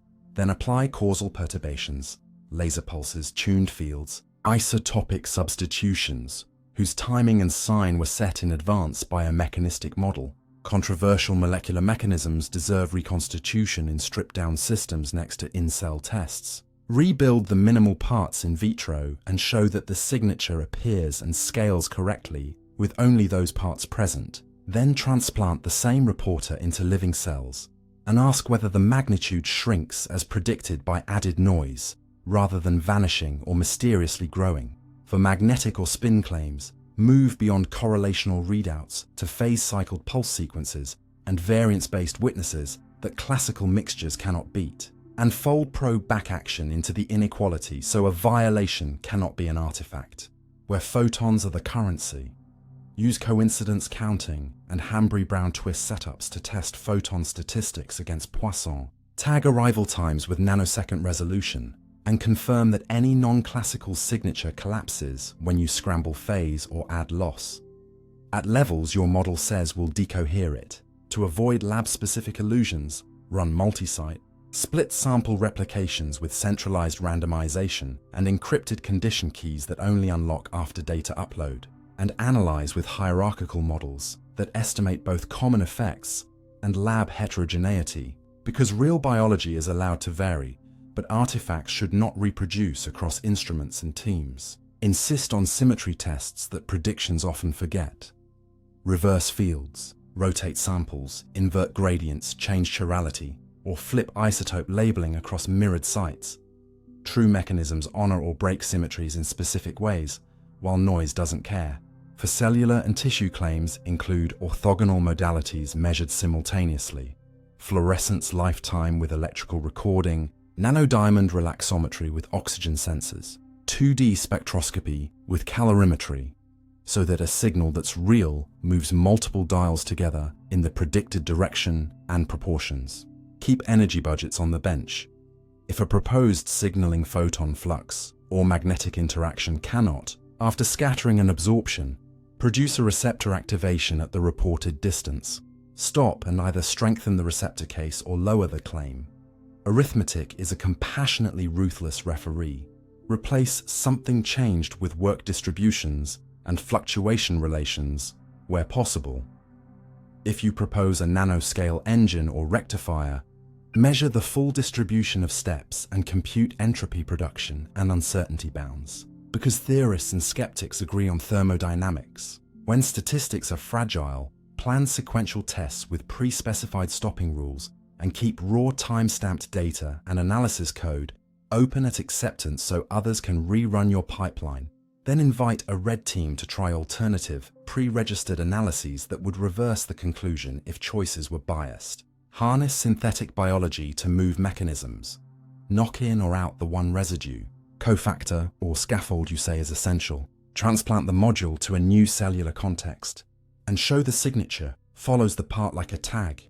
Not sometimes yes, sometimes no, but with a dose response that matches your model. When results are negative, value them by tightening bounds and publish through registered reports so nulls carry the same prestige as positives, and we stop rewarding the most interesting noise. In polarizing fields, use adversarial collaboration to co-design experiments where each side writes down a falsifier they would accept, then jointly implement it with a neutral statistician. If neither side concedes after the data, the community will, and you've still raised the floor for future work. Train your habits around artifact hygiene, block infrared leaks and acoustic pickup, map detector after pulsing, report coil impedance and thermal maps, document sample motion and autofluorescence, and, whenever possible, swap in silent samples under identical illumination and field conditions to expose ghost channels. Lastly, teach by example. Include a one-page, if we're wrong, here's how you'll know in every paper, with numbered, low-cost tests others can run. Controversies end not when the loudest voice tires, but when a small set of decisive measurements, clear thresholds crossed or not, are repeated, shared, and boring in the best sense. The closing encouragement is gentle and firm. Design like a skeptic, measure like a poet who loves detail, analyze like someone who expects to be surprised, and let your pride rest not in being right, but in having built a path where truth, once it arrives, stays put, so that the next time a dazzling claim appears, you know exactly which benchtop journey will carry it from possibility to knowledge, or from noise to a graceful goodbye. Why life may exploit, not defy, quantum rules. Start with a confession you can feel in your bones. Life does not get to choose its physics. It only gets to learn the grain of it. And the more closely you look, the more you see organisms treating quantum rules not as locks to pick, but as the shape of the keyhole they've been fitted to, exploiting discreteness where it pays, sidestepping fragility where it hurts, and leaning on statistical truths that never lie. You live in a world where charge moves in countable packets. Light arrives one photon at a time. Nuclei and electrons occupy quantized states, and every bond is a compromise between attraction and zero-point motion. And instead of fighting these facts, biology designs its work so the rules do most of the lifting. It uses countability to make digital decisions out of noisy analog drift. It arranges energies so that the right transitions are downhill or narrowly resonant. It times critical events to finish within the windows when phase information or correlated motion still matters. And it lets irreversibility do housekeeping, so errors don't accumulate. If you want a picture that calms rather than dazzles, imagine a craftsman building with grain. The wood tells you which way to cut, and the artist who listens wastes less and gets more strength for free. Begin with discreteness because it is the least glamorous and the most useful. When the raw material arrives as quanta, photons, electrons, ions, biology writes thresholds that count, not flows that smear. So one properly amplified event carries a clear yes against a sea of maybe, and downstream circuits pool many such quanta with timing rules shaped by the statistics of their arrival. That move repeats everywhere once you notice it. Molecules that bind in integers are read out with kinetic gates that convert small affinity differences into large changes in acceptance. Proteins that switch between a few favored shapes are wired into networks that wait for coincidence rather than for averages, turning flicker into confidence. And channels that pass ions in bursts are collected into clusters, where independent shot noise averages down to a precise launch time. It may look as if life has invented digital logic, but really it is honoring the fact that its inputs are already digital at the smallest scale, and letting that reality reduce uncertainty. Next comes resonance, the quiet talent of placing energies so the environment helps rather than hinders. When a transition is too mismatched to its surroundings, thermal kicks miss and nothing happens. When it is too matched, kicks dephase it instantly. In between lies a sweet spot where the noise spectrum is structured just enough for a jump to be probable, and just chaotic enough to distribute excess energy before it does harm.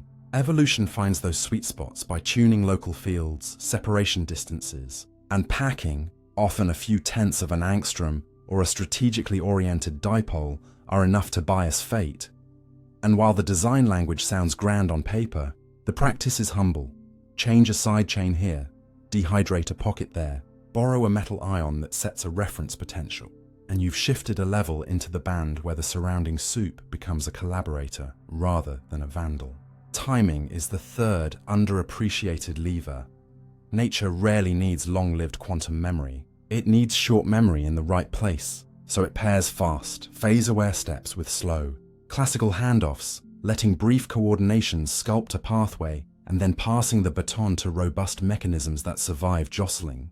The rhythm looks almost musical once you learn to listen. A few femto or picoseconds of organized motion set an initial condition. Picosecond to nanosecond relaxation picks a basin. Millisecond chemistry or neural integration evaluates and commits. And over minutes to hours, repair and turnover reset the stage. A nested timing architecture that keeps delicate notes only as long as they buy clarity, and then cashes them out into stability. This is why, when people ask whether life keeps coherence, the useful answer is only as long as the task needs. A budgeting mindset that everywhere prefers just enough to as much as possible. Irreversibility is the fourth pillar. Because the second law keeps the books, life spends fuel to erase the specific past it does not want, resetting binding pockets, proofreading copies, and cycling through futile-sounding loops that are futile only if you forget that getting rid of information you don't want is the price of making information you do. It is fashionable to call these moves error correction. But the deeper truth is that they are error budgeting, burning ATP, GTP or ion gradients not to achieve perfection, but to keep failure rates below thresholds that matter for growth and memory. A fifth tool is statistical humility. When physics says your measurement will be noisy, living systems stop faking accuracy and instead shape their readouts to the noise. They count longer when signals are scarce. They pool across units when variance dominates. And they design feedback with bandwidth that matches the statistics of the world rather than the demands of a theory. This is not weakness. It is metrology in the wild. And it's why the same retina that reads starlight without fooling itself tolerates and exploits jitter in bright daylight to keep motion sharp. If you want to see exploitation rather than defiance in more molecular language, look at how hydrogen bond networks are arranged to stabilize improbable proton positions long enough to change chemical choices without pretending that tunneling must dominate everywhere. Look at how redox chains place cofactors so that electrons always see a ladder gently sloped forward. Not because life bent the Pauli principle to its will, but because it lined up acceptors in the order any quantum-respecting electron would rather go. Look at how macromolecular scaffolds guide excess vibrational energy into a handful of delocalized modes that can be dissipated safely rather than into local bonds that would snap. You might be tempted to declare genius in each of these tricks, but their common theme is thrift. Adjust local structure until physical law stops being a constraint and starts being a shortcut. Against this backdrop, the most telling failures are themselves reassuring. Proposals that demanded biology maintain long-range coherence at body temperature, run radio frequency-sensitive chemistry at the scale of organs, or signal across tissue by narrowband light struggled. Not because the ideas were offensive to mystery, but because they ignored budgets of energy, time and scattering that organisms cannot pay. When careful experiments close those doors, they don't make life duller, they make the map sharper, pointing us back to places where quantum features are already built into chemistry and can be harnessed by modest, structural means. The practical harvest from this mindset is rich. Diagnostics that speak in counts rather than averages will align with what tissues actually measure. Drugs that tweak local fields or hydration to retune microscopic energy gaps will change reaction selectivity with fewer side effects than blunter tools. Bio-inspired devices that borrow just enough coherence and then hand off to classical amplification will be rugged in the world rather than only on an optical table. Even scientific debates become healthier when both critics and enthusiasts agree to put numbers on how much quantum character is needed for which step and to celebrate negative results that tighten those numbers. Let the closing thought be soft and exacting at once. You do not honor nature by saying it is miraculous. You honor it by noticing how it refuses to pay for miracles it does not need, how it shapes pockets and pathways so that the smallest, everyday consequences of quantum rules tilt outcomes in useful directions, how it budgets phase like it budgets energy, and how it builds reliability from discreteness instead of pretending the world is smooth.